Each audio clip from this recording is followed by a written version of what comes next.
खुदावन आप सबको बड़ी बड़ी कर दे। खुदावन यीशु के नाम में आप सबको शांति मिले। प्रभु यीशु के नाम में तुहानू सारे नू शांति मिले।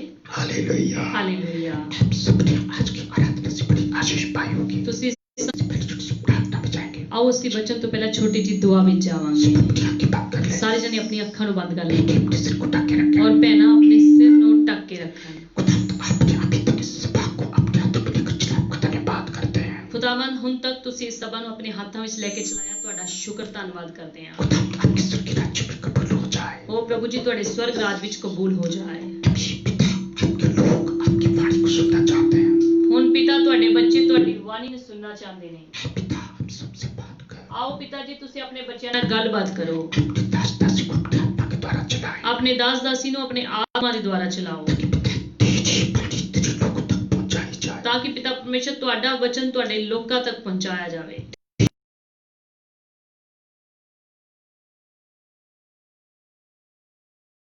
परमेश्वर सारे साउंड सिस्टम को अपने सामर्थ्य के हाथों में ले पिता। धन्यवाद करे पिता परमेश्वर सारे साउंड सिस्टम नू अपने हाथां विच लवो। सारी मीडिया टीम को अपने खून के द्वारा बसा कर दे। सारी मीडिया टीम नू अपने खून दे द्वारा मसा कर दो पिता, बीच में कोई भी डिस्टर्बेंस ना आने ताकि प्रभु जी विच कोई भी डिस्टर्बेंस ना आ पावे। परमेश्वर आपके सामर्थ्य के हाथों में सौंपते हुए प्रार्थना को परमेश्वर के नाम से मांगते हैं। धन्यवाद करते हैं प्रभु जी, अगला सारा समय तुहाडे सामर्थ्य हत्थां विच सौंपदे होए प्रभु यीशु मसीह दे नाम विच प्रार्थना नू मंगदे हां। आमीन आमीन आमीन आमीन। हालेलुया। खुदावन आप सबको बड़ी आशीष दे। खुदावन तुहानू सारे नू बड़ी बरकत देवे। आज के वचन की तरफ बढ़ेंगे। आओ ਅਸੀਂ ਅੱਜ ਦੇ ਵਚਨ ਵੱਲ ਵਧਾਂਗੇ। जिसके बारे आज का जो वचन का विषय है, ਜਿਵੇਂ ਕਿ ਸਾਡਾ ਅੱਜ ਦਾ ਵਚਨ ਦਾ ਜੋ ਵਿਸ਼ੇ ਹੈ, अगर परमेश्वर आपकी प्रार्थना का उत्तर नहीं दे ਜੇ रहा, ਪਰਮੇਸ਼ਰ ਤੁਹਾਡੀ ਪ੍ਰਾਰਥਨਾਵਾਂ ਦਾ ਉੱਤਰ ਨਹੀਂ ਦੇ ਰਿਹਾ, इसका मतलब क्या है? ਇਹਦਾ ਮਤਲਬ ਕੀ ਹੈ, इसका कारण क्या है? ਇਹਦਾ ਕਾਰਨ ਕੀ ਹੈ। हालेलुया। ਹਾਲੇਲੂਇਆ। देखिए, जब हम अपने दुनियावी माँ बाप को कुछ निवेदन करते हैं, ਦੇਖੋ ਜਦੋਂ ਅਸੀਂ ਆਪਣੇ ਕੋਈ ਦੁਨਿਆਵੀ ਮਾਂ-ਬਾਪ ਨੂੰ ਕੋਈ ਨਿਵੇਦਨ ਕਰਦੇ ਹਾਂ, वो हमें उसका उत्तर देते कि नहीं देते? ਉਹ ਸਾਨੂੰ ਉਸ ਜਵਾਬ ਉਹਦਾ ਜਵਾਬ ਉੱਤਰ ਦਿੰਦੇ ਆ ਜਾਂ ਨਹੀਂ ਦਿੰਦੇ? देते हैं उत्तर। ਦਿੰਦੇ ਨਾ ਉੱਤਰ। या तो हमारे निवेदन को स्वीकार कर लेते ਜਾਂ ਤਾਂ ਸਾਡੇ ਮਾਂ-ਬਾਪ ਸਾਡੇ ਨਿਵੇਦਨ ਨੂੰ ਸਵੀਕਾਰ ਕਰ ਲੈਂਦੇ ਨੇ, या फिर इनकार कर लेते ਜਾਂ ਫਿਰ ਉਹਦੇ ਲਈ ਇਨਕਾਰ ਕਰ ਦਿੰਦੇ ਨੇ, या फिर आपको कुछ देर वेट करने को ਜਾਂ ਫਿਰ ਤੁਹਾਨੂੰ ਕੁਝ ਸਮੇਂ ਲਈ ਇੰਤਜ਼ਾਰ ਕਰਨ ਦੇ ਲਈ ਕਹਿੰਦੇ ਨੇ कहते पिता बच्चा अभी रुको, अभी समय नहीं आया। ਕਿ ਬੱਚੇ ਹਲੇ ਰੁਕ ਜਾ, ਹਲੇ ਤੇਰਾ ਸਮੇਂ ਨਹੀਂ ਆਇਆ। उसी प्रकार से हमारा स्वर्गीय परमेश्वर है, ਉਸੇ ਹੀ ਤਰ੍ਹਾਂ ਸਾਡਾ ਸਵਰਗੀ ਪਿਤਾ ਪਰਮੇਸ਼ਰ ਹੈ, जिसने हम सबको रचा है। ਜਿਨੇ ਸਾਨੂੰ ਸਾਰਿਆਂ ਨੂੰ रचिਆ है। हम सब उसकी संतान है। ਅਸੀਂ ਸਾਰੇ ਜਣੇ ਉਸ ਦੇ ਬੱਚੇ ਹਾਂ। वो हमारा पिता है। ਉਹ ਸਾਡਾ ਪਿਤਾ ਹੈ। वो हमारी प्रार्थनाओं का, हमारे निवेदनों का उत्तर देना पसंद नहीं करता। ਤੇ ਕੀ ਉਹ ਸਾਡੀ ਪ੍ਰਾਰਥਨਾਵਾਂ ਦਾ, ਸਾਡੀ ਦੁਆਵਾਂ ਦਾ ਉੱਤਰ ਦੇਣਾ ਪਸੰਦ ਨਹੀਂ ਕਰੇਗਾ? यस, वो करता है। ਹਾਂਜੀ ਉਹ ਕਰਦਾ ਹੈ। लेकिन वो क्या चाहता है? ਪਰ ਉਹ ਕੀ चाहता है? वो प्रार्थनाओं का उत्तर तो देना चाहता है, ਉਹ ਪ੍ਰਾਰਥਨਾਵਾਂ ਦਾ ਉੱਤਰ ਤਾਂ ਦੇਣਾ ਚਾਹੁੰਦਾ ਹੈ, लेकिन वो क्या चाहता है? ਪਰ ਉਹ ਕੀ ਚਾਹੁੰਦਾ ਹੈ? कि मेरे बच्चे मेरे मुताबिक ठीक चले। ਕਿ ਮੇਰੇ ਬੱਚੇ ਮੇਰੇ ਮੁਤਾਬਿਕ ਠੀਕ ਚੱਲਣ। अपने बच्चों के निवेदन स्वीकार किए ਉਹ जाए, ਚਾਹੁੰਦਾ ਹੈ ਕਿ ਮੇਰੇ ਬੱਚਿਆਂ ਦੀ ਦੁਆਵਾਂ ਨੂੰ ਸੁਣਿਆ ਜਾਵੇ, ਸਵੀਕਾਰ ਕੀਤਾ ਜਾਵੇ, उनको खुशी मिले, ਉਹਨਾਂ ਨੂੰ ਖੁਸ਼ੀ ਮਿਲੇ, उनको शांति मिले, ਉਹਨਾਂ ਨੂੰ ਸ਼ਾਂਤੀ ਮਿਲੇ, उनको तरक्की मिले। ਉਹਨਾਂ ਨੂੰ ਤਰੱਕੀ ਮਿਲੇ। परमेश्वर दुनिया के अंदर कोई भी गड़बड़ डालना खुश नहीं होता। ਪਰਮੇਸ਼ਰ ਦੁਨੀਆ ਵਿੱਚ ਕੋਈ ਵੀ ਗੜਬੜ ਪਾ ਕੇ ਖੁਸ਼ ਨਹੀਂ ਹੁੰਦਾ। वो चाहता है सारी दुनिया में सुख शांति ਉਹ बनी ਚਾਹੁੰਦਾ ਹੈ ਕਿ ਸਾਰੀ ਦੁਨੀਆ ਵਿੱਚ ਸੁਖ ਸ਼ਾਂति बनी रहे। जिस प्रकार से हमारी दुनिया भी माँ बाप हमारी सवालों का जवाब, हमारे प्रश्नों का उत्तर देना पसंद करते ਯਾਨੀ हैं, ਕਿ ਜਿਸ ਤਰੀਕੇ ਨਾਲ ਸਾਡੇ ਦੁਨਿਆਵੀ ਬਾਪ ਸਾਡੀ ਦੁਆਵਾਂ ਦਾ, ਸਾਡੇ ਨਿਵੇਦਨ ਨੂੰ ਸਵੀਕਾਰ ਕਰਦੇ ਉਹਦਾ ਉੱਤਰ ਦੇਣਾ ਚਾਹੁੰਦੇ ਨੇ, उसी प्रकार से हमारे स्वर्गीय पिता भी हमारी हर प्रार्थना का उत्तर देना चाहते ਉਸੇ ਤਰ੍ਹਾਂ ਸਾਡਾ ਸਵਰਗੀ ਪਿਤਾ ਵੀ ਸਾਡੇ ਹਰ ਇੱਕ ਦੁਆਵਾਂ ਦਾ ਜਵਾਬ ਦੇਣਾ ਚਾਹੁੰਦਾ ਹੈ। हैं। या तो उसका जवाब यस भी होता है, ਜਾਂ ਤਾਂ ਉਹਦਾ ਜਵਾਬ ਜਿਹੜਾ ਯੈਸ ਵਿੱਚ ਹੁੰਦਾ ਹੈ, या फिर नो में होता है, ਜਾਂ ਫਿਰ ਨਾ ਵਿੱਚ ਹੁੰਦਾ ਹੈ, या फिर वेट में होता है। ਜਾਂ ਫਿਰ ਇੰਤਜ਼ਾਰ ਦੇ ਵਿੱਚ ਹੁੰਦਾ ਹੈ। वो देखता है कि मेरे बच्चों की दुआ कब सुनी जाए। ਉਹ ਦੇਖਦਾ ਹੈ ਕਿ ਮੇਰੇ ਬੱਚਿਆਂ ਦੀ ਦੁਆਵਾਂ ਨੂੰ ਕਦੋਂ ਸੁਣਿਆ ਜਾਵੇ। तो जब वो हमको हमारी प्रार्थना को उत्तर नो भी या वेट करने में देता है, ਸਾਡੀ ਪ੍ਰਾਰਥਨਾਵਾਂ ਦਾ ਜਦੋਂ ਨਿਵੇਦਨ ਦਾ ਜਵਾਬ ਜਿਹੜਾ ਹੈ ਕਿ ਉਹ ਨਾ ਦੇ ਵਿੱਚ ਦਿੰਦਾ ਹੈ, ਜਾਂ ਕਹਿੰਦਾ ਹੈ ਕਿ ਇੰਤਜ਼ਾਰ ਕਰਨ ਦੇ ਵਿੱਚ ਦਿੰਦਾ ਹੈ, इसका मतलब क्या होता है? ਇਸ ਦਾ ਮਤਲਬ ਕੀ ਹੁੰਦਾ ਹੈ? उसकी नजरों में अभी हमारी प्रार्थना को स्वीकार करने का समय ਕਿ ਉਸ ਦੀ ਨਜ਼ਰਾਂ ਵਿੱਚ ਸਾਡੀ ਦੁਆਵਾਂ ਦਾ, ਸਾਡੇ ਨਿਵੇਦਨ ਦਾ ਸਵੀਕਾਰ ਕਰਨ ਦਾ ਹਲੇ ਸਮਾਂ ਨਹੀਂ ਆਇਆ। जब वो ठीक समझता है, ਜਦੋਂ ਉਹ ਸਾਡੇ ਲਈ ਠੀਕ ਸਮਝਦਾ ਹੈ, तब हमारी प्रार्थना का उत्तर आपको देता है। ਤਦ ਉਹ ਸਾਡੀ ਪ੍ਰਾਰਥਨਾਵਾਂ ਦਾ ਉੱਤਰ ਜਿਹੜਾ ਦਿੰਦਾ ਹੈ। क्योंकि जब हम परमेश्वर के सामने कोई भी प्रार्थना का विषय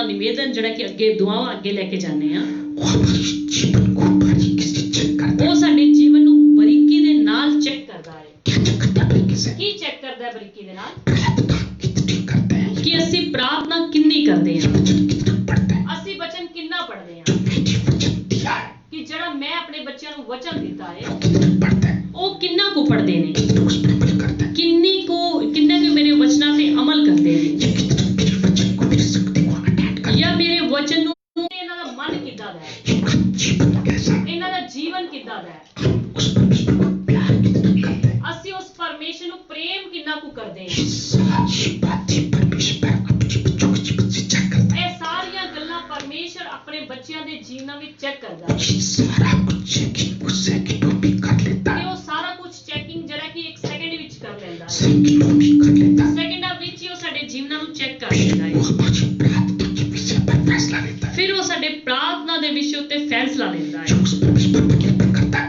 ਇਹ ਉਸ ਪਰਮੇਸ਼ਰ ਉੱਤੇ ਹੀ ਨਿਰਭਰ ਕਰਦਾ जो ਹੈ हमारी प्रार्थना का उत्तर हमें देगा, या बीट में देता है, या नौ में देता ਕਿ है, ਉਹ ਸਾਡੀ ਪ੍ਰਾਰਥਨਾ ਦਾ ਉੱਤਰ ਜਿਹੜਾ ਹਾਂ ਵਿੱਚ ਦਿੰਦਾ ਹੈ, ਨਾ ਵਿੱਚ ਦਿੰਦਾ ਹੈ ਜਾਂ ਇੰਤਜ਼ਾਰ ਦੇ ਵਿੱਚ ਦਿੰਦਾ जो ਹੈ, उस पर डिपेंड करता है। ਇਹ ਉਹਦੇ ਉੱਤੇ ਡਿਪੈਂਡ ਕਰਦਾ ਹੈ। हम परमेश्वर को कंपेल नहीं कर सकते ਅਸੀਂ ਪਰਮੇਸ਼ਰ ਨੂੰ ਕਿਸੇ ਵੀ ਦੁਆ ਦੇ ਪਿੱਛੇ ਵਿਸ਼ੇ ਦੇ ਪਿੱਛੇ ਕੰਪੈਲ नहीं ਕਰ कि ਸਕਦੇ मुझको आज उत्तर चाहिए, ਕਿ ਮੈਨੂੰ ਅੱਜ ਹੀ ਉੱਤਰ ਚਾਹੀਦਾ ਹੈ, मुझको कल तक उत्तर ਕਿ चाहिए, ਮੈਨੂੰ ਕੱਲ ਤੱਕ ਉੱਤਰ ਚਾਹੀਦਾ ਹੈ, मुझे जो उत्तर चाहिए, ਮੈਨੂੰ ਜ਼ਰੂਰ ਉੱਤਰ ਚਾਹੀਦਾ जैसा मैं चाहता हूँ वैसे उत्तर ਹੈ, चाहिए। ਜਿੱਦਾਂ ਮੈਂ ਚਾਹਨਾ ਉਹਦਾ ਉੱਤਰ ਚਾਹੀਦਾ ਹੈ। परमेश्वर अपनी इच्छा, अपनी योजना से बाहर जाकर कोई भी फैसला नहीं लेता। ਪਰਮੇਸ਼ਰ ਆਪਣੀ ਇੱਛਾ ਆਪਣੀ ਯੋਜਨਾ ਤੋਂ ਬਾਹਰ ਜਾ ਕੇ ਕੋਈ ਵੀ ਫੈਸਲਾ ਨਹੀਂ ਲੈਂਦਾ।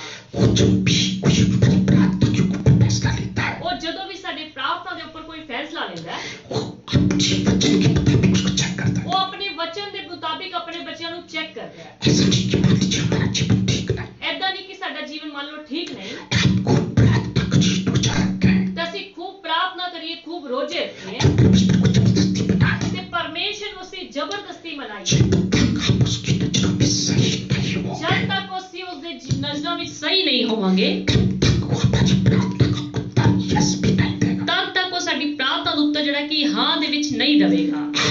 आज कितनी दुनिया में लोग की प्रार्थना के उत्तर रुके क्यों रहते हैं? ਹਾਂ, ਅੱਜ ਕਿੰਨੇ ਸੰਸਾਰ ਦੇ ਵਿੱਚ ਏਦਾਂ ਦੇ ਲੋਕ ਹੈ ਜਿਨ੍ਹਾਂ ਦੀ ਦੁਆਵਾਂ ਦਾ ਉੱਤਰ ਜਿਹੜਾ ਲੁਕਿਆ ਰਹਿੰਦਾ ਹੈ। उसकी वजह क्या है? ਉਸ ਦੀ ਵਜ੍ਹਾ ਕੀ ਹੈ? तो लोगों का जीवन उस परमेश्वर के मुताबिक नहीं होता, ਜਾਂ ਤਾਂ ਲੋਕਾਂ ਦਾ ਜੀਵਨ ਉਸ ਪਰਮੇਸ਼ਰ ਦੇ ਵਚਨ ਦੇ ਮੁਤਾਬਿਕ ਨਹੀਂ ਹੁੰਦਾ, उसके वचन के मुताबिक नहीं होता। ਉਸ ਦੇ ਵਚਨ ਦੇ ਮੁਤਾਬਿਕ ਨਹੀਂ ਹੁੰਦਾ, जिस प्रकार का जीवन वो परमेश्वर चाहता है, ਜਾਂ ਜਿਸ ਤਰੀਕੇ ਦਾ ਜੀਵਨ ਸਾਡਾ ਪਰਮੇਸ਼ਰ ਸਾਥੋਂ ਚਾਹੁੰਦਾ ਹੈ उसके मुताबिक नहीं होता। ਉਹ ਉਸ ਦੇ ਮੁਤਾਬਿਕ ਨਹੀਂ ਹੁੰਦਾ, या तो उसको हमारे जीवन में कोई ना कोई कमी कटी नजर आती ਜਾਂ ਤਾਂ ਉਸ ਨੂੰ ਸਾਡੇ ਜੀਵਨ 'ਚ ਕੋਈ ਕਮੀ ਕੱਟੀ ਨਜ਼ਰ ਆਉਂਦੀ है। ਹੈ। हमने कोई भी विषय प्रार्थना का प्रभु के सामने रखा, ਮੰਨ ਲਓ ਅਸੀਂ ਕੋਈ ਵੀ ਪ੍ਰਾਰਥਨਾ ਦਾ ਵਿਸ਼ੇ ਪਰਮੇਸ਼ਰ ਦੇ ਅੱਗੇ ਰੱਖਿਆ, उस चीज से परमेश्वर अपने जीवन में चेक करेगा। ਉਸ ਦੇ ਲਈ परमेश्वर ਸਾਡੇ ਜੀਵਨਾਂ ਨੂੰ ਚੈੱਕ ਕਰੇਗਾ। अब मान लीजिए कोई बच्चा कहता है, "मैं जीवन में विदेश जाने का वीजा लगा दूं।" ਮੰਨ ਲਓ ਕੋਈ ਬੱਚਾ ਪਰਮੇਸ਼ਰ ਨੂੰ ਕਹਿੰਦਾ ਹੈ ਕਿ ਪ੍ਰਭੂ ਜੀ ਮੇਰਾ ਜਿਹੜਾ ਕਿ ਵੀਜ਼ਾ ਜਿਹੜਾ ਵਿਦੇਸ਼ ਦਾ ਨਹੀਂ ਲੱਗ ਰਿਹਾ, मेरा विदेश जाने का वीजा लगा दो। ਮੇਰਾ ਵਿਦੇਸ਼ ਜਾਣ ਦਾ ਵੀਜ਼ਾ ਲਗਾ ਦਿਓ। और विदेश जाने के पीछे मुझे प्रार्थना तो की, ਉਹ ਨਿਸਰੇ ਵਿਦੇਸ਼ ਦੇ ਵੀਜ਼ੇ ਜਾਣ ਲਈ ਪ੍ਰਾਰਥਨਾ ਤਾਂ ਕੀਤੀ, लेकिन वो कभी चर्च नहीं आता, ਪਰ ਉਹ ਕਦੀ ਚਰਚ ਵਿੱਚ ਨਹੀਂ ਆਉਂਦਾ, वचन को नहीं पढ़ता, ਪ੍ਰਭੂ ਦੇ ਵਚਨਾਂ ਨੂੰ ਨਹੀਂ ਪੜ੍ਹਦਾ, प्रार्थना नहीं करता। ਪ੍ਰਾਰਥਨਾ नहीं करता। तो क्या परमेश्वर उसकी इतनी बड़ी विषय को कबूल कर ਤੇ लेगा? ਕੀ ਪਰਮੇਸ਼ਰ ਉਸ ਦੇ ਇੰਨੇ ਵੱਡੇ ਪ੍ਰਾਰਥਨਾ ਦੇ ਵਿਸ਼ੇ ਨੂੰ ਕਬੂਲ ਕਰ ਲਵੇਗਾ? बिल्कुल नहीं कबूल ਬਿਲਕੁਲ ਨਹੀਂ ਕਰੇਗਾ। आज की विषय से हम ये सीखकर चले, ਅੱਜ ਦੇ ਵਿਸ਼ੇ ਤੋਂ ਅਸੀਂ ਇਹੋ ਗੱਲ ਸਿੱਖ ਕੇ ਚੱਲਾਂਗੇ ऐसी कौन सी कमी घटी है जो परमेश्वर हमारे जीवन में देखता ਕਿ है, ਏਦਾਂ ਦੀ ਕਿਹੜੀ ਕਮੀ ਘਟੀ ਹੈ ਜਿਹੜੀ ਸਾਡੇ ਪਰਮੇਸ਼ਰ ਜੀਵਨਾਂ ਵਿੱਚ ਦੇਖਦਾ ਹੈ, जिससे हमारी प्रार्थना का उत्तर मिलने में रुकावट आती ਜਿਸ ਦੇ ਨਾਲ ਸਾਡੀ ਪ੍ਰਾਰਥਨਾ ਦਾ ਉੱਤਰ ਮਿਲਣ ਵਿੱਚ ਦੇਰੀ ਹੋ ਜਾਂਦੀ ਹੈ। है। मुझे बाइबल में से जितनी भी 14-15 ऐसी बातें निकाली है, ਮੈਂ ਪੂਰੀ ਬਾਈਬਲ ਦੇ ਵਿੱਚੋਂ ਏਦਾਂ 14-15 ਏਦਾਂ ਦੀਆਂ ਗੱਲਾਂ ਨਿਕਾਲੀਆਂ ਏ। मैं आपको उन कमी घटियों पर बताऊंगा, ਮੈਂ ਉਸ ਕਮੀ ਘਟੀਆਂ ਬਾਰੇ ਦੱਸਾਂਗਾ साथ साथ में उनका समाधान भी बताऊंगा। ਤੇ ਨਾਲ ਦੀ ਨਾਲ ਉਹਨਾਂ ਦਾ ਸਮਾਧਾਨ ਵੀ ਦੱਸਾਂਗਾ। क्या आप आज की बात को सीखने के लिए ਤਾਂ तैयार ਕੀ ਅੱਜ ਦੇ ਵਚਨ ਨੂੰ ਤੁਸੀਂ ਸਿੱਖਣ ਲਈ ਤਿਆਰ ਹੋ? हैं? हालेलुया। ਹਾਲੇਲੂਇਆ। आज ध्यान से इस वचन को आप सीखते ਜੇਕਰ जाएंगे, ਤੁਸੀਂ ਅੱਜ ਧਿਆਨ ਦੇ ਨਾਲ ਇਸ ਵਚਨ ਨੂੰ ਸਿੱਖਦੇ ਜਾਓਗੇ, निश्चय आज ही आपकी प्रार्थना का उत्तर आपको परमेश्वर दे सकता है। ਪਰਮੇਸ਼ਰ ਜ਼ਰੂਰੀ ਹੈ ਕਿ ਅੱਜ ਹੀ ਤੁਹਾਡੀ ਪ੍ਰਾਰਥਨਾ ਦਾ ਉੱਤਰ ਤੁਹਾਨੂੰ ਦੇ ਸਕਦਾ ਹੈ। लेकिन कभी भी ये ना समझे कि प्रार्थना जादू पत्थर की तरह है। ਪਰ कदे भी ਇਹ ਨਾ ਸਮਝੋ ਕਿ ਪ੍ਰਾਰਥਨਾ ਜਿਹੜੀ ਇੱਕ ਜਾਦੂ ਮੰਤਰ ਦੀ ਤਰ੍ਹਾਂ ਹੈ। बस प्रार्थना करती तो काम हो जाए, ਬਸ ਪ੍ਰਾਰਥਨਾ ਅਸੀਂ ਕਰ ਦਿੱਤੀ ਤੇ ਸਾਡਾ ਕੰਮ ਹੋ ਜਾਵੇਗਾ, प्रार्थना से कुछ करा के काम हो जाए। ਜਾਂ ਸੇਵਕਾਂ ਤੋਂ ਅਸੀਂ ਪ੍ਰਾਰਥਨਾ ਕਰਾ ਲਿੱਤੀ ਤੇ ਸਾਡਾ ਕੰਮ ਜਿਹੜਾ ਹੋ ਜਾਵੇ। आप प्रार्थना को जादू मंत्र की तरह समझते हो, ਜੇਕਰ ਪ੍ਰਾਰਥਨਾ ਤੁਸੀਂ ਜਾਦੂ ਮੰਤਰ ਦੀ ਤਰ੍ਹਾਂ ਸਮਝਦੇ ਹੋ आप धोखे में हो। ਤੇ ਤੁਸੀਂ ਧੋਖੇ ਦੇ ਵਿੱਚ ਹੋ। आप प्रार्थना को जादू मंत्र की तरह ਤੁਸੀਂ ਪ੍ਰਾਰਥਨਾ ਨੂੰ ਜਾਦੂ ਟੋਣੇ ਦੀ ਤਰ੍ਹਾਂ ਨਾ ਸਮਝੋ। प्रार्थना परमेश्वर के पास पहुंचती तो है, ਪ੍ਰਾਰਥਨਾ ਪਰਮੇਸ਼ਰ ਦੇ ਕੋਲ ਪਹੁੰਚਦੀ ਤਾਂ ਹੈ, चेक करता है कि प्रार्थना का उत्तर दिया जाए, किस चीज पे दिया जाए। ਪਰ ਉਹ ਚੈੱਕ ਕਰਦਾ ਹੈ ਕਿ ਪ੍ਰਾਰਥਨਾ ਦਾ ਉੱਤਰ ਦਿੱਤਾ ਜਾਵੇ ਜਾਂ ਨਾ ਦਿੱਤਾ ਜਾਵੇ ਜਾਂ ਕਿਸ ਚੀਜ਼ ਵਿੱਚ ਦਿੱਤਾ ਜਾਵੇ। दुनिया में सभी लोग ऐसे हैं जिनका कोई ना कोई प्रार्थना का विषय का उत्तर ढूंढा रहता है। ਲਗਭਗ ਦੁਨੀਆ ਵਿੱਚ ਬਹੁਤ ਸਾਰੇ ਕਿ ਲਗਭਗ ਸਾਰੇ ਲੋਕ ਏਦਾਂ ਦੇ ਨੇ ਜਿਨ੍ਹਾਂ ਦਾ ਪ੍ਰਾਰਥਨਾ ਦਾ ਵਿਸ਼ੇ ਕੋਈ ਨਾ ਕੋਈ ਰੁਕਿਆ ਪਿਆ ਰਹਿੰਦਾ ਹੈ। कुछ कमियों कटियों के बारे में जिनको बाइबल में से मैंने सीखा है, कुछ ਸੋ सिखाना ਮੈਂ चाहता ਕੁਝ कमी ਘਟੀਆਂ ਬਾਰੇ ਤੁਹਾਨੂੰ ਦੱਸਾਂਗਾ, ਸਿਖਾਵਾਂਗਾ ਕਿ ਜਿਹੜੇ ਮੈਂ ਬਾਈਬਲ ਦੇ ਵਿੱਚੋਂ ਪੂਰੀ ਬਾਈਬਲ ਦੇ ਵਿੱਚੋਂ ਦੇਖੀਆਂ ਨੇ। हूं। पहला पॉइंट, ਪਹਿਲਾ ਪੁਆਇंट, अगर हम परमेश्वर की आज्ञा को तोड़ रहे हैं, ਜੇਕਰ ਅਸੀਂ ਪਰਮੇਸ਼ਰ ਦੀ ਆਗਿਆ ਨੂੰ ਤੋੜ ਰਹੇ ਹਾਂ, उसके बारे में हम सीखकर चले, ਉਸ ਦੇ ਬਾਰੇ ਵਿੱਚ ਅਸੀਂ ਸਿੱਖ ਕੇ ਚੱਲਾਂਗੇ, हमारी प्रार्थना का उत्तर रुक सकता है। ਤਾਂ ਸਾਡੀ ਪ੍ਰਾਰਥਨਾ ਦਾ ਉੱਤਰ ਜਿਹੜਾ ਰੁਕ ਸਕਦਾ ਹੈ। हालेलुया। ਹਾਲੇਲੂਇਆ। इसका एग्जाम्पल पहला शमूएल में मिलता है। ਇਸ ਦਾ ਉਦਾਹਰਨ ਸਾਨੂੰ ਬਾਈਬਲ ਵਿੱਚੋਂ ਪੁਰਾਣੇ ਨਿਯਮ ਵਿੱਚੋਂ ਪਹਿਲੇ ਸ਼ਮੂਏਲ ਦੇ ਵਿੱਚੋਂ ਮਿਲਦਾ ਹੈ। शाऊल राजा ने परमेश्वर की आज्ञा को तोड़ा, ਸ਼ਾਊਲ ਰਾਜਾ ਨੇ ਪਰਮੇਸ਼ਰ ਦੀ ਆਗਿਆ ਨੂੰ ਤੋੜਿਆ। परमेश्वर ने उसको राजा बनाया था, ਪਰਮੇਸ਼ਰ ਨੇ ਉਸ ਨੂੰ ਰਾਜਾ ਬਣਾਇਆ ਸੀ, लेकिन उसने क्या किया? ਪਰ ਉਸਨੇ ਕੀ ਕੀਤਾ? परमेश्वर की आज्ञा को तोड़ना शुरू कर दिया। ਪਰਮੇਸ਼ਰ ਦੀ ਆਗਿਆ ਨੂੰ ਤੋੜਨਾ ਸ਼ੁਰੂ ਕਰ ਦਿੱਤਾ। परमेश्वर जो कुछ उसको कहता उसको कबूल नहीं। ਪਰਮੇਸ਼ਰ ਜੋ ਕੁਝ ਉਸ ਨੂੰ ਕਹਿੰਦਾ ਉਹ ਕਬੂਲ ਨਾ ਕਰਦਾ। जिस तरीके से परमेश्वर उसको करने को कहता था, ਯਾਨੀ ਕਿ ਜਿਸ ਤਰੀਕੇ ਨਾਲ ਪਰਮੇਸ਼ਰ ਉਸ ਨੂੰ ਕਰਨ ਲਈ ਕਹਿੰਦਾ ਸੀ वो करता नहीं था। ਉਹ ਨਹੀਂ ਕਰਦਾ ਸੀ। जैसे परमेश्वर उसको कहा था अमालेकियों को पूरी तरह से मार दे, ਜਿਵੇਂ ਪਰਮੇਸ਼ਰ ਨੇ ਉਸ ਨੂੰ ਕਿਹਾ ਸੀ ਅਮਲੇਕੀਆਂ ਨੂੰ ਪੂਰੀ ਤਰ੍ਹਾਂ ਮਾਰ ਦੇ, ਪੂਰੀ ਤਰ੍ਹਾਂ ਖਤਮ ਕਰ ਦੇ, परंतु उसने क्या किया? ਪਰ ਉਸਨੇ ਕੀ ਕੀਤਾ? उसने पूरी तरह से अमालेकियों को नहीं मारा। ਪਰ ਉਸਨੇ ਪੂਰੀ ਤਰ੍ਹਾਂ ਅਮਲੇਕੀਆਂ ਨੂੰ ਨਾ ਮਾਰਿਆ। बीच में दूसरे मारते तो कोई मारते तो उसको बंदी कर देते। हालेलुया। उसने क्या किया? ਪਰ ਉਸਨੇ ਕੀ ਕੀਤਾ? पूरी तरह से अमालेकियों को नहीं मारा, ਪੂਰੀ ਤਰ੍ਹਾਂ ਦੇ ਨਾਲ ਅਮਲੇਕੀਆਂ ਨੂੰ ਨਾ ਮਾਰਿਆ। कुछ को मार दिया, कुछ को छोड़ दिया, ਕੁਛ ਨੂੰ ਮਾਰ ਦਿੱਤਾ ਤੇ ਕੁਛਾਂ ਨੂੰ ਛੱਡ ਦਿੱਤਾ, कुछ को अपने साथ जिंदा पकड़ के ਤੇ लिया। ਕੁਛ ਨੂੰ ਆਪਣੇ ਨਾਲ ਜਿੰਦਾ ਹੀ ਪਕੜ ਕੇ ਲੈ ਆਇਆ। परमेश्वर को ये अच्छा नहीं लगा। ਪਰਮੇਸ਼ਰ ਨੇ ਗੱਲ ਚੰਗੀ ਨਾ ਲੱਗੀ। परमेश्वर उसको राजा बना के पछताया। ਲਿਖਿਆ ਬਾਈਬਲ ਵਿੱਚ ਕਿ ਪਰਮੇਸ਼ਰ ਉਸ ਨੂੰ ਰਾਜਾ ਬਣਾ ਕੇ ਪਛਤਾਇਆ। परमेश्वर को अच्छा नहीं लगा। ਪਰਮੇਸ਼ਰ ਨੂੰ ਚੰਗਾ ਨਹੀਂ ਲੱਗਿਆ। परमेश्वर पछताया कि मैंने उसको राजा क्यों बना दिया। ਪਰਮੇਸ਼ਰ ਪਛਤਾਇਆ ਕਿ ਮੈਂ ਇਸ ਨੂੰ ਰਾਜਾ ਕਿਉਂ ਬਣਾ ਦਿੱਤਾ। ये परमेश्वर को अच्छा नहीं लगा। ਸੋ ਇਹ ਗੱਲ ਪਰਮੇਸ਼ਰ ਨੂੰ ਚੰਗੀ ਨਾ ਲੱਗੀ। जैसे कि बाइबल में पहला शमूएल 28 अध्याय उसकी 18 पे लिखा है। ਜਿਵੇਂ ਕਿ ਬਾਈਬਲ ਵਿੱਚ ਪਹਿਲਾ ਸ਼ਮੂਏਲ 28 ਅਧਿਆਇ ਦੀ 18 ਆਇਤ ਵਿੱਚ ਲਿਖਿਆ ਹੈ। ਉਸ ਨੂੰ ਅਸੀਂ पढ़ेंगे कि उसके ਵਿੱਚ लिखा है। तूने जो यहोवा की बात न मानी और न अमालेकियों को उसके भड़के हुए कोप के अनुसार दंड दिया था, इस कारण यहोवा ने तुझसे आज ऐसा बर्ताव किया है। शमूएल ने शाऊल को क्या कहा? देखो शमूएल ने शाऊल ਨੂੰ ਕੀ ਕਿਹਾ? परमेश्वर ने कहा था मैंने को पूरी तरह से मार, ਪਰਮੇਸ਼ਰ ਨੇ ਤੈਨੂੰ ਕਿਹਾ ਸੀ ਕਿ ਅਮਲੇਕੀਆਂ ਨੂੰ ਪੂਰੀ ਤਰ੍ਹਾਂ ਮਾਰ ਦੇ, लेकिन तूने पूरी तरह मारा नहीं। ਪਰ ਤੂੰ ਉਹਨਾਂ ਨੂੰ ਪੂਰੀ ਤਰ੍ਹਾਂ ਮਾਰਿਆ ਨਹੀਂ। ये बात अच्छी नहीं, परमेश्वर गुस्सा। ਇਹ ਗੱਲ ਪਰਮੇਸ਼ਰ ਨੂੰ ਚੰਗੀ ਨਹੀਂ ਲੱਗੀ। ਪਰਮੇਸ਼ਰ ਇਸ ਲਈ ਤੇਰੇ ਤੇ ਗੁੱਸਾ। अभी को जब हम शमूएल के बारे में पढ़ते, शमूएल नबी के आने से पहले शाऊल ने क्या किया? ਇੱਕ ਹੋਰ ਅਸੀਂ ਪੜ੍ਹਦੇ ਸ਼ਮੂਏਲ ਨਬੀ ਆਉਣ ਤੋਂ ਪਹਿਲਾਂ ਸ਼ਾਊਲ ਨੇ ਕੀ ਕੀਤਾ? गिलगाल में मूंगफली और मेलबलि चढ़ाते थे। ਗਿਲਗਾਲ ਦੇ ਵਿੱਚ ਉਸਨੇ ਹੋਮ ਬਲੀ ਤੇ ਮੇਲ ਬਲੀ ਚੜਾ ਦਿੱਤੀ ਸੀ। जैसा कि पहला शमूएल 13 था उसके 8 से 14 तक लिखा हुआ है। ਜਿਵੇਂ ਕਿ ਪਹਿਲਾ ਸ਼ਮੂਏਲ 13 ਅਧਿਆਇ ਦੀ 18 ਆਇਤ ਤੋਂ ਲਿਖਿਆ 8 ਆਇਤ ਤੋਂ ਲਿਖਿਆ ਹੋਇਆ ਹੈ। शमूएल की भेंट तो की, पर भेंट बहुत ज्यादा भेंट की। ਉਸਨੇ ਸ਼ਾਊਲ ਨੇ ਸ਼ਮੂਏਲ ਨਬੀ ਦੀ ਇੰਤਜ਼ਾਰ ਤਾਂ ਕੀਤੀ ਪਰ ਪੂਰੀ ਤਰ੍ਹਾਂ ਚੰਗੀ ਤਰ੍ਹਾਂ ਇੰਤਜ਼ਾਰ ਨਹੀਂ ਕੀਤੀ। ज्यादा भेंट की। ਬਹੁਤ ਜ਼ਿਆਦਾ ਇੰਤਜ਼ਾਰ ਨਹੀਂ ਕੀਤੀ।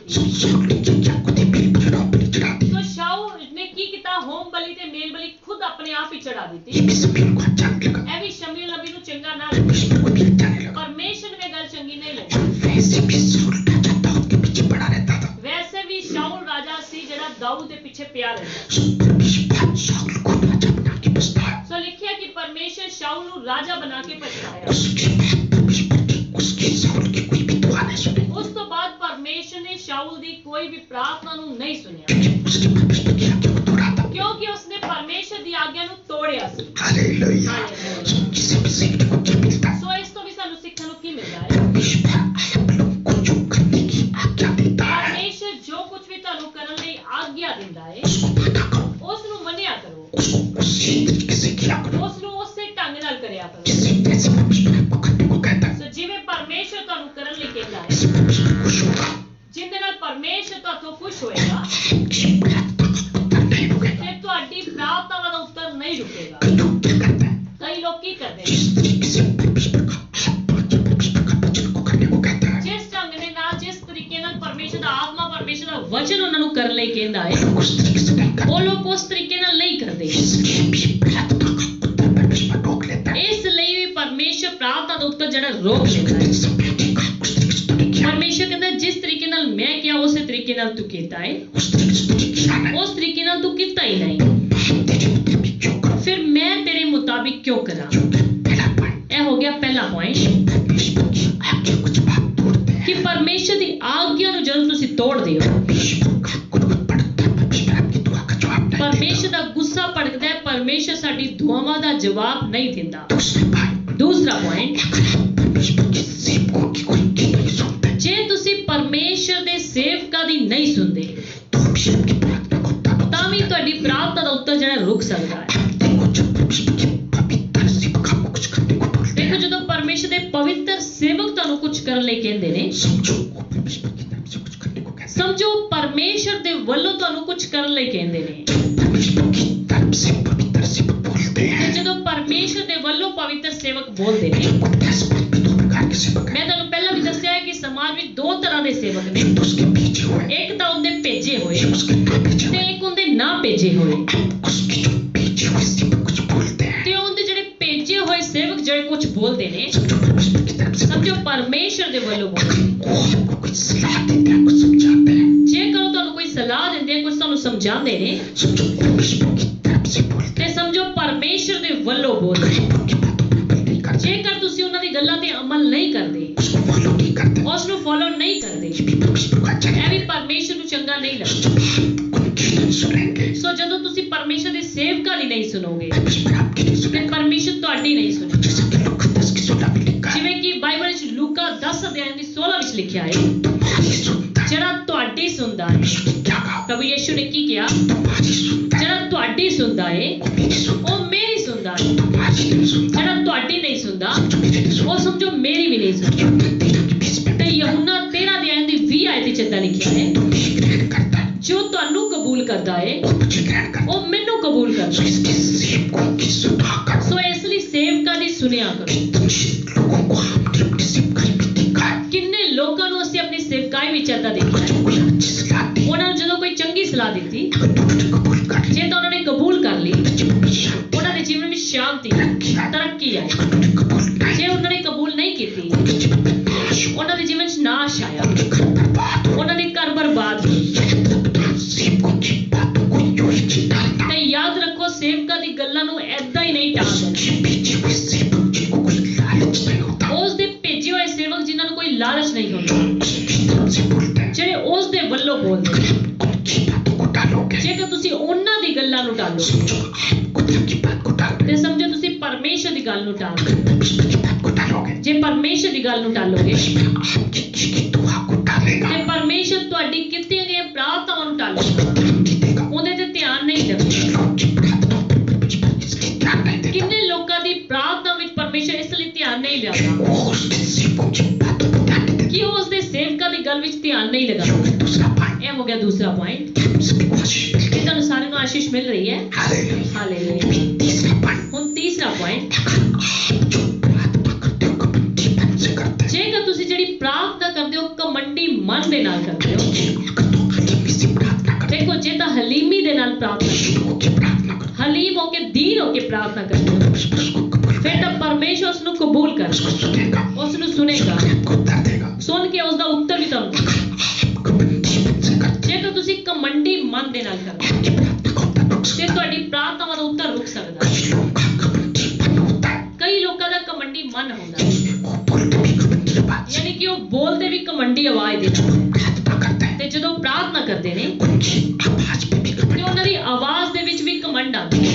आपकी आवाज को आपके मन को भी इंसान तक नहीं पाता ਦੇਖੋ ਤੁਹਾਡੀ ਆਵਾਜ਼ ਨੂੰ ਤੁਹਾਡੇ ਮਨ ਨੂੰ ਬੇਸ਼ੱਕ ਇਨਸਾਨ ਪਰਖ ਨਹੀਂ ਪਾਉਂਦਾ परमेश्वर तो परखता ਪਰ ਪਰਮੇਸ਼ਰ ਦਾ ਪਰਖ ਪਾਉਂਦਾ ਹੈ। है लोग कहते रहते हैं उसके 9 आयत से जब हम पढ़ते हैं ਲੂਕਾ 18 ਅਧਿਆਇ ਦੀ ਜਦੋਂ ਅਸੀਂ 9 ਆਇਤ ਤੋਂ ਪੜ੍ਹਦੇ ਹਾਂ फरीसी और चुंगी लेके पहले दो खुदा के घर में प्रार्थना ਇੱਕ करते ਫਰੀਸੀ ਤੇ ਚੁੰਗੀ ਲੈਣ ਵਾਲਾ ਜਿਹੜੇ परमेश्वर ਦੇ ਘਰ ਪ੍ਰਾਰਥਨਾ ਲਈ ਗਏ, फरीसी ने तो कमंड से दुआ की ਫਰੀਸੀ ਨੇ ਤਾਂ ਕਮੰਡੀ ਮਨ ਦੇ ਨਾਲ ਦੁਆ ਕੀਤੀ मैं तो 10 पास भी देता हूँ, मैं तो रोजे भी रखता हूँ, ਕਿ ਪ੍ਰਭੂ ਜੀ ਮੈਂ ਤਾਂ ਦਸਵਾਂਸ਼ ਵੀ ਦੇਣਾ, ਮੈਂ ਤਾਂ ਰੋਜ਼ੇ ਵੀ ਰੱਖਦਾ ਹਾਂ, चुंगी भरी की तरह कभी अन्याय नहीं करता। ਮੈਂ ਇਸ ਚੁੰਗੀ ਲੈਣ ਵਾਲੇ ਦੀ ਤਰ੍ਹਾਂ ਅਨਿਆਏ ਨਹੀਂ ਕਰਦਾ। उसने जब उसके कमंड की दुआ को देखा, ਪਰਮੇਸ਼ਰ ਨੇ ਉਸੇ ਕਮੰਡੀ ਮਨ ਦੀ ਦੁਆ ਨੂੰ ਦੇਖਿਆ, दूसरा जो चुंगी लेने वाले ने दुआ की, ਪਰ ਦੂਸਰਾ ਜਿਹੜਾ ਚੁੰਗੀ ਲੈਣ ਵਾਲੇ ਨੇ ਦੁਆ ਕੀਤੀ, उसने बेचारे ने दीन होकर दुआ की। ਉਹਨੇ ਵਿਚਾਰੇ ਨੇ ਹਲੀਮ ਹੋ ਕੇ ਦੁਆ ਕੀਤੀ। उस खुदा की तरफ नजर भी नहीं दोहराना चाहिए। ਲਿਖਿਆ ਕਿ ਉਹਨੇ ਪਰਮੇਸ਼ਰ ਵੱਲ ਨਜ਼ਰ ਵੀ ਨਹੀਂ ਦੁਹਰਾਣੀ ਚਾਹੀ, उसने इतना दीन होकर प्रार्थना की। ਉਹਨੇ ਇੰਨੀ ਦੀਨ ਹੋ ਕੇ ਪ੍ਰਾਰਥਨਾ ਕੀਤੀ। भाई प्रभु ने कहा, किसी चुंगी लेने वाले को धर्मी माना गया। ਤੇ ਬਾਈਬਲ 'ਚ ਲਿਖਿਆ ਇਸੇ ਚੁੰਗੀ ਲੈਣ वाले ਨੂੰ ਧਰਮੀ ਗਿਣਿਆ ਗਿਆ। वचन में लिखा, जो बड़ा होगा उसको छोटा किया ਯਾਨੀ जाए, ਕਿ ਵਚਨ ਕਹਿੰਦਾ ਹੈ ਕਿ ਜਿਹੜਾ ਵੱਡਾ ਆਪਣੇ ਆਪ ਨੂੰ ਕਰੇਗਾ ਉਹ ਛੋਟਾ ਕੀਤਾ ਜਾਵੇ, जो को छोटा करे ਤੇ ਜਿਹੜਾ ਆਪਣੇ ਆਪ ਨੂੰ ਛੋਟਾ ਕਰੇਗਾ उसको बड़ा किया जाए। ਉਸ ਨੂੰ ਵੱਡਾ ਕੀਤਾ ਜਾਵੇ। सोचिए,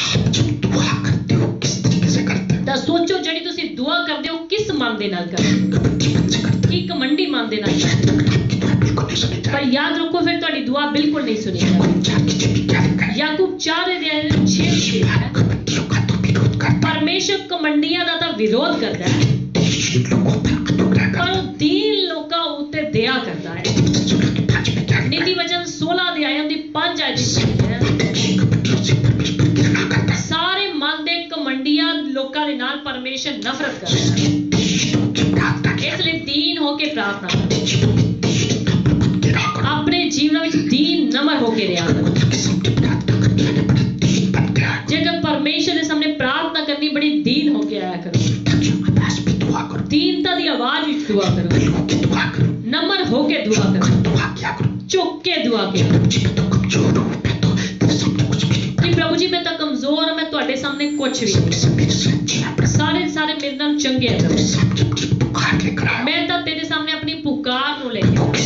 आप दुनिया के सामने कितने भी बड़े हो सकते हैं, ਦੁਨੀਆ ਦੇ ਸਾਹਮਣੇ ਤੁਸੀਂ ਕਿੰਨੇ ਵੀ ਵੱਡੇ ਇਨਸਾਨ ਹੋ ਸਕਦੇ, पोस्ट पे हो सकते ਵੱਡੀ ਪੋਸਟ ਤੇ ਹੋ हैं, ਸਕਦੇ, लिखे हो सकते हैं। ਪੜ੍ਹੇ ਲਿਖੇ ਹੋ ਸਕਦੇ, याद रखना, ਪਰ ਇੱਕ ਗੱਲ ਚੇਤੇ ਰੱਖਣਾ, जिस परमेश्वर के सामने आप दुआ करने आ रहे ਜਿਸ हो, ਪਰਮੇਸ਼ਰ ਦੇ ਸਾਹਮਣੇ ਤੁਸੀਂ ਦੁਆ ਕਰਨ ਦੇ ਲਈ ਆ ਰਹੇ उसके सामने चुटकी के बराबर भी नहीं। ਹੋ, ਉਸ ਦੇ ਸਾਹਮਣੇ ਤੁਸੀਂ ਚੁਟਕੀ ਦੇ ਬਰਾबर ਵੀ, उसके सामने हम होके दुआ ਇਸ ਲਈ ਉਸ ਦੇ ਸਾਹਮਣੇ ਹੰਬਲ ਹੋ ਕੇ ਨਮਰ ਹੋ ਕੇ ਪ੍ਰਾਰਥਨਾ ये ਕਰੋ। होगा हमारा तीसरा ਇਹ पॉइंट। ਹੋ ਗਿਆ ਸਾਡਾ ਤੀਸਰਾ ਪੁਆਇੰਟ। चौथा पॉइंट, ਹੁਣ ਚੌਥਾ ਪੁਆਇੰਟ, अगर आप अपने मन में बुरा सोचते हो ਜੇਕਰ ਤੁਸੀਂ ਆਪਣੇ ਮਨ ਦੇ ਵਿੱਚ ਬੁਰਾ ਸੋਚਦੇ किसी के भी प्रति, ਕਿਸੇ ਦੇ ਵੀ ਪ੍ਰਤੀ, अपनों के प्रति, अपने परिवार के प्रति, ਆਪਣਿਆਂ ਦੇ ਪ੍ਰਤੀ ਚਾਹੇ ਆਪਣੇ ਪਰਿਵਾਰ ਦੇ ਪ੍ਰਤੀ, आपके पति के प्रति, ਪਤਨੀ ਆਪਣੇ ਪਤੀ ਦੇ ਪ੍ਰਤੀ, पति अपनी पत्नी के ਜਾਂ ਪਤੀ ਆਪਣੇ ਪਤਨੀ ਦੇ ਪ੍ਰਤੀ, प्रति, माँ-बाप के ਜਾਂ ਬੱਚੇ ਆਪਣੇ ਮਾਂ-ਬਾਪ ਦੇ ਪ੍ਰਤੀ, माँ-बाप अपने बच्चों के प्रति, ਜਾਂ माँ-बाप ਆਪਣੇ ਬੱਚਿਆਂ ਦੇ ਪ੍ਰਤੀ, पड़ोसियों के प्रति, ਜਾਂ ਆਪਣੇ ਪੜੋਸੀਆਂ ਦੇ ਪ੍ਰਤੀ ये दुआ कबूल नहीं होगी। ਤੁਹਾਡੀ ਦੁਆ ਕਬੂਲ ਨਹੀਂ ਹੋਵੇਗੀ। आपका मन में अगर किसी भी किस्म की बुराई है, ਤੁਹਾਡੇ ਮਨ ਦੇ ਵਿੱਚ ਜੇਕਰ ਕਿਸੇ ਵੀ ਕਿਸਮ ਦੀ ਕੋਈ ਬੁਰਾਈ ਹੈ, आपकी प्रार्थना सुनी नहीं ਤੁਹਾਡੀ ਪ੍ਰਾਰਥਨਾ ਸੁਣੀ ਨਹੀਂ ਜਾਵੇਗੀ। आपसे 5 मिनट की ड्यूटी करते हो, बिजनेस करते हो, ਕਈ ਵਾਰ ਤੁਸੀਂ ਜਿਵੇਂ ਸਮਾਜ ਵਿੱਚ ਦੇ ਡਿਊਟੀ ਕਰਦੇ ਹੋ, ਕੋਈ ਕਾਰੋਬਾਰ ਕਰਦੇ किसी ਹੋ, के प्रति नफरत रखते हो, ਕਿਸੇ ਦੇ ਪ੍ਰਤੀ ਨਫ਼ਰਤ ਰੱਖਦੇ ਹੋ, किसी पड़ोसी के प्रति नफरत रखते ਕਿਸੇ ਪੜੋਸੀ ਦੇ ਪ੍ਰਤੀ हो, ਨਫ਼ਰਤ, उसी प्रकार के मन से आप परमेश्वर के सामने दुआ करने आओ। ਉਸੇ ਤਰੀਕੇ ਮਨ ਲੈ ਕੇ ਪਰਮੇਸ਼ਰ ਦੇ ਸਾਹਮਣੇ ਤੁਸੀਂ ਦੁਆ ਕਰਨ ਦੇ ਲਈ ਆਓ। आपकी दुआ को परमेश्वर अनसुना कर दे। ਤੁਹਾਡੀ ਦੁਆ ਨੂੰ ਪਰਮੇਸ਼ਰ ਅਣਸੁਣਾ कर देगा। भजन संहिता 66 की 18 में पढ़ी, दाऊद क्या कहता है? ਜੇਕਰ ਅਸੀਂ ਭਜਨ ਸੰਹਿਤਾ 66 ਅਧਿਆਇ ਦੀ 18 ਆਇਤ ਵਿੱਚ ਦੇਖੀਏ ਤੇ ਦਾਊਦ ਇੱਥੇ ਕੀ ਕਹਿੰਦਾ ਹੈ? यदि मैं मन में अनर्थ बात सोचता तो प्रभु मेरी न सुनता। अगर मैं मन में अनर्थ बात सोचता ਦਾਊਦ ਰਾਜਾ ਕਿਹੜੇ ਕੀ ਕਹਿੰਦਾ ਹੈ? ਜੇਕਰ ਮੈਂ ਆਪਣੇ ਮਨ ਵਿੱਚ ਐਦਾਂ ਉਦਾਂ ਦੀ ਅਨਰਥ ਗੱਲਾਂ ਨੂੰ ਹੀ ਸੋਚਦਾ ਰਹਿੰਦਾ हूँ, ਜਿਨ੍ਹਾਂ ਦਾ ਕੋਈ ਮਤਲਬ ਨਹੀਂ, परमेश्वर खुश नहीं होता, ਜਿਨ੍ਹਾਂ ਨਾਲ ਪਰਮੇਸ਼ਰ ਖੁਸ਼ ਨਹੀਂ ਹੁੰਦਾ, परमेश्वर मेरी ना सुनता। ਤਾਂ ਪਰਮੇਸ਼ਰ ਮੇਰੀ ਦੁਆ ਨੂੰ ਨਾ ਸੁਣਦਾ। दाऊद की बात की बात आपके लिए तो है। ਜਦੋਂ ਦਾਊਦ ਇਹ ਗੱਲ ਕਹਿ ਸਕਦਾ ਹੈ ਤੇ ਇਹ ਗੱਲ ਤੁਹਾਡੇ ਲਈ ਹੈ। आप अपने मन में अनर्थ इधर-उधर की बातें सोचोगे, ਜੇਕਰ ਤੁਸੀਂ ਆਪਣੇ ਮਨ ਵਿੱਚ ਅਨਰਥ ਇੱਧਰ ਉੱਧਰ ਦੀਆਂ ਗੱਲਾਂ ਨੂੰ ਸੁਣੋਗੇ, किसी के प्रति नफरत की बात, नाराजगी की बात, ਕਿਸੇ ਦੇ ਪ੍ਰਤੀ ਨਫ਼ਰਤ ਦੀ ਗੱਲ ਜਾਂ ਨਾਰਾਜ਼ਗੀ ਦੀ ਗੱਲ, आपकी दुआ परमेश्वर नहीं सुनेगा। ਤੁਹਾਡੀ ਦੁਆ ਪਰਮੇਸ਼ਰ ਨਹੀਂ ਸੁਣੇਗਾ। जो पहले सभी सुनते हैं उसके साथ आयत में ਜਦੋਂ ਅਸੀਂ ਪਹਿਲਾ ਸ਼ਮੂਏਲ 16 ਦੀ ਆਇਤ ਦੀ 7 ਆਇਤ 'ਚ ਪੜ੍ਹਦੇ ਹਾਂ, तो शब्द पढ़ लीजिए, पढ़िए। परंतु यहोवा ने शमूएल से कहा, न तो उसके रूप पर दृष्टि कर और न उसके डील की ऊंचाई पर, Yes. क्योंकि मैंने उसे अयोग्य जाना है। क्योंकि यहोवा का देखना मनुष्य का सा नहीं है। मनुष्य तो बाहरी रूप देखता है, परंतु यहोवा की दृष्टि मन पर रहती है। पहले रूप देखता है, ਇਨਸਾਨ ਜਿਹੜਾ ਹੈ ਬਾਹਰਲਾ ਰੂਪ ਦੇਖਦਾ ਹੈ हाँ, वो बढ़िया, वो शरीफ लगता ਕਿ है, ਹਾਂ ਉਹ ਵਧੀਆ ਸ਼ਰੀਫ ਲੱਗਦਾ ਹੈ, कम बोलता है। ਉਹ ਘੱਟ ਬੋਲਦਾ ਹੈ। याद रखना, परमेश्वर बाहरी रूप नहीं, याद रखना परमेश्वर बाहरला रूप नहीं, अंदर दा रूप दे। मन ते दृष्टि, मन ते निगाह रंदी है परमेश्वर। ਜਦੋਂ ਤੁਸੀਂ ਪ੍ਰਾਰਥਨਾ ਕਰਦੇ ਹੋ ਪਰਮੇਸ਼ਰ ਦੀ ਨਿਗਾਹ ਤੁਹਾਡੇ ਮਨ ਤੇ ਰਹਿੰਦੀ ਹੈ। ਆਪਣੇ ਮਨਾਂ ਨੂੰ ਸ਼ੁੱਧ ਰੱਖਿਆ ਹਰ ਕਿਸੇ ਦੇ ਪ੍ਰਤੀ। ਕੋਈ ਤੁਹਾਡੇ ਲਈ ਜੇ ਬੁਰਾ ਸੋਚਦਾ ਉਸ ਨੂੰ ਸੋਚਣ, ਜੇਕਰ ਤੁਸੀਂ ਵੀ ਬਦਲੇ ਦੀ ਭਾਵਨਾ ਰੱਖੋਗੇ ਤੁਹਾਡੀ ਪ੍ਰਾਰਥਨਾ ਦਾ ਉੱਤਰ ਰੁਕ ਜਾਵੇਗਾ। ਇਸ ਲਈ ਆਪਣੇ ਮਨ ਨੂੰ ਵਿਅਰਥ ਦੀਆਂ ਅਨਰਥ ਗੱਲਾਂ ਤੋਂ ਭਰ ਕੇ ਨਾ ਰੱਖੋ। ਪੰਜਵਾਂ ਪੁਆਇੰਟ, ਜੇਕਰ ਤੁਸੀਂ ਕਿਸੇ ਗਰੀਬ ਦੀ ਦੁਆ ਨੂੰ ਨਹੀਂ ਸੁਣਦੇ ਤਾਂ ਪਰਮੇਸ਼ਰ ਤੁਹਾਡੀ ਦੁਆ ਦਾ ਜਿਹੜਾ ਉੱਤਰ ਰੋਕ ਲਵੇਗਾ। ਪਰਮੇਸ਼ਰ ਤੁਹਾਡੀ ਦੁਆ ਦਾ ਉੱਤਰ ਰੋਕ ਲਵੇਗਾ।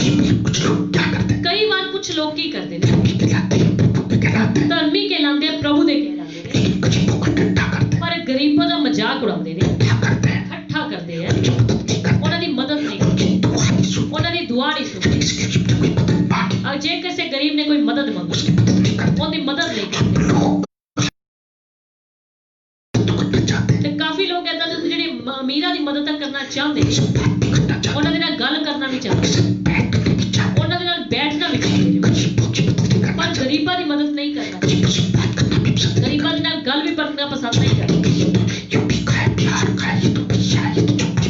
ਜਦੋਂ ਅਸੀਂ ਕਹੀਏ ਕਿ ਝੌਂਪੜੀ 'ਚ ਰਹਿਣ ਵਾਲੇ ਆ ਤੇ ਯੂਪੀ ਦੇ ਰਹਿਣ ਵਾਲੇ ਜਾਂ ਬਿਹਾਰ ਦੇ ਵਿੱਚ ਰਹਿਣ ਵਾਲੇ ਆ, ਅਸੀਂ ਉਹਨਾਂ ਦੇ ਨਾਲ ਗੱਲ ਕਰਨਾ ਕਈ ਵਾਰ ਪਸੰਦ ਨਹੀਂ ਕਰਦੇ, ਕਈ ਵਾਰ ਉਹਨਾਂ ਦਾ ਮਜ਼ਾਕ ਵੀ ਕਰਦੇ, ਉਹਨਾਂ ਦੀ ਗੱਲਬਾਤ ਦਾ ਮਜ਼ਾਕ ਕਰਦੇ। ਚੇਤੇ ਰੱਖਣਾ ਮਜ਼ਾਕ ਕਰਨ ਵਾਲਿਓ, ਤੁਸੀਂ ਜੇਕਰ ਉਹਨਾਂ ਦਾ ਮਜ਼ਾਕ ਕਰੋਗੇ ਉਹਨਾਂ ਦੀ ਨਹੀਂ ਸੁਣੋਗੇ, ਉਹਨਾਂ ਨੂੰ ਕੁਝ ਨਹੀਂ ਸਮਝੋਗੇ ਤੇ ਪਰਮੇਸ਼ਰ ਫਿਰ ਤੁਹਾਨੂੰ ਕੁਝ ਨਹੀਂ ਸਮਝੇਗਾ। ਫਿਰ ਜਦੋਂ ਤੁਸੀਂ ਪੁਕਾਰੋਗੇ ਨਾ ਪਰਮੇਸ਼ਰ ਵੀ ਅਨਸੁਣਾ ਕਰੇਗਾ। ਕੋਈ ਵੀ ਪੁਆਇੰਟ ਜਿਹੜਾ ਮੈਂ ਤੁਹਾਨੂੰ ਸਮਝਾ ਰਿਹਾ ਆਪਣੇ ਦਿਮਾਗ ਦੇ ਨਾਲ ਨਹੀਂ ਸਮਝੋ, ਵਚਨ ਦੀ ਸਪੋਰਟ ਲੈ ਕੇ ਸਮਝੋ। ਮੈਂ ਤੁਹਾਨੂੰ ਇੱਕ ਪੁਆਇੰਟ ਵਚਨ ਵਿੱਚੋਂ ਸਾਬਿਤ ਕਰਨਾ ਚਾਹੁੰਦਾ। नीति वचन 21 अध्याय 13 है, जो कंगाल की दुहाई पर कान न दे वह आप पुकारेगा और उसकी सुनी न जाए। कोई भी इंसान जड़ा कि गरीब दी दुहाई पर अपने कानां नूं नहीं लगांदा, उसदी गल्लां नूं नहीं सुणदा, उसदी मदद नहीं करदा, कोई इंसान जदों खुद पुकारेगा उसदी भी सुनी नहीं जाएगी। परमेश्वर दा वचन दसदा गरीबां दी सुनो तुहाडी सुनेगा। हालेलुया।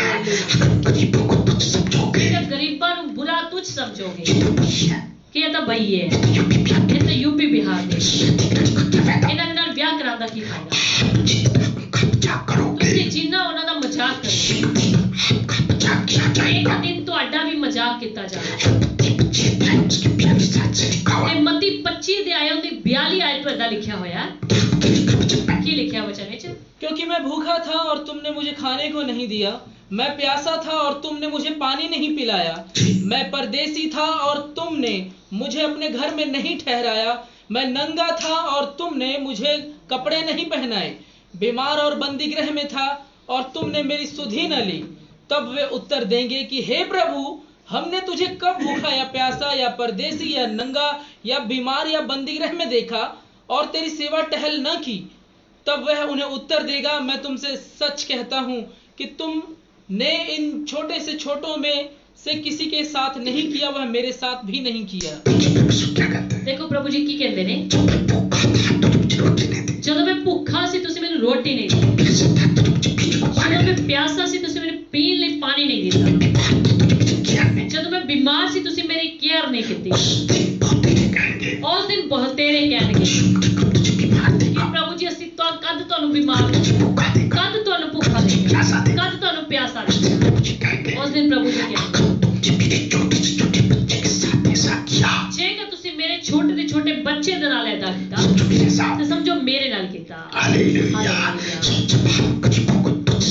ਜਦੋਂ ਤੁਸੀਂ ਵਚਨ ਨੂੰ ਤੁੱਛ ਸਮਝਦੇ ਹੋ, ਗਰੀਬਾਂ ਨੂੰ ਤੁੱਛ ਸਮਝਦੇ ਹੋ, ਗਰੀਬਾਂ ਦੀ ਸੁਣਦੇ ਨਹੀਂ, ਯਾਦ ਰੱਖਣਾ ਜਦੋਂ ਤੁਸੀਂ ਪੁਕਾਰੋ ਤੁਹਾਡੀ ਵੀ ਸੁਣੀ ਨਹੀਂ ਜਾਏਗੀ। ਇਹਦਾ ਸਿੱਖਿਆ ਕੀ ਮਿਲਦੀ?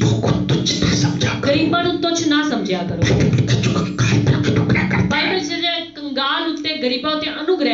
यहोवा को उद्धार देता है। ਉਹ ਯਹੋਵਾ ਨੂੰ ਉਧਾਰ ਦਿੰਦਾ ਹੈ। ਜੇਕਰ ਪਰਮੇਸ਼ਰ ਨੇ ਉਹਨਾਂ ਨੂੰ ਗਰੀਬ ਬਣਾ ਕੇ ਇਸ ਧਰਤੀ ਤੇ ਰੱਖਿਆ ਹੈ ਤੇ ਕੀ ਉਹਨਾਂ ਦਾ ਮਜ਼ਾਕ ਕਰਨਾ ਸਮਝੋ? ਉਹਨਾਂ ਦਾ ਮਜ਼ਾਕ ਕਰਨਾ ਸਮਝੋ ਪਰਮੇਸ਼ਰ ਦਾ ਮਜ਼ਾਕ ਕਰਨਾ। ਸੋ ਇਸ ਦੇ ਨਾਲ ਵੀ ਤੁਹਾਡੀ ਪ੍ਰਾਰਥਨਾ ਜਿਹੜੀ ਕਈ ਲੋਕਾਂ ਦੀ ਪ੍ਰਾਰਥਨਾ ਅਸੀਂ ਦੇਖੀਏ ਇਸ ਲਈ ਰੁਕਦੀ ਹੈ ਕਿ ਉਹ ਅਮੀਰਾਂ ਦੇ ਨਾਲ ਗੱਲ ਕਰਨਾ ਤਾਂ ਪਸੰਦ ਕਰਦੇ, ਪੜ੍ਹੇ ਲਿਖੇ ਦੇ ਨਾਲ ਗੱਲ ਕਰਨਾ ਪਸੰਦ ਕਰਦੇ। ਜੇਕਰ ਉਹਨਾਂ ਨੇ ਕੋਈ ਸਹਾਇਤਾ ਮੰਗੀ ਉਹਨਾਂ ਦੀ ਸਹਾਇਤਾ ਕਰਨ ਲਈ ਤਿਆਰ ਨੇ, ਪਰ ਜੇਕਰ ਕਿਸੇ ਗਰੀਬ ਨੇ ਉਹਨਾਂ ਦੀ ਸਹਾਇਤਾ ਮੰਗੀ ਤੇ ਉਹ ਉਹਦਾ ਜਵਾਬ ਹੀ ਨਹੀਂ ਦਿੰਦੇ। ਯਾਦ ਰੱਖਣਾ ਪਰਮੇਸ਼ਰ ਵੀ ਤੁਹਾਡੀ ਨਹੀਂ। ਸੋਚੋ ਕਿ ਤੁਹਾਡੀ ਕੋਈ ਪ੍ਰਾਰਥਨਾ ਦਾ ਵਿਸ਼ੇ ਇਸ ਲਈ ਤਾਂ ਨਹੀਂ ਰੁਕਿਆ ਪਿਆ। ਅਗਲਾ ਛਠਾ ਪੁਆਇੰਟ, ਜੇਕਰ ਤੁਸੀਂ ਪਰਮੇਸ਼ਰ ਦੇ ਵਚਨਾਂ ਨੂੰ ਧਿਆਨ ਦੇ ਨਾਲ ਨਹੀਂ ਸੁਣਦੇ,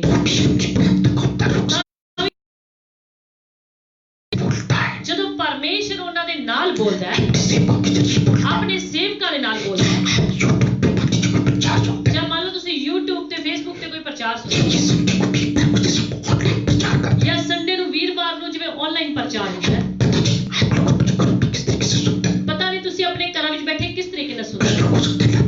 ਕਈ ਲੋਕ ਹੋ ਸਕਦਾ ਲਾਪਰਵਾਹੀ ਵਰਤਦੇ, ਸੁਣਦੇ ਸੁਣਦੇ ਕੰਮ ਕਰਦੇ ਹੋ, ਜਾਂ ਕਈ ਲੋਕ ਹੋ ਸਕਦਾ ਏਦਾਂ ਹੀ ਕਮੈਂਟ ਲਿਖ ਕੇ ਭੇਜਣ ਕਿ ਪਾਸੇ ਨੂੰ ਲੱਗੇ ਕਿ ਅਸੀਂ ਜੁੜੇ ਹੋਏ ਹਾਂ। ਸਾਨੂੰ ਤਾਂ ਬੇਸ਼ੱਕ ਪਤਾ ਨਹੀਂ ਲੱਗਦਾ, ਪਰ ਯਾਦ ਰੱਖਣਾ ਉਸ ਪਰਮੇਸ਼ਰ ਉੱਪਰ ਵਾਲੇ ਨੂੰ ਜ਼ਰੂਰ ਪਤਾ ਲੱਗਦਾ। ਉਹ ਤੁਹਾਡੇ ਦਿਮਾਗ ਨੂੰ ਚੈੱਕ ਕਰ ਲੈਂਦਾ ਕਿ ਤੁਸੀਂ ਉਸਦੇ ਵਚਨਾਂ ਨੂੰ ਕਿੰਨਾ ਕੁ ਧਿਆਨ ਲਗਾ ਕੇ ਸੁਣਦੇ ਹੋ। ਜੇਕਰ ਉਹਦੇ ਵਚਨਾਂ ਨੂੰ ਤੁੱਛ ਸਮਝੋ, ਵਚਨ ਸੁਣਦੇ ਸਮੇਂ ਹੀ ਤੁਸੀਂ ਨੀਂਦ ਲਓਗੇ। ਜੇਕਰ ਤੁਸੀਂ ਸੋਚਦੇ ਹੋ ਕਿ ਹੁਣ ਨਹੀਂ ਸੁਣਾਂਗਾ, ਬਾਅਦ ਵੀ ਸੁਣ ਲਾਂਗਾ ਜਾਂ ਲਾਸਟ ਵਿੱਚ ਹੀ ਜੁੜ ਜਾਵਾਂਗਾ, ਤੁਹਾਡੀ ਪਰਮੇਸ਼ਰ ਪ੍ਰਾਰਥਨਾ ਨੂੰ ਤੁੱਛ ਸਮਝੇਗਾ। नाना स्पोर्टिंग प्रूफ भी दिया है। नीति वचन 28 अध्याय की 9 है, जो अपने कान पर व्यवस्था सुनने से फेर लेता है उसकी प्रार्थना घृणित ठहरती है। ਜਿਹੜਾ ਕੋਈ ਆਪਣੇ ਕੰਨਾਂ ਨੂੰ ਪਰਮੇਸ਼ਰ ਦਾ ਵਚਨ ਸੁਣਨ ਲਈ ਆਪਣੇ ਕੰਨਾਂ ਨੂੰ ਮੁੱਖ ਮੋੜ ਲੈਂਦਾ ਹੈ, ਜਦੋਂ ਪਰਮੇਸ਼ਰ ਬੋਲਦਾ ਉਹਦੇ ਸੇਵਕ ਬੋਲਦੇ ਨੇ, ਚਾਹੇ ਤੁਸੀਂ YouTube ਤੇ ਸੁਣਦੇ ਹੋ ਚਾਹੇ ਤੁਸੀਂ Facebook ਤੇ ਸੁਣਦੇ ਹੋ, ਜੇਕਰ ਚੰਗੇ ਪ੍ਰਭੂ ਦੇ ਭੇਜੇ ਹੋਏ ਸੇਵਕ ਪਵਿੱਤਰ ਸੇਵਕ ਮਸਾ ਕੀਤੇ ਹੋਏ ਪ੍ਰਚਾਰਕ ਪ੍ਰਚਾਰ ਕਰਦੇ ਨੇ, ਜੇ ਤੁਸੀਂ ਆਪਣੇ ਕੰਨਾਂ ਨੂੰ ਉਹਨਾਂ ਤੋਂ ਫੇਰ ਲਵੋਗੇ ਤਾਂ ਕੀ ਲਿਖਿਆ ਉਸ ਦੀ ਪ੍ਰਾਰਥਨਾ ਜਿਹੜੀ ਹੈ ਘ੍ਰਿਣਿਤ ਪਰਮੇਸ਼ਰ ਉਸ ਦੀ ਪ੍ਰਾਰਥਨਾ ਦੇ ਨਾਲ ਪਰਮੇਸ਼ਰ ਨਫ਼ਰਤ ਕਰੇਗਾ। ਉਸ ਦੀ ਪ੍ਰਾਰਥਨਾ ਨੂੰ ਪਰਮੇਸ਼ਰ ਕੁਝ ਨਹੀਂ ਕਰਦਾ, ਉਸ ਦੀ ਪ੍ਰਾਰਥਨਾ ਨੂੰ ਪਰਮੇਸ਼ਰ ਕਿੰਨੇ ਲੋਕਾਂ ਦੀ ਪ੍ਰਾਰਥਨਾ ਨੂੰ ਪਰਮੇਸ਼ਰ ਇਸ ਲਈ ਪਿੱਛੇ ਕਰਦਾ ਕਿ ਜਦੋਂ ਮੈਂ ਬੋਲਦਾ ਤੁਸੀਂ ਨਹੀਂ ਸੁਣਦੇ।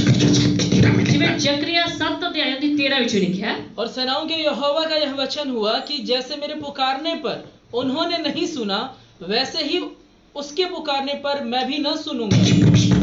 देखो परमेश्वर का वचन की दस है, जिਵੇਂ ਮੇਰੇ ਪੁਕਾਰਨ ਤੇ ਉਹਨਾਂ ਨੇ ਨਹੀਂ ਸੁਣਿਆ, ਉਦਾਂ ਹੀ ਉਹਨਾਂ ਦੇ ਪੁਕਾਰਨ ਤੇ ਮੈਂ ਵੀ ਨਹੀਂ ਸੁਣਾ। ਜਦੋਂ ਪਰਮੇਸ਼ਰ ਪੁਕਾਰਦਾ ਹੈ, ਆਪਣੇ ਵਚਨ ਦੇ ਜਰੀਏ ਪੁਕਾਰਦਾ ਹੈ, ਜੇ ਤੁਸੀਂ ਪਰਮੇਸ਼ਰ ਦਾ ਵਚਨ ਨਹੀਂ ਸੁਣੋਗੇ, ਉਸ ਤੇ ਲਾਪਰਵਾਹੀ ਵਰਤੋਗੇ, ਤਾਂ ਜਦੋਂ ਫਿਰ ਤੁਸੀਂ ਪੁਕਾਰੋਗੇ ਪਰਮੇਸ਼ਰ ਤੁਹਾਡੀ ਵੀ ਨਹੀਂ ਸੁਣੇਗਾ। ਤੁਸੀਂ ਜੇਕਰ ਉਸ ਨੂੰ ਤੁੱਛ ਸਮਝੋਗੇ, ਉਸ ਦੇ ਵਚਨ ਨੂੰ ਤੁੱਛ ਸਮਝੋਗੇ, ਪਰਮੇਸ਼ਰ ਤੁਹਾਨੂੰ ਵੀ ਤੁੱਛ ਸਮਝੇਗਾ। ਕਿੰਨੇ ਲੋਕੀ ਕਹਿੰਦੇ ਜਦੋਂ ਵਰਸ਼ਿਪ ਹੁੰਦੀ ਹੈ, ਅਸੀਂ ਦੇਖਿਆ ਵਰਸ਼ਿਪ ਦੇ 50-60 ਲੋਕ ਜੁੜਦੇ ਤੇ ਜਦੋਂ ਵਚਨ ਹੁੰਦਾ ਹੈ 5-10-20 ਜ਼ਿਆਦਾ ਹੋ ਜਾਂਦੇ। ਜੇ ਤੁਸੀਂ ਵਰਸ਼ਿਪ ਨੂੰ ਵੀ ਤੁੱਛ ਸਮਝੋਗੇ, ਪਰਮੇਸ਼ਰ ਨੂੰ ਚੰਗਾ ਨਹੀਂ ਲੱਗੇਗਾ, ਪਰਮੇਸ਼ਰ ਨੂੰ ਚੰਗਾ ਨਹੀਂ ਲੱਗੇਗਾ, ਉਹ ਤੁਹਾਡੀ ਪ੍ਰਾਰਥਨਾ ਨੂੰ ਰੋਕ ਲਵੇਗਾ। ਜੇਕਰ ਤੁਸੀਂ ਅਸੀਂ ਆਰਾਧਨਾ ਨੂੰ ਤੁੱਛ ਸਮਝੋਗੇ, ਜੇਕਰ ਤੁਸੀਂ ਉਸਦੇ ਵਚਨ ਨੂੰ ਤੁੱਛ ਸਮਝੋਗੇ, ਤੇ ਪਰਮੇਸ਼ਰ ਤੁਹਾਡੀ ਕੁਝ ਸਮਝ। पुकारते हैं ਇਸ ਲਈ ਕਿੰਨੇ ਲੋਕ ਜਦੋਂ ਖੁਦਾਵੰਦ ਨੂੰ ਪੁਕਾਰਦੇ ਨੇ परमेश्वर की सुनता नहीं। ਪਰਮੇਸ਼ਰ ਉਹਨਾਂ ਦੀ ਸੁਣਦਾ ਨਹੀਂ। हालेलुया। ਹਾਲੇਲੂਇਆ। चौथा छठा पॉइंट। ਇਹ ਹੋ ਗਿਆ ਛਠਾ ਪੁਆਇੰਟ। अब इन 7 पॉइंट पे ਅਸੀਂ 7ਵੇਂ ਪੁਆਇੰਟ ਤੇ ਚਲਾਂਗੇ। जाएं। दूसरों से मेल मिलाप नहीं रखते ਜੇ ਤੁਸੀਂ ਦੂਸਰਿਆਂ ਨਾਲ ਮੇਲ ਮਿਲਾਪ ਨਹੀਂ ਰੱਖਦੇ तो भी आपकी प्रार्थना को उत्तर रुक ਤਾਂ सकता ਵੀ ਤੁਹਾਡੀ ਪ੍ਰਾਰਥਨਾ ਦਾ ਉੱਤਰ ਜਿਹੜਾ ਰੁਕ ਸਕਦਾ ਹੈ। है। मेल मिलाप कैसे होता है? ਮੇਲ ਮਿਲਾਪ ਕਿੱਦਾਂ ਹੁੰਦਾ हो ਹੈ? सकता है आप अपने परिवार से मेल मिलाप नहीं रखते, ਹੋ ਸਕਦਾ ਤੁਸੀਂ ਆਪਣੇ ਪਰਿਵਾਰ ਦੇ ਨਾਲ ਮੇਲ ਮਿਲਾਪ ਨਹੀਂ ਰੱਖਦੇ, बच्चे अपने माता के साथ नहीं ਬੱਚੇ ਆਪਣੇ ਮਾਂ-ਬਾਪ ਦੇ ਨਾਲ ਨਹੀਂ ਰੱਖਦੇ, रखते, बच्चे अपने भाई बहनों के साथ नहीं ਜਾਂ रखते, ਬੱਚੇ ਆਪਣੇ ਵੱਡੇ ਮਾਂ-ਬਾਪ ਦੇ ਨਾਲ ਆਪਣੇ ਭੈਣ ਭਰਾਵਾਂ ਦੇ ਨਾਲ ਮੇਲ ਮਿਲਾਪ ਨਹੀਂ ਰੱਖਦੇ, आप अपने पड़ोसियों के साथ मेल मिलाप ਜਾਂ ਤੁਸੀਂ ਆਪਣੇ ਪੜੋਸੀਆਂ ਦੇ ਨਾਲ ਮੇਲ ਮਿਲਾਪ ਨਹੀਂ ਰੱਖਦੇ, नहीं, किसी को अपनी गलती से नाराज कर देते हैं, ਜਾਂ ਤੁਸੀਂ ਕਿਸੇ ਆਪਣੀ ਗਲਤੀ ਦੇ ਨਾਲ ਦੂਸਰਿਆਂ ਨੂੰ ਨਾਰਾਜ਼ ਕਰ ਦਿੰਦੇ ਹੋ। जिन पड़ोसियों के साथ पड़ोसियों की भूल चाल नहीं होती, ਕਿੰਨੇ ਪੜੋਸੀਆਂ ਦੀ ਆਪਣੇ ਪੜੋਸੀਆਂ ਦੇ ਨਾਲ ਬੋਲ ਚਾਲ ਨਹੀਂ, जिन रिश्तेदारों के साथ भूल चाल नहीं होती, ਕਿੰਨੇ ਗਲੀ ਮੁਹੱਲੇ ਵਾਲੇ ਦੀ ਆਪਣੇ ਗਲੀ ਮੁਹੱਲੇ ਵਾਲੇ ਦੀ ਨਾਰਾਜ਼ਗੀ ਰਹਿੰਦੀ ਹੈ, ਬੋਲ ਚਾਲ ਨਹੀਂ। जिन भाई बहनों का अपने भाई बहनों से मेल मिलाप नहीं होता, ਕਿੰਨੇ ਭਾਈ ਭੈਣਾਂ ਦਾ ਆਪਣੇ ਭੈਣਾਂ ਭਰਾਵਾਂ ਦੇ ਨਾਲ ਮੇਲ ਮਿਲਾਪ ਨਹੀਂ ਹੁੰਦਾ, जिन सेवकों का दूसरे सेवकों से मेल मिलाप नहीं ਤੇ होता, ਕਿੰਨੇ ਸੇਵਕਾਂ ਦਾ ਦੂਸਰੇ ਸੇਵਕਾਂ ਦੇ ਨਾਲ ਮੇਲ ਮਿਲਾਪ ਨਹੀਂ। मुझे क्या कहते हैं? ਯਾਦ ਰੱਖਣਾ ਵਚਨ ਕੀ ਦੱਸਦਾ ਹੈ। मेल मिलाप नहीं रखते, ਜੇਕਰ ਤੁਸੀਂ ਮੇਲ ਮਿਲਾਪ ਨਹੀਂ ਕਰਦੇ जी प्रार्थना रुक सकती है। ਤੁਹਾਡੀ ਪ੍ਰਾਰਥਨਾ ਜਿਹੜੀ ਹੈ ਰੁਕ ਸਕਦੀ ਹੈ। मेल मिलाप करो, ਪਹਿਲਾਂ ਮੇਲ ਮਿਲਾਪ ਕਰੋ। पढ़ो ਮੱਤੀ 5 ਅਧਿਆਇ ਦੀ 23 ਤੇ 24 ਵਿੱਚ यदि तू अपनी भेंट वेदी पर लाए और वहां तू स्मरण करे कि मेरे भाई के मन में मेरी ओर से कुछ विरोध है, तो वहीं अपनी भेंट वेदी के सामने छोड़ दे और जाकर पहले अपने भाई से मेल मिलाप कर, तब आकर अपनी भेंट चढ़ा। यस, अगर तू अपनी भेंट वेदी पर ले आया, ਲਿਖਿਆ ਹੈ ਵਚਨ ਵਿੱਚ ਜੇਕਰ ਤੂੰ ਆਪਣੀ ਪੇਂਟ ਨੂੰ ਵੇਦੀ ਤੇ ਲਿਆਇਆ ਜਾਂ ਘੁਟਨੇ ਟੇਕ ਕੇ ਪ੍ਰਾਰਥਨਾ ਕਰਨ ਲਈ ਬੈਠ ਗਿਆ तेरे को ये याद आ जाए वहाँ पर ਤੇ ਤੈਨੂੰ ਯਾਦ ਆ ਜਾਵੇ ਉੱਥੇ भाई के प्रति तो मेरे प्रति नाराज की, ਕਿ ਮੇਰੇ ਭਰਾ ਦੇ ਮਨ ਵਿੱਚ ਮੇਰੇ ਪ੍ਰਤੀ ਕੋਈ ਨਾਰਾਜ਼ਗੀ ਹੈ, पड़ोसी के प्रति मेरे प्रति नाराज ਮੇਰੇ ਪੜੋਸੀ ਦੇ ਮਨ ਵਿੱਚ ਮੇਰੇ ਪ੍ਰਤੀ ਨਾਰਾਜ਼ਗੀ है की। लिखा, भेंट को वही वेदी के सामने छोड़ दे, ਤਾਂ ਲਿਖਿਆ ਆਪਣੀ ਪੇਂਟ ਨੂੰ ਉਸੇ ਵੇਦੀ ਦੇ ਅੱਗੇ ਛੱਡ ਦੇ, पहले जाके उससे मेल मिलाप कर, ਪਹਿਲਾਂ ਜਾ ਕੇ ਉਹਦੇ ਨਾਲ ਮੇਲ ਮਿਲਾਪ ਕਰ, अपनी भेंट वेदी पर चढ़ा। ਤਦ ਆਪਣੀ ਪੇਂਟ ਵੇਦੀ ਤੇ ਲੈ ਕੇ ਆ। हालेलुया। हालेलुया। कितने लोगों को नाराज रखता है, ਜੇਕਰ ਤੁਸੀਂ ਪਤਾ ਨਹੀਂ ਕਿੰਨੇ ਲੋਕਾਂ ਨੂੰ ਨਾਰਾਜ਼ ਰੱਖਦੇ ਹੋ, कितने लोगों को दुखी रखता है, ਕਿੰਨੇ ਲੋਕਾਂ ਨੂੰ ਤੁਸੀਂ ਦੁਖੀ ਰੱਖਦੇ ਹੋ, अपने माँ बाप को दुखी रखता है, ਕਿੰਨੇ ਬੱਚੇ ਆਪਣੇ ਮਾਂ-ਬਾਪ ਨੂੰ ਦੁਖੀ ਰੱਖਦੇ उससे मेल मिलाप नहीं, ਉਹਨਾਂ ਦੇ ਨਾਲ ਮੇਲ ਮਿਲਾਪ ਨਹੀਂ ਕਰਦੇ, बच्चों के माँ बाप को अलग कर देते, ਕਿੰਨੇ ਬੱਚੇ ਆਪਣੇ ਮਾਂ-ਬਾਪ ਨੂੰ ਅਲੱਗ ਕਰ ਦਿੰਦੇ, जिन पड़ोसियों से बातचीत नहीं करते, ਕਿੰਨੇ ਪੜੋਸੀਆਂ ਨਾਲ ਗੱਲਬਾਤ ਨਹੀਂ ਕਰਦੇ, पड़ोसियों से मेल मिलाप नहीं होता। ਪੜੋਸੀਆਂ ਦੇ ਨਾਲ ਮੇਲ ਮਿਲਾਪ ਨਹੀਂ ਕਰਦੇ। ਯਾਦ ਰੱਖਣਾ मेल मिलाप की कमी अगर आपके अंदर है, ਮੇਲ ਮਿਲਾਪ ਦੀ ਕਮੀ ਜੇ ਤੁਹਾਡੇ ਅੰਦਰ ਹੈ, परमेश्वर अपनी प्रार्थना को रोक देगा। ਪਰਮੇਸ਼ਰ ਤੁਹਾਡੀ ਪ੍ਰਾਰਥਨਾ ਨੂੰ ਰੋਕ इससे ਲਏਗਾ। शिक्षा क्या मिलती है? ਇਹਦੇ ਤੋਂ ਸਿੱਖਿਆ ਕੀ ਮਿਲਦੀ ਹੈ?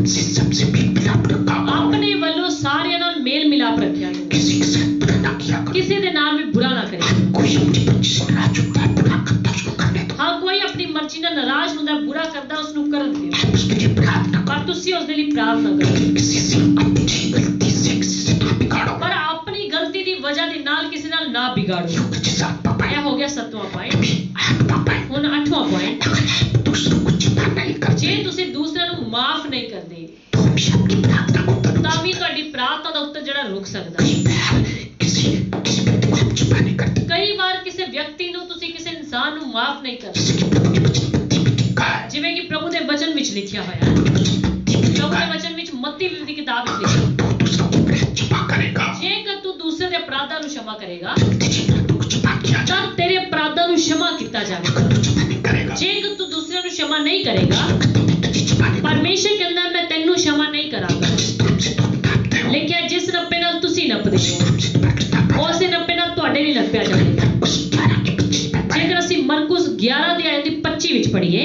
और जब कभी तुम खड़े हुए प्रार्थना करते हो, तो यदि तुम्हारे मन में किसी की ओर से कुछ विरोध हो तो क्षमा करो, इसलिए कि तुम्हारा स्वर्गीय पिता भी तुम्हारे अपराध क्षमा करे। अगर तुम प्रार्थना करते हो तो भी लगता है तुम्हें किसी को क्षमा करना चाहिए, ਜੇਕਰ ਤੁਸੀਂ ਪ੍ਰਾਰਥਨਾ ਕਰਦੇ ਹੋ, ਤੁਹਾਨੂੰ ਲੱਗਦਾ ਹੈ ਕਿਸੇ ਨੂੰ क्षमा ਕਰਨਾ ਚਾਹੀਦਾ ਹੈ, किसी के प्रति विरोध है, ਤੁਹਾਡੇ ਮਨ ਦੇ ਵਿੱਚ ਕਿਸੇ ਦੇ ਪ੍ਰਤੀ ਵਿਰੋਧ ਹੈ, उसको क्षमा करो, ਤਾਂ ਉਸ ਨੂੰ क्षमा ਕਰੋ। उसको बोल दो भैया मुझे क्षमा करो, ਉਸ ਨੂੰ ਕਹਿ ਦਿਓ ਕਿ ਭਈਆ ਮੈਨੂੰ क्षमा ਕਰੋ, क्षमा मांग लो, ਜਾਂ क्षमा ਮੰਗ ਲਓ। चुपना पसंद नहीं ਪਰ करते, ਤੁਸੀਂ ਝੁਕਣਾ ਪਸੰਦ ਨਹੀਂ ਕਰਦੇ, ये भी परमेश्वर को अच्छा नहीं ਇਹ ਵੀ ਪਰਮੇਸ਼ਰ ਨੂੰ ਚੰਗਾ ਨਹੀਂ ਲੱਗਦਾ। कई लोग दूसरों को क्षमा करना पसंद नहीं ਕਈ करते, ਲੋਕ ਦੂਸਰਿਆਂ ਨੂੰ क्षमा ਕਰਨਾ ਪਸੰਦ ਨਹੀਂ ਕਰਦੇ, प्रति नाराजगी रखते, ਉਹਨਾਂ ਦੇ ਪ੍ਰਤੀ ਨਾਰਾਜ਼ਗੀ ਰੱਖਦੇ, मुझे बातें बोलना ਉਹਨਾਂ ਦੇ ਲਈ ਬੁਰੀਆਂ ਗੱਲਾਂ ਨੂੰ ये भी ਬੋਲਦੇ, परमेश्वर को अच्छा नहीं ਇਹ लगता, ਵੀ ਪਰਮੇਸ਼ਰ ਨੂੰ ਚੰਗਾ ਨਹੀਂ ਲੱਗਦਾ। इसलिए परमेश्वर भी उनको क्षमा नहीं करता, ਇਸ ਲਈ ਪਰਮੇਸ਼ਰ ਵੀ ਉਹਨਾਂ ਨੂੰ क्षमा ਨਹੀਂ ਕਰਦਾ।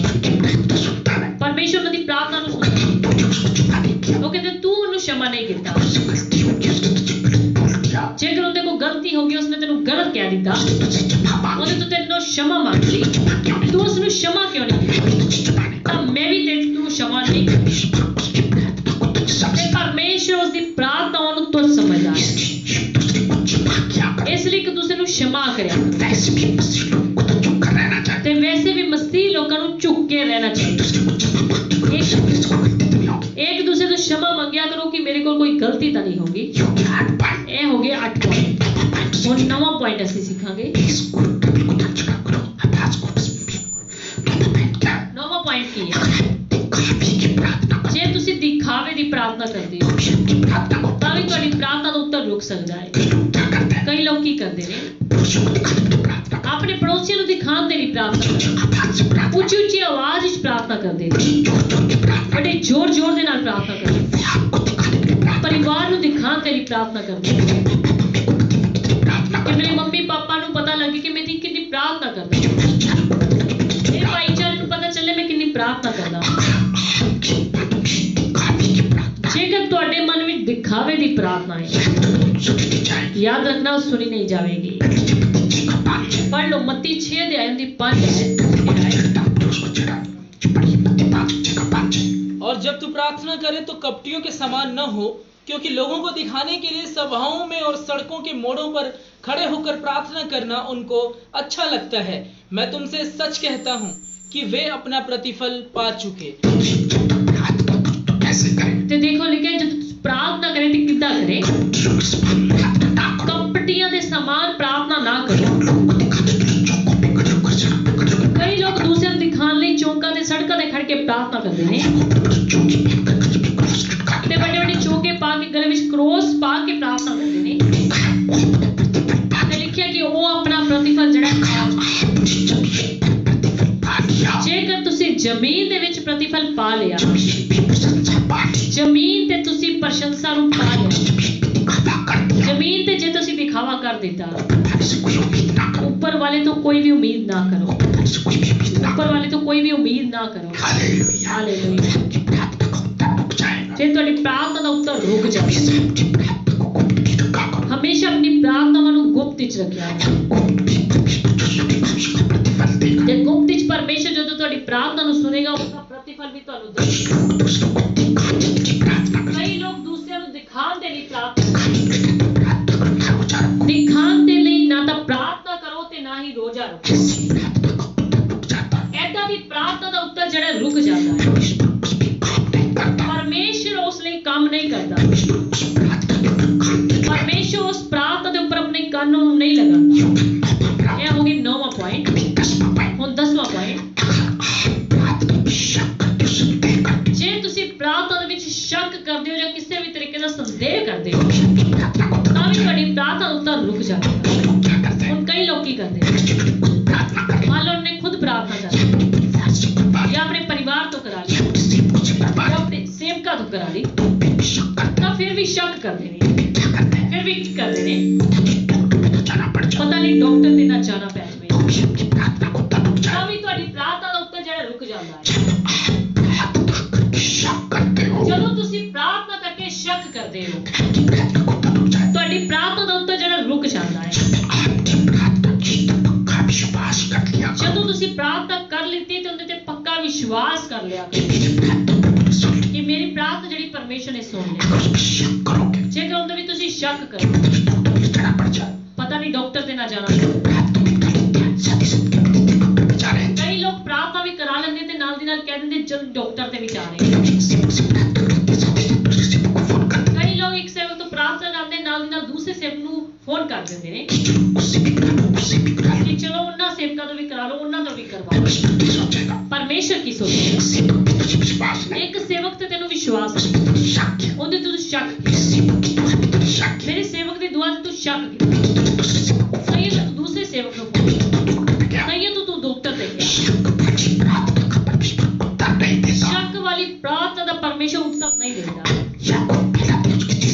याकूब पहला अध्याय 6-7 पढ़ लियो। पर विश्वास से मांगे और कुछ संदेह न करें, क्योंकि संदेह करने वाला समुद्र की लहर के समान है, और जो हवा से बहती और उछलती है।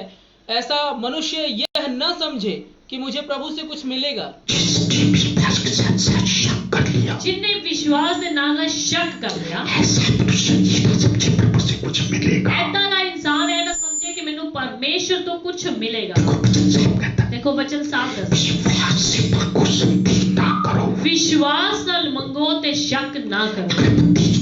किस पे पड़े? ਜੇਕਰ ਅਸੀਂ ਮਤੀ 21 ਅਧਿਆਇ ਦੀ 21 ਆਇਤ ਵਿੱਚ ਦੇਖੀਏ यीशु ने उसको उत्तर दिया कि मैं तुमसे सच कहता हूँ, यदि तुम विश्वास रखो और संदेह न करो तो न केवल ये करोगे जो इस अंजीर के पेड़ से किया गया है, परंतु यदि इस पहाड़ से भी कहोगे कि उखड़ जा और समुद्र में जा पड़ तो ये हो जाएगा। विश्वास के साथ इस पहाड़ को कहो कि उखड़ जा, ਜੇ समुद्र में जा ਤੁਸੀਂ पड़, ਵਿਸ਼ਵਾਸ ਦੇ ਨਾਲ ਇਸ ਪਹਾੜ ਨੂੰ ਕਹੋਗੇ ਕਿ ਉਖੜ ਜਾ ਤੇ ਸਮੁੰਦਰ ਵਿੱਚ ਜਾ ਗਿਰ ये भी हो जाएगा। ਤੇ ਇਹ ਵੀ ਹੋ ਜਾਏਗਾ।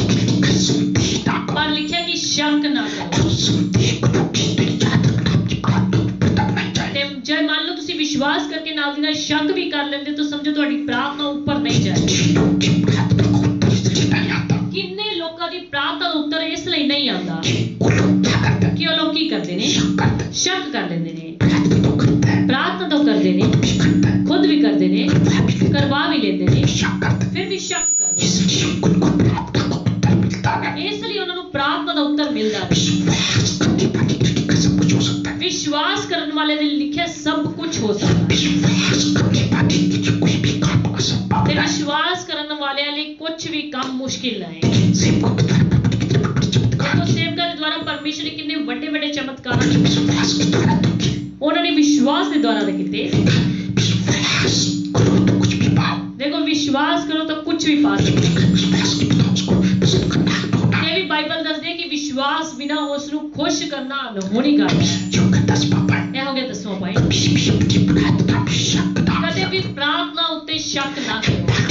प्रार्थना कर लो, उससे कुछ करवा लो। ਤੁਸੀਂ ਮੰਨ ਲਓ ਪ੍ਰਾਰਥਨਾ ਖੁਦ ਕਰ ਲਈ ਜਾਂ ਸੇਵਕਾਂ ਤੋਂ ਕਰਵਾ ਲਈ, उसके बाद हम शक करके डॉक्टर में जाते ਉਸ ਤੋਂ ਬਾਅਦ ਸ਼ੱਕ ਤੁਸੀਂ ਕਰਨ ਲਈ ਡਾਕਟਰ ਦੇ ਜਾਂਦੇ ਹੋ। हैं। शक करके भी डॉक्टर में जाते हैं। ਸ਼ੱਕ ਕਰਕੇ ਵੀ ਡਾਕਟਰ ਦੇ ਜਾਂਦੇ ਹੋ। जो परमेश्वर प्रार्थना के द्वारा आपके बच्चे को आपको चंगा नहीं कर पाए, ਜਿਹੜਾ ਪਰਮੇਸ਼ਰ ਤੁਹਾਨੂੰ ਪ੍ਰਾਰਥਨਾ ਦੇ ਦੁਆਰਾ ਤੁਹਾਡੇ ਬੱਚੇ ਨੂੰ ਚੰਗਾ ਨਹੀਂ ਕਰਦਾ को चंगा नहीं कर ਜਾਂ ਤੁਹਾਨੂੰ ਚੰਗਾ ਨਹੀਂ ਕਰਦਾ को दवाई पता चंगा कर ਕਿ ਉਹ ਦਵਾਈ ਦੇ ਦੁਆਰਾ ਚੰਗਾ ਕਰ ਦੇਵੇਗਾ। मैं दवाई के खिलाफ है। ਮੈਂ ਦਵਾਈ ਦੇ ਖਿਲਾਫ सेवकों से प्रार्थना करानी तो उस पर विश्वास करो। ਸੇਵਕਾਂ ਤੋਂ ਪ੍ਰਾਰਥਨਾ ਕਰਵਾ ਲਈ ਤਾਂ ਉਸ ਤੇ ਵਿਸ਼ਵਾਸ ਕਰੋ। सेवक लोग ठीक समझे तो आपको खुद ही बता दें। ਜੇਕਰ ਸੇਵਕ ਲੋਕ ਠੀਕ ਸਮਝਣਗੇ ਤੁਹਾਨੂੰ ਖੁਦ ਹੀ ਕਹਿਣਗੇ उनकी सलाह से जाओ। ਜਾਂ ਉਹਨਾਂ ਦੀ ਸਲਾਹ ਦੇ ਨਾਲ ਜਾਓ। जी लोग भागे भागे डॉक्टर पे जाए, ਜਿਹੜੇ ਲੋਕ ਪਹਿਲਾਂ ਭੱਜੇ ਭੱਜੇ ਡਾਕਟਰਸ ਤੇ ਜਾਣਗੇ, कभी जाके फिर फोन करके प्रार्थना के ਡਾਕਟਰ ਤੇ ਜਾ ਕੇ ਫਿਰ ਫੋਨ ਕਰਨਗੇ ਪ੍ਰਾਰਥਨਾ ਦੀ। प्रार्थना के रात तक है। ਯਾਦ ਰੱਖਣਾ ਤੁਹਾਡੀ ਪ੍ਰਾਰਥਨਾ ਜਿਹੜੀ ਹੈ ਉਸ ਦਾ ਕੋਈ ਵੀ ਮਤਲਬ ਨਹੀਂ। कभी क्या पापा है? ਹੁਣ 11ਵਾਂ ਪੁਆਇੰਟ, पति पत्नी एक दूसरे का आदर नहीं करते, ਜੇਕਰ ਪਤੀ ਪਤਨੀ ਇੱਕ ਦੂਸਰੇ ਦਾ ਆਦਰ ਨਹੀਂ ਕਰਦੇ तो भी आपकी प्रार्थना को तो ਤਾਂ ਵੀ ਤੁਹਾਡੀ ਪ੍ਰਾਰਥਨਾ ਨੂੰ ਤੁੱਛ ਸਮਝਿਆ ਜਾਂਦਾ। कई बार कितने पति पत्नी आपस में मनमुटाव रखते ਕਈ ਵਾਰ ਕਿੰਨੇ ਪਤੀ ਪਤਨੀ ਦੇਖੇ ਜਾਂਦੇ ਆਪਸ ਵਿੱਚ ਮਨੋਮੁਟਾਵ ਰੱਖਦੇ, हैं, ਇੱਕ ਦੂਸਰੇ ਦੇ ਨਾਲ ਨਫ਼ਰਤ ਕਰਦੇ, चुगली बुराई ਇੱਕ ਦੂਸਰੇ ਦੀ ਚੁਗਲੀ ਬੁਰਾਈ ਕਰਦੇ, दूसरों पे भी बुराई करते, ਦੂਸਰਿਆਂ ਤੇ ਵੀ ਬੁਰਾਈ ਕਰਦੇ, आपस में भी बुराई करते, ਆਪਸ ਵਿੱਚ ਵੀ ਬੁਰਾਈ ਕਰਦੇ, दूसरों को गलत बोलते, ਇੱਕ ਦੂਸਰੇ ਨੂੰ ਗਲਤ ਬੋਲਦੇ, दूसरों को सम्मान नहीं ਇੱਕ ਦੂਸरे ਨੂੰ सम्मान नहीं दूसरों को नीचा दिखाते। ਇੱਕ ਦੂਸਰੇ ਨੂੰ ਨੀਚਾ ਦਿਖਾਉਂਦੇ। ਯਾਦ ਰੱਖਣਾ आपकी प्रार्थनाएं रुक सकती हैं। ਤੁਹਾਡੀ ਪ੍ਰਾਰਥਨਾਵਾਂ ਰੁਕ ਸਕਦੀਆਂ। ਪਹਿਲਾ ਪਤਰਸ 3 ਅਧਿਆਇ ਦੀ 7 ਆਇਤ। वैसे ही हे पतियों, तुम भी बुद्धिमानी से पत्नियों के साथ जीवन निर्वाह करो और स्त्री को निर्बल पात्र जानकर उसका आदर करो, यह समझकर कि हम दोनों जीवन के वरदान के वारिस हैं, जिससे तुम्हारी प्रार्थनाएं रुक न जाएं। समझकर कि हम दोनों जीवन के वरदान की बारिश हैं। ਇਹ ਸਮਝਦੇ ਹੋਏ ਕਿ ਅਸੀਂ ਦੋਨੋਂ ਜੀਵਨ ਦੇ ਵਰਦਾਨ ਦੇ ਕੀ ਵਾਰਿਸ ਹਾਂ आपकी प्रार्थनाएं रुक ना ਕਿ ਤੁਹਾਡੀਆਂ ਪ੍ਰਾਰਥਨਾਵਾਂ ਰੁਕ ਨਾ ਜਾਣ। जाएं। अगर पति पत्नी आदर नहीं करता, ਯਾਦ ਰੱਖੋ ਜੇਕਰ ਪਤੀ ਪਤਨੀ ਦਾ ਆਦਰ ਨਹੀਂ ਕਰਦਾ पति का नहीं ਤੇ ਪਤਨੀ ਪਤੀ ਦਾ ਨਹੀਂ ਕਰਦੀ, ईश्वर तो देखता है ना, ਪਰਮੇਸ਼ਰ ਤਾਂ ਦੇਖਦਾ ਹੈ ਨਾ, वो आपकी प्रार्थना रोक लेगा, ਉਹ ਤੁਹਾਡੀ ਪ੍ਰਾਰਥਨਾਵਾਂ ਨੂੰ ਰੋਕ ਲਵੇਗਾ, इज्जत की बढ़ाई, ਤੁਹਾਡੀ ਇੱਜ਼ਤ ਨਹੀਂ ਵਧਾਏਗਾ, ऊंचा नहीं उठाएगा। ਤੁਹਾਨੂੰ ਉੱਚਾ ਨਹੀਂ ਚੱਕੇਗਾ। जब भी प्रार्थना करोगे वो ध्यान नहीं लगेगा। ਤੁਹਾਡੀ ਤੁਸੀਂ ਪ੍ਰਾਰਥਨਾ ਕਰੋਗੇ ਉਹਦੇ ਤੇ ਧਿਆਨ ਨਹੀਂ ਦੇਗਾ। ठीक करोगे पति पत्नी आपस में उनकी बनती नहीं, ਕਿੰਨੇ ਘਰਾਂ ਵਿੱਚ ਪਤੀ ਪਤਨੀ ਆਪਸ ਵਿੱਚ ਉਹਨਾਂ ਦੀ ਬੰਦੀ ਹੈ, उसकी बुराई करते ਇੱਕ हैं, ਦੂਸਰੇ ਦੀ ਬੁਰਾਈ ਕਰਦੇ, उसके खिलाफ चलते ਇੱਕ ਦੂਸਰੇ ਦੇ ਖਿਲਾਫ ਚੱਲਦੇ, हैं। ਇੱਕ ਦੂਸਰੇ ਦੇ ਵਿਰੋਧ ਵਿੱਚ ਚੱਲਦੇ। ਯਾਦ ਰੱਖੋ ਜਿੰਨੇ ਮਰਜ਼ੀ ਰੋਜ਼ੇ ਰੱਖ ਕੇ ਪ੍ਰਾਰਥਨਾ ਤੁਹਾਡੀ ਪ੍ਰਾਰਥਨਾ ਪਰਮੇਸ਼ਰ ਅਨਸੁਣੀ ਕਰਦਾ ਹੈ। ਹੁਣ 12ਵਾਂ ਪੁਆਇੰਟ, ਜੇਕਰ ਤੁਸੀਂ ਬੁਰੀ ਇੱਛਾ ਦੇ ਨਾਲ ਮੰਗਦੇ ਹੋ, ਪਰਮੇਸ਼ਰ ਅੱਗੇ ਜੋ ਵੀ ਪ੍ਰਾਰਥਨਾ ਕਰਦੇ ਹੋ, ਜੇਕਰ ਤੁਸੀਂ ਸਵਾਰਥ ਰੱਖ ਕੇ ਪ੍ਰਾਰਥਨਾ ਕਰੋ, ਸਿਰਫ ਆਪਣੇ ਸਵਾਰਥ ਦੇ ਲਈ ਪ੍ਰਾਰਥਨਾ, ਆਪਣੀ ਇੱਛਾ ਨੂੰ ਪੂਰਾ ਕਰਨ ਦੇ ਲਈ। अपने समय पर कहते हैं, परमेश्वर मेरा काम कर। ਯਾਨੀ ਕਿ ਆਪਣੇ ਸਮੇਂ ਤੇ ਕਹਿੰਦੇ ਹੋ ਪਰਮੇਸ਼ਰ ਮੇਰਾ ਕੰਮ ਪੂਰਾ ਕਰ, मर्जी के मुताबिक कहते हैं, प्रभु जी जैसे मैं चाहता हूं ऐसा कर। ਜਾਂ ਆਪਣੀ ਮਰਜ਼ੀ ਦੇ ਮੁਤਾबिक ਕਹਿੰਦੇ ਜਿੱਦਾਂ मैं ਚਾਹਨਾ, जिसका जीवन साथी मैं चाहता हूं, प्रभु वो करे। ਜਿੱਦਾਂ ਦਾ ਜੀਵਨ ਸਾਥੀ मैं ਚਾਹਨਾ ਪਰਮੇਸ਼ਰ ਉਹ ਕਰੇ। परमेश्वर की इच्छा को नहीं दे। ਪਰਮੇਸ਼ਰ ਦੀ ਮਰਜ਼ੀ ਨੂੰ ਨਹੀਂ ਦੇ। परमेश्वर की मर्जी को पीछे कर दो। ਜੇਕਰ ਤੁਸੀਂ ਪਰਮੇਸ਼ਰ ਦੀ ਮਰਜ਼ੀ ਨੂੰ ਪਿੱਛੇ ਕਰ ਦਿਓ। कौन देखा आपको वचन से पूछते हैं? ਕਿੰਨੇ ਲੋਕਾਂ ਨੂੰ ਅਸੀਂ ਦੇਖਿਆ ਉਹ ਪਰਮੇਸ਼ਰ ਦੇ ਸੇਵਕਾਂ ਨੂੰ ਵਚਨ ਤੋਂ ਕੁਝ ਪੁੱਛਦੇ ਹੀ ਨਹੀਂ, वचन से सलाह भी लेते हैं। ਵਚਨ ਤੋਂ ਸਲਾਹ ਵੀ ਨਹੀਂ ਦਿੰਦੇ, सेवकों से भी सलाह भी लेते हैं। ਸੇਵਕਾਂ ਤੋਂ ਵੀ ਸਲਾਹ ਦਿੰਦੇ। अगर वचन में से कुछ सीखा या से कुछ सलाह जो कि मना करते हैं। ਉਹਨਾਂ ਨੂੰ ਪਤਾ ਹੈ ਕਿ ਜੇਕਰ ਵਚਨ ਤੋਂ ਕੁਝ ਅਸੀਂ ਦੇਖਿਆ, ਸਲਾਹ ਸੇਵਕਾਂ ਤੋਂ ਲਿੱਤੀ ਤਾਂ ਉਹਨਾਂ ਨੇ ਮਨਾ ਕਰ ਦੇਣਾ ਹੈ। कि परमेश्वर से रिश्ते किए। ਕਿੰਨੇ ਲੋਕਾਂ ਨੇ ਮਨਮਰਜ਼ੀ ਦੇ ਨਾਲ ਆਪਣੇ ਰਿਸ਼ਤੇ, जिसे काम करें। ਮਨਮਰਜ਼ੀ ਦੇ ਨਾਲ ਘਰ ਖੜੇ, जिसे उन्होंने कोर्स शुरू किया। ਮਨਮਰਜ਼ੀ ਦੇ ਨਾਲ ਕੋਰਸ ਸ਼ੁਰੂ ਕੀਤੇ, पछताना पड़ा। ਬਾਅਦ ਵਿੱਚ ਉਹਨਾਂ ਨੂੰ ਪਛਤਾਣਾ ਪਿਆ। सेवकों को पीछे रखा। ਸੇਵਕਾਂ ਨੂੰ ਪਿੱਛੇ ਰੱਖਿਆ, इच्छा को आगे रखा। ਆਪਣੀ ਇੱਛਾਵਾਂ ਨੂੰ ਅੱਗੇ ਰੱਖਿਆ, परमेश्वर की इच्छा को नहीं। ਪਰਮੇਸ਼ਰ ਦੀ ਇੱਛਾ ਨੂੰ ਨਹੀਂ। परमेश्वर की इच्छा को चाहे ਪਰ याकूब 4 अध्याय ਦੀ 3 है, तो मांगते हो और पाते नहीं, इसलिए कि बुरी इच्छा से मांगते हो, ताकि अपने भोग विलास में उड़ा दो। तो मांगते हो पर पाते नहीं। देखो वचन ਵਿੱਚ ਲਿਖਿਆ ਤੁਸੀਂ ਮੰਗਦੇ ਹੋ ਪਰ ਪਾਉਂਦੇ ਨਹੀਂ, इसलिए कि बुरी इच्छा से मांगते ਇਸ ਲਈ ਕਿ ਤੁਸੀਂ ਬੁਰੀ ਇੱਛਾ ਦੇ ਨਾਲ हो, कि अपने भोग विलास में उड़ाते ਕਿ ਤੁਸੀਂ ਆਪਣੇ ਭੋਗ ਵਿਲਾਸ ਵਿੱਚ ਉਡਾ ਦਿਓ। हो। बुरी इच्छा से कोई प्रार्थना का विषय प्रभु के आगे रखते ਜੇ हो। ਤੁਸੀਂ ਬੁਰੀ ਇੱਛਾ ਦੇ ਨਾਲ ਕੋਈ ਪ੍ਰਾਰਥਨਾ ਦਾ ਵਿਸ਼ੇ ਪਰਮੇਸ਼ਰ ਦੇ ਅੱਗੇ ਰੱਖਦੇ ਹੋ, परमेश्वर को पहचान लेगा। ਪਰਮੇਸ਼ਰ ਤਾਂ ਪਹਿਚਾਨ ਲਵੇਗਾ, प्रार्थना को उत्तर नहीं ਤੁਹਾਡੀ देगा। ਪ੍ਰਾਰਥਨਾ ਦਾ ਉੱਤਰ ਨਹੀਂ ਦੇਵੇਗਾ। लोग ऐसा ही करते हैं। ਕਿੰਨੇ ਲੋਕ ਏਦਾਂ ਹੀ ਕਰਦੇ। को क्या करना चाहिए? ਸਾਨੂੰ ਕੀ ਕਰਨਾ ਚਾਹੀਦਾ? को कहना चाहिए प्रभु मेरी इच्छा नहीं, आपकी जैसी तेरी इच्छा हो ਸਾਨੂੰ जाए। ਕੀ ਕਹਿਣਾ ਚਾਹੀਦਾ? ਪਰਮੇਸ਼ਰ ਮੇਰੀ ਇੱਛਾ ਨਹੀਂ, ਜਿਵੇਂ ਤੁਹਾਡੀ ਮਰਜ਼ੀ ਹੋਵੇ ਉਹ। यीशु मसीह को क्रॉस पर लटकाया जाने वाला था। ਜਦੋਂ ਪ੍ਰਭु ਯੀਸ਼ੂ ਮਸੀਹ ਨੂੰ ਕ੍ਰੋਸ ਤੇ ਲਟਕਾਇਆ ਜਾਣ ਵਾਲਾ ਸੀ, यीशु मसीह ने क्या कहा? ਪ੍ਰਭु ਯੀਸ਼ੂ ਮਸੀਹ ਨੇ ਕੀ ਕਿਹਾ? हो सके तो ये बिल्कुल मुझसे टल जाए। हे पिता, हो सके ਤਾਂ ਪਿਆਲਾ ਮੇਰੇ ਤੋਂ ਟਲ ਜਾਏ, इच्छा मेरी नहीं, ਪਰ ਫਿਰ ਮਰਜ਼ੀ ਮੇਰੀ ਨਹੀਂ, तेरी बुरी। ਤੇਰੀ ਬੁਰੀ ਹੋਵੇ। इसकी मर्जी बुरी। ਕਿੰਨੀ ਮਰਜ਼ੀ ਬੁਰੀ? इसकी मर्जी बुरी। ਪਿਤਾ ਦੀ ਮਰਜ਼ੀ ਬੁਰੀ, यीशु की मर्जी बुरी। ਪ੍ਰਭु ਯੀਸ਼ੂ ਮਸੀਹ ਦੀ ਮਰਜ਼ੀ ਬੁਰੀ। कोई भी अपने जीवन में की बुरी प्रार्थना करना चाहिए। ਸਾਨੂੰ ਵੀ ਆਪਣੇ ਜੀਵਨ ਵਿੱਚ ਸਿਰਫ ਪ੍ਰਾਰਥਨਾ ਕਰਨੀ ਚਾਹੀਦੀ। तो घर चाहिए प्रभु को बता दो, प्रभु जी मुझे अच्छा कर दो। ਹਾਂ, ਤੁਹਾਨੂੰ ਘਰ ਚਾਹੀਦਾ, ਤੁਸੀਂ ਪਰਮੇਸ਼ਰ ਨੂੰ ਦੱਸ ਦਿਓ, ਪਰਮੇਸ਼ਰ ਮੈਨੂੰ ਏਦਾਂ ਦਾ ਵਧੀਆ ਕਰ ਦੇ। सलाते सच्ची के तो फिर भी मर्जी मेरी नहीं, ਪਰ ਫਿਰ ਵੀ ਨਾਲ ਦੀ ਨਾਲ ਇਹ ਕਹਿ ਦਿਓ ਕਿ ਪਰਮੇਸ਼ਰ ਮਰਜ਼ੀ ਮੇਰੀ ਨਹੀਂ, तेरी बुरी। ਤੇਰੀ ਪੂਰੀ। देखो मत्ती में जो प्रभु से प्रार्थना करना ਦੇਖੋ सिखाया, ਮत्ती ਦੇ ਵਿੱਚ ਪਰਮੇਸ਼ਰ ਪ੍ਰਭु ਯੀਸ਼ੂ ਮਸੀਹ ਨੇ ਜਿਹੜਾ ਪ੍ਰਾਰਥਨਾ ਕਰਨਾ ਦੱਸਿਆ, क्या कहा? ਉਹਦੇ ਵਿੱਚ ਕੀ ਕਿਹਾ? कि स्वर्ग की पिता जैसे तेरी मर्जी स्वर्ग में पूरी होती है, ਕਿ ਪਰਮੇਸ਼ਰ ਜਿਵੇਂ ਤੇਰੀ ਮਰਜ਼ੀ ਸਵਰਗ ਵਿੱਚ ਪੂਰੀ ਹੁੰਦੀ वैसे ਹੈ, पृथ्वी पर ਉਦਾਂ ਹੀ ਧਰਤੀ ਤੇ। स्वर्ग को सब कामों के नीचे परमेश्वर की मर्जी पूरी करनी ਸੋ चाहिए। ਸਾਨੂੰ ਆਪਣੇ ਸਾਰੇ ਕੰਮਾਂ 'ਚ ਪਰਮੇਸ਼ਰ ਦੀ ਮਰਜ਼ੀ ਪੂਰੀ ਕਰਨੀ जब ਚਾਹੀਦੀ हम प्रार्थना उसकी मर्जी के मुताबिक ਹੈ। करते ਤੇ ਜਦੋਂ ਤੁਸੀਂ ਪ੍ਰਾਰਥਨਾ ਉਸ ਦੀ ਮਰਜ਼ੀ ਦੇ हैं, ਮੁਤਾਬਿਕ, उसकी के मुताबिक ਉਸ ਦੀ ਇੱਛਾ ਦੇ ਮੁਤਾਬਿਕ ਕਰੋ, जो सुनेगा। ਔਰ ਜ਼ਰੂਰ ਸੁਣੇਗਾ। जैसे मान लीजिए हम गलत पॉइंट से प्रार्थना करते हैं ਜਿਵੇਂ ਮੰਨ ਲਓ ਤੁਸੀਂ ਗਲਤ ਪੁਆਇੰਟ ਦੇ ਅੱਗੇ ਪ੍ਰਾਰਥਨਾ ਕਰਦੇ ਹੋ कि प्रभु जी मेरे पड़ोसी घर बेच के चला जाए, ਕਿ ਪ੍ਰਭੂ ਜੀ ਮੇਰਾ ਪੜੋਸੀ ਜਿਹੜਾ ਘਰ ਵੇਚ ਕੇ ਚਲਾ ਗਿਆ, अगर मैं गलत ਤਾਂ ਕਿ ਇਹਦਾ ਘਰ ਮੈਂ ਖਰੀਦ ਸਕਾਂ। गलत पॉइंट की ਇਹ ਤਾਂ ਗਲਤ ਪੁਆਇੰਟ ਦੀ प्रार्थना नहीं ਪ੍ਰਾਰਥਨਾ सुनेगा। ਪਰਮੇਸ਼ਰ ਕਦੇ ਨਹੀਂ ਸੁਣੇਗਾ। किसी कोई कहता है, प्रभु जी मेरे दोस्त की पत्नी बड़ी अच्छी है, ਮੰਨ ਲਓ ਕੋਈ ਕਵੇ ਮੇਰੇ ਦੋਸਤ ਦੀ ਪਤਨੀ ਪ੍ਰਭु ਜੀ ਬਹੁਤ ਚੰਗੀ ਹੈ, दोस्त की डेथ हो जाए, ਮੇਰੇ ਦੋਸਤ ਦੀ ਡੈਥ ਹੋ ਜਾਏ, उसकी पत्नी मेरी पत्नी ਤਾਂ ਕਿ ਉਸ ਦੀ ਪਤਨੀ ਮੇਰੀ ਪਤਨੀ ਬਣੇ। बुरी नीयत की प्रार्थना। ਇਹ ਬੁਰੀ ਨੀਅਤ ਦੀ ऐसी ਪ੍ਰਾਰਥਨਾ, प्रार्थना को परमेश्वर कभी नहीं सुनेगा। ਏਦਾਂ ਦੀ ਪ੍ਰਾਰਥਨਾ ਨੂੰ ਪਰਮੇਸ਼ਰ ਕਦੇ ਨਹੀਂ ਸੁਣੇਗਾ, कभी नहीं सुनेगा, साथ साथ भी आपके खिलाफ हो ਤੇ जाएगा। ਕਦੇ ਨਹੀਂ ਸੁਣੇਗਾ ਤੁਹਾਡੀ ਪ੍ਰਾਰਥਨਾ ਨੂੰ, ਤੇ ਨਾਲ ਦੀ ਨਾਲ ਤੁਹਾਡੇ ਖਿਲਾਫ ਹੋਵੇਗਾ। कोई पत्नी अपने पति की जैसी प्रार्थना, ਜਾਂ ਕੋਈ ਪਤਨੀ ਆਪਣੇ ਪਤੀ ਦੇ ਲਈ ਏਦਾਂ ਦੀ ਪ੍ਰਾਰਥਨਾ, जो मेरे पति का दोस्त है वो बड़ा अच्छा है, मेरे पति की डेथ हो ਪ੍ਰਭੂ जाए, ਜੀ ਮੇਰੇ ਪਤੀ ਦਾ ਦੋਸਤ ਆ, ਉਹ ਬਹੁਤ ਚੰਗਾ, ਮੇਰੇ ਪਤੀ ਦੀ ਡੈਥ ਹੋ ਜਾਏ, मैं उसके साथ ਤਾਂ शादी ਕਿ ਮੈਂ ਉਸ ਦੇ ਨਾਲ ਵਿਆਹ ਕਰਾ ਲਵਾਂ। गलत सोच की प्रार्थना से परमेश्वर आपके खिलाफ हो जाए। ਗਲਤ ਸੋਚ ਦੀ ਕੀਤੀ ਗਈ ਪ੍ਰਾਰਥਨਾ ਨਾਲ ਪਰਮੇਸ਼ਰ ਤੁਹਾਡੇ ਖਿਲਾਫ ਹੋ ਜਾਏ। ये सोचते हैं कि मुझे पैसे मिलेंगे, लॉटरी निकलेगी, ਮੰਨ ਲਓ ਤੁਸੀਂ ਲਾਟਰੀ ਪਾਈ, ਤੁਸੀਂ ਇਹ ਸੋਚਦੇ ਹੋ ਕਿ ਮੈਂ ਪੈਸਾ ਪਾਇਆ, ਮੇਰੀ ਲਾਟਰੀ ਨਿਕਲ ਜਾਵੇਗੀ विदेश जाऊंगा। ਤੇ ਮੈਂ ਵਿਦੇਸ਼ ਚਲਾ ਜਾਵਾਂਗਾ। गलत सोच की प्रार्थना, ਤੁਹਾਡੀ ਇਹ ਗਲਤ ਸੋਚ ਦੀ ਪ੍ਰਾਰਥਨਾ। बिजनेस करते हो, ड्यूटी करते हो, गलत सोच से करते हो, तो कभी उसमें आशीष नहीं आएगी। ਜੇ ਤੁਸੀਂ ਬਿਜ਼ਨਸ ਕਰਦੇ ਹੋ, ਡਿਊਟੀ ਕਰਦੇ ਹੋ, ਕੁਝ ਵੀ ਕਾਰੋਬਾਰ ਕਰਦੇ ਹੋ, ਗਲਤ ਨੀਅਤ ਦੇ ਨਾਲ ਕਰਦੇ ਹੋ, ਤੁਹਾਡੀ ਪ੍ਰਾਰਥਨਾ ਸੁਣੀ ਨਹੀਂ ਜਾਵੇਗੀ। पंजाबी लड़का मिल जाए रिश्ते में, ਮੰਨ ਲਓ ਤੁਸੀਂ ਤਾਂ ਕਹਿੰਦੇ ਹੋ ਕੋਈ ਮੈਨੂੰ ਪੰਜਾਬੀ ਲੜਕਾ ਮਿਲ ਜਾਏ ਰਿਸ਼ਤੇ ਤੇ, पंजाबी लड़का मुझे यूपी बिहार का मिल जाए, ਕਹਿੰਦੇ ਪੰਜਾਬੀ ਮਿਲ ਜਾਵੇ ਪਰ ਯੂਪੀ ਬਿਹਾਰ ਦਾ ਨਹੀਂ ਮਿਲਣਾ कई ਚਾਹੀਦਾ। लोग यूपी बिहार के लोगों को समझते हैं, ਕਈ ਲੋਕ ਯੂਪੀ ਬਿਹਾਰ ਦੇ ਲੋਕਾਂ ਨੂੰ ਕੁਝ ਸਮਝਦੇ ਨਹੀਂ, वो कहते हैं मुझे पंजाबी मिल जाए बस, ਉਹ ਕਹਿੰਦੇ ਮੈਨੂੰ ਬਸ ਪੰਜਾਬੀ ਮਿਲ ਜਾਏ, मिल जाए। ਭਈਆ ਨਾ ਮਿਲ ਜਾਏ। आपका जब रिश्ता टूटेगा तो पंजाबी लड़के से भी टूट जाएगा। ਤੁਹਾਡਾ ਜਦੋਂ ਰਿਸ਼ਤਾ ਟੁੱਟੇਗਾ ਤੇ ਉਹ ਪੰਜਾਬੀਆਂ ਦੇ ਨਾਲ ਵੀ ਟੁੱਟ ਜਾਵੇਗਾ। आपको पंजाबी लड़का चाहिए, देखा प्रभु से प्रार्थना करो, ਤੁਹਾਨੂੰ ਪੰਜਾਬੀ ਲੜਕਾ ਚਾਹੀਦਾ ਰਿਸ਼ਤੇ ਦੇ ਲਈ, ਤੁਸੀਂ ਉਸ ਦੇ ਲਈ ਪ੍ਰਾਰਥਨਾ ਕਰੋ। पैसे को बीच में क्यों लाते हैं? ਤੁਸੀਂ ਬਈਏ ਨੂੰ ਵਿੱਚ ਕਿਉਂ ਲਿਆਉਂਦੇ ਹੋ? यूपी बिहार के लोगों को बीच में क्यों लाते ਯੂਪੀ ਬਿਹਾਰ ਦੇ ਲੋਕਾਂ ਨੂੰ ਵਿੱਚ ਕਿਉਂ ਲੈ ਕੇ? हैं? विषय गलत है, ਤੁਹਾਡਾ ਇਹ ਵਿਸ਼ੇ ਜਿਹੜਾ ਗਲਤ ਹੈ, आपकी सोच गलत है। ਤੁਹਾਡੀ ਸੋਚ ਗਲਤ ਹੈ। काम खा प्रभु से दुश्मनी मोल लेते हैं। ਆਖਾ ਪਰਮੇਸ਼ਰ ਤੋਂ ਦੁਸ਼ਮਣੀ ਮੋਲ ਲਿਆ। तो ना तो की गति में क्या ਤੇ लिखा है? ਯਹੂਨਾ 9 ਅਧਿਆਇ ਦੀ 31 ਵਿੱਚ ਕੀ ਲਿਖਿਆ? पापियों की नहीं सुनता, ਪਰਮੇਸ਼ਰ ਪਾਪੀਆਂ ਦੀ ਨਹੀਂ ਸੁਣਦਾ। यदि कोई परमेश्वर का भक्त हो, ਲਿਖਿਆ ਜੇਕਰ ਕੋਈ ਪਰਮੇਸ਼ਰ ਦਾ ਭਗਤ ਹੋਵੇ उसकी इच्छा पर चलता ਤੇ हो, ਉਹਦੀ ਮਰਜ਼ੀ ਦੇ ਅਨੁਸਾਰ ਚੱਲਦਾ ਹੋਵੇ, उसकी सुनता, ਉਹ ਪਰਮੇਸ਼ਰ ਉਸ ਦੀ ਸੁਣਦਾ ਹੈ। कि प्रार्थना का विषय उसकी मर्जी के मुताबिक करते हो, ਜੇਕਰ ਤੁਸੀਂ ਆਪਣਾ ਪ੍ਰਾਰਥਨਾ ਦਾ ਵਿਸ਼ੇ ਉਸ ਦੀ ਮਰਜ਼ੀ ਦੇ ਮੁਤਾबिक ਕਰਦੇ ਹੋ परमेश्वर की सुनेगा। ਤੇ ਪਰਮੇਸ਼ਰ ਤੁਹਾਡੀ ਸੁਣੇਗਾ।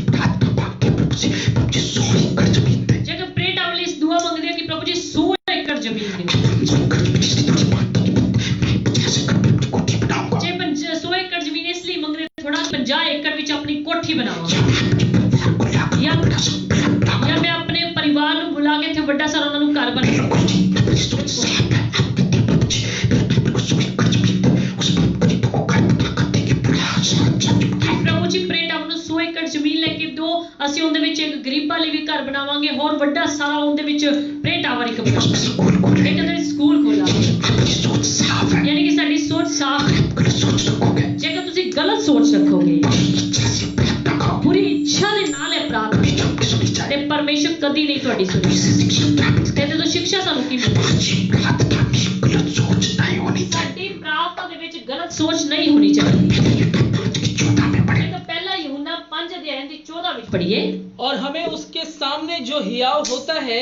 वो ये है कि यदि हम उसकी इच्छा के अनुसार कुछ मांगते हैं तो वो हमारी सुनता है। अगर हम उस इच्छा के मुताबिक कुछ मांगते हैं, ਜੇਕਰ ਅਸੀਂ ਉਸ ਦੀ ਇੱਛਾ ਦੇ ਮੁਤਾबिक ਕੁਝ ਮੰਗਦੇ ਹਾਂ सुनता है। ਤੇ ਉਹ सुनਦਾ है। आप जब भी प्रार्थना करते हो, उस इच्छा को बीच में रखा ਤੁਸੀਂ ਜਦੋਂ ਵੀ ਪ੍ਰਾਰਥਨਾ ਕਰਦੇ ਹੋ ਉਹਦੀ ਮਰਜ਼ੀ ਨੂੰ ਵਿੱਚ ਰੱਖਿਆ ਕਰੋ। प्रभु जी, मेरी नौकरी 20,000 में बढ़ जाए, ਮੰਨ ਲਓ ਤੁਸੀਂ ਕਹਿੰਦੇ ਹੋ ਕਿ ਪ੍ਰਭੂ ਜੀ ਮੇਰੀ ਨੌਕਰੀ ਜਿਹੜੀ 20,000 ਰੁਪਏ ਮਹੀਨਾ ਹੋਰ ਵੱਧ ਜਾਏ। आपकी तनख्वाह बढ़ जाए 10,000, ਪਹਿਲਾਂ ਮੰਨ ਲਓ ਤੁਹਾਡੀ ਤਨਖਾਹ 10,000, 10,000 में तो वफादार ਤੁਸੀਂ है, 10,000 ਵਿੱਚ ਤਾਂ ਵਫਾਦਾਰ, उसमें तो 10 निकाल दे, ਉਸ ਦੇ ਵਿੱਚ ਤਾਂ ਦਸਵਾਂਸ਼ ਨਿਕਾਲ उसी ਦਿਓ, को चंद्र पे उड़ा दे। ਉਸ ਨੂੰ ਹੀ ਏਦਾਂ ਹੀ ਐਸ਼ ਪ੍ਰਸਤੀ ਵਿੱਚ ਉਡਾ ਦੇਣਾ। जी, प्रभु 20,000 कैसे बढ़ा ਤੇ दे? ਪਰਮੇਸ਼ਰ ਤੁਹਾਡੀ 20,000 ਵਿੱਚ ਕਰ ਦਿੰਦਾ। थोड़ी भी विश्वास योग्य है, ਲਿਖਿਆ ਜਿਹੜਾ ਥੋੜੇ ਵਿੱਚ ਵਿਸ਼ਵਾਸ ਜੋ उसी को ज्यादा दिया जाए। ਉਸੇ ਨੂੰ ਹੀ ਜ਼ਿਆਦਾ ਦਿੱਤਾ ਜਾਵੇਗਾ। मेरा 12वां विषय, ਇਹ ਹੋ ਗਿਆ 12ਵਾਂ ਵਿਸ਼ੇ। अभी 13वां विषय, ਹੁਣ ਸਾਡਾ 13ਵਾਂ ਵਿਸ਼ੇ।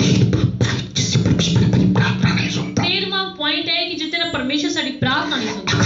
परमेश्वर की पसंद का जीवन नहीं जीते, ਜੇ ਤੁਸੀਂ ਪਰਮੇਸ਼ਰ ਦੀ ਪਸੰਦ ਦਾ ਜੀਵਨ ਨਹੀਂ ਜੀਂਦੇ तो भी परमेश्वर की प्रार्थना ਤਾਂ ਵੀ ਪਰਮੇਸ਼ਰ ਤੁਹਾਡੀ ਪ੍ਰਾਰਥਨਾ ਨੂੰ ਰੋਕ ਲੈਂਦਾ ਹੈ। लोग क्या करते हैं? ਕਈ ਲੋਕ ਕੀ ਕਰਦੇ ਨੇ, जैसा दुनिया को चलते वैसा जीवन जीते, ਜਿੱਦਾਂ ਦਾ ਦੁਨੀਆ ਨੂੰ ਚੰਗਾ ਲੱਗਦਾ ਹੈ ਉਦਾਂ ਦਾ ਜੀਵਨ ਜੀਂਦੇ ਨੇ, जितना दोस्तों को चलते वैसा जीवन जीते, ਜਿੱਦਾਂ ਦਾ ਮਿੱਤਰ ਦੋਸਤਾਂ ਨੂੰ ਚੰਗਾ ਲੱਗਦਾ ਹੈ ਉਦਾਂ ਦਾ ਜੀਵਨ ਜੀਂਦੇ, प्रकार के कपड़े पहनते, ਉਸੇ ਤਰੀਕੇ ਦੇ ਕੱਪੜੇ ਪਾਉਂਦੇ, प्रकार का श्रृंगार करते। ਉਸੇ ਤਰੀਕੇ ਦਾ ਸ਼ਿੰਗਾਰ ਕਰਦੇ। कोई पत्नी जब खूब सज धज के बाहर निकलती है, ਕੋਈ पत्नी ਜਦੋਂ खूब सज तज के बाहर निकलती है अपने पति को दिखाने के लिए, कि अपने पति ਨੂੰ ਦਿਖਾਉਣ ਦੇ ਲਈ, दूसरों को दिखाने के लिए, ਦੂਸਰਿਆਂ ਨੂੰ ਦਿਖਾਉਣ। आप दूसरों को दिखाने के लिए श्रृंगार करते हैं। ਜੇਕਰ ਤੁਸੀਂ ਦੂਸਰਿਆਂ ਨੂੰ ਦਿਖਾਉਣ ਦੇ ਲਈ ਸ਼ਿੰਗਾਰ ਕਰਦੇ परमेश्वर की प्रार्थना नहीं सुने, ਪਰਮੇਸ਼ਰ ਤੁਹਾਡੀ ਪ੍ਰਾਰਥਨਾ ਨਹੀਂ ਸੁਣਦਾ। परमेश्वर को भाता जीवन जियो। ਪਰਮੇਸ਼ਰ ਦੇ ਮਨ ਭਾਉਂਦਾ ਜੀਵਨ ਜੀਓ। अगर हम उसके भाता जीवन जिएंगे, ਜੇਕਰ ਤੁਸੀਂ ਉਹਦਾ ਮਨ ਭਾਉਂਦਾ ਜੀਵਨ उसके ਜੀਓਗੇ, पसंद के कपड़े पहनेंगे, ਉਹਦੇ ਮਨਪਸੰਦ ਦੇ ਕੱਪੜੇ उसको ਪਾਓ, पसंद का काम करेंगे, ਉਹਦੇ ਮਨਪਸੰਦ ਦਾ ਕੰਮ ਕਰੋ, वो आपकी प्रार्थना भी जल्दी ध्यान दे, ਉਹ ਤੁਹਾਡੀ ਪ੍ਰਾਰਥਨਾ ਵੱਲ ਜਲਦੀ ਧਿਆਨ ਦੇਵੇਗਾ, प्रार्थना कभी नहीं रुके। ਉਹ ਤੁਹਾਡੀ ਪ੍ਰਾਰਥਨਾ ਨੂੰ ਕਦੇ ਨਹੀਂ ਰੋਕੇਗਾ। पहले जी पहले यूहन्ना 3 उसके 22 ਪੜ੍ਹ ਲਓ ਪਹਿਲਾ ਯਹੂਨਾ 3 ਅਧਿਆਇ ਦੀ 22 ਆਇਤ।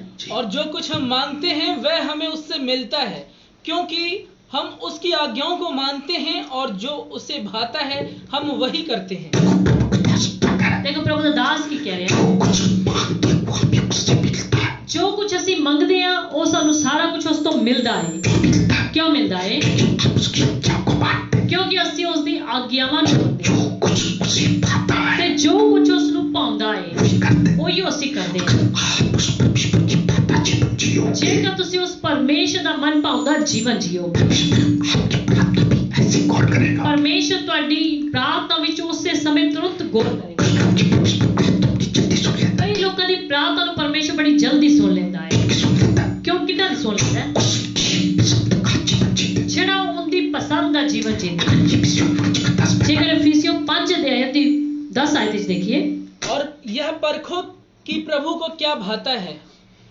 परखो कि परमेश्वर को क्या बात है, ਇਹ ਪਰਖੋ ਕਿ ਪਰਮੇਸ਼ਰ ਨੂੰ ਕੀ ਚੰਗਾ ਲੱਗਦਾ ਹੈ। देखा करो कि जीवन क्या ਇਹ देखा करो अपने जीवन कोई में। भी कपड़ा पहनना, कोई भी काम करना, कोई भी कपड़ा पहनना, कोई भी काम करना, घर बनाना, घर बनाना, ड्यूटी करना, ड्यूटी करना, समाज से किसी तरह कुछ भी समाज में काम करना, बाजार से चीज कोई भी बाजार तो चीज खरीदनी, परमेश्वर को कैसा लगता है, ਇਹ ਦੇਖਣਾ ਕਿ ਮੇਰੇ ਪਰਮੇਸ਼ਰ ਨੂੰ ਕੀ ਚੀਜ਼ ਚੰਗੀ ਲੱਗਦੀ ਹੈ। उसकी पसंद को देखोगे, ਜਦੋਂ ਤੁਸੀਂ ਉਸ ਦੀ ਪਸੰਦ ਨੂੰ ਦੇਖੋਗੇ, आपकी पसंद को देखोगे, ਉਹ ਤੁਹਾਡੀ ਪਸੰਦ ਨੂੰ ਦੇਖੇਗਾ, आपको बड़ी जल्दी ਤੁਹਾਡੀ सुनेगा। ਪ੍ਰਾਰਥਨਾ ਨੂੰ ਬੜੀ ਜਲਦੀ ਸੁਨੇਗਾ। यूं तीन पापा है, ਇਹ ਹੋ ਗਿਆ 13ਵਾਂ ਪੁਆਇੰਟ। चौथा पापा है, ਹੁਣ ਅਸੀਂ 14ਵਾਂ ਪੁਆਇੰਟ। आपके जीवन में पाप छिपे रहते हैं, ਜੇਕਰ ਤੁਹਾਡੇ ਜੀਵਨ 'ਚ ਪਾਪ ਛਿਪੇ ਰਹਿੰਦੇ ਨੇ, परमेश्वर तो भी आपकी प्रार्थना, ਪਰਮੇਸ਼ਰ ਤੋਂ ਵੀ ਤੁਹਾਡੀ ਪ੍ਰਾਰਥਨਾ ਨੂੰ ਰੋਕਦਾ ਹੈ। पाप से बड़ी नफरत, ਪਰਮੇਸ਼ਰ ਨੂੰ ਪਾਪ ਤੋਂ ਬੜੀ ਨਫ਼ਰਤ ਹੈ। पाप श्राप, ਜਿੱਥੇ ਪਾਪ ਨੇ ਉੱਥੇ ਸ਼ਰਾਪ ਨੇ। लोगों की कोई घरों की प्रार्थना सुनना तो दूर, ਉਹਨਾਂ ਲੋਕਾਂ ਦੇ ਉਹਨਾਂ ਦੇ ਘਰਾਂ ਦੀ ਪ੍ਰਾਰਥਨਾ ਸੁਣਨਾ ਤਾਂ ਬੜੀ ਦੂਰ ਦੀ ਗੱਲ। उनके ऊपर श्राप भेजता, ਉਹਨਾਂ ਉੱਤੇ ਪਰਮੇਸ਼ਰ ਸ਼ਰਾਪਾਂ ਨੂੰ ਭੇਜਦਾ। लोगों के जीवन में पाप होते ਜਿਨ੍ਹਾਂ ਲੋਕਾਂ ਦੇ ਜੀਵਨਾਂ 'ਚ ਪਾਪ, हैं, घरों में पाप होते हैं, ਜਿਨ੍ਹਾਂ ਦੇ ਘਰਾਂ ਦੇ ਵਿੱਚ ਪਾਪ ਹੁੰਦੇ ਨੇ। दो प्रकार के ਪਾਪ ਤਾਂ ਅਨੇਕਾਂ ਤਰ੍ਹਾਂ ਦੇ ਨੇ। विचार करते ही पाप है, ਵਿਚਾਰ ਕਰਨਾ ਵੀ ਪਾਪ किसी ਹੈ। की तरफ गंदी नजर डालना है पाप, ਕਿਸੇ ਤਰ੍ਹਾਂ ਗੰਦੀ ਨਜ਼ਰ ਪਾਣਾ ਵੀ ਪਾਪ ਹੈ। मूर्ति पूजा करना है पाप, ਮੂਰਤੀ ਪੂਜਾ ਕਰਨਾ ਵੀ ਪਾਪ ਹੈ। किसी की हत्या करना है पाप, ਕਿਸੇ ਦੀ ਹੱਤਿਆ ਕਰਨਾ ਵੀ ਪਾਪ ਹੈ। किसी का लालच करना पाप, ਕਿਸੇ ਦੀ ਚੀਜ਼ ਦਾ ਲਾਲਚ ਕਰਨਾ ਵੀ ਪਾਪ ਹੈ। बोलना पाप, ਝੂਠ ਬੋਲਣਾ ਪਾਪ, गाली देना पाप, ਗਾਲੀ ਦੇਣਾ ਪਾਪ, करना पाप, ਕਿਸੇ ਦੀ ਨਿੰਦਾ ਕਰਨਾ ਪਾਪ, बोलना पाप, ਕਿਸੇ ਦੇ ਖਿਲਾਫ ਬੋਲਣਾ ਪਾਪ, करना पाप, ਕਿਸੇ ਨਾਲ ਨਫ਼ਰਤ ਕਰਨਾ, ਈਰਖਾ ਰੱਖਣਾ ਪਾਪ, लेना पाप, ਰਿਸ਼ਵਤ ਲੈਣਾ ਵੀ ਪਾਪ, किसी की गलत सोच रखना ਕਿਸੇ पाप, ਦੇ ਪ੍ਰਤੀ गलत सोच ਨੂੰ ਰੱਖਣਾ, सुनना ਗੰਦੇ पाप, ਗੀਤ ਸੁਣਨਾ ਪਾਪ, गीतों को लगा कर डांस करना ਗੰਦੇ पाप, ਗੀਤਾਂ ਨੂੰ ਲਗਾ ਕੇ ਉਹਦੇ ਤੇ ਡਾਂਸ ਕਰਨਾ ਪਾਪ, देखना पाप, ਗੰਦੀਆਂ ਫਿਲਮਾਂ ਦੇਖਣਾ ਪਾਪ, करना पाप, ਚੋਰੀ ਕਰਨਾ ਪਾਪ, करना पाप, ਨਸ਼ੇ ਕਰਨਾ ਪਾਪ, करना पाप, ਝਗੜਾ ਕਰਨਾ ਪਾਪ, ਜਾਦੂ ਟੋਨਾ ਕਰਨਾ ਪਾਪ, बहुत से पाप, ਹੋਰ ਵੀ ਬਹੁਤ ਸਾਰੇ ਪਾਪ।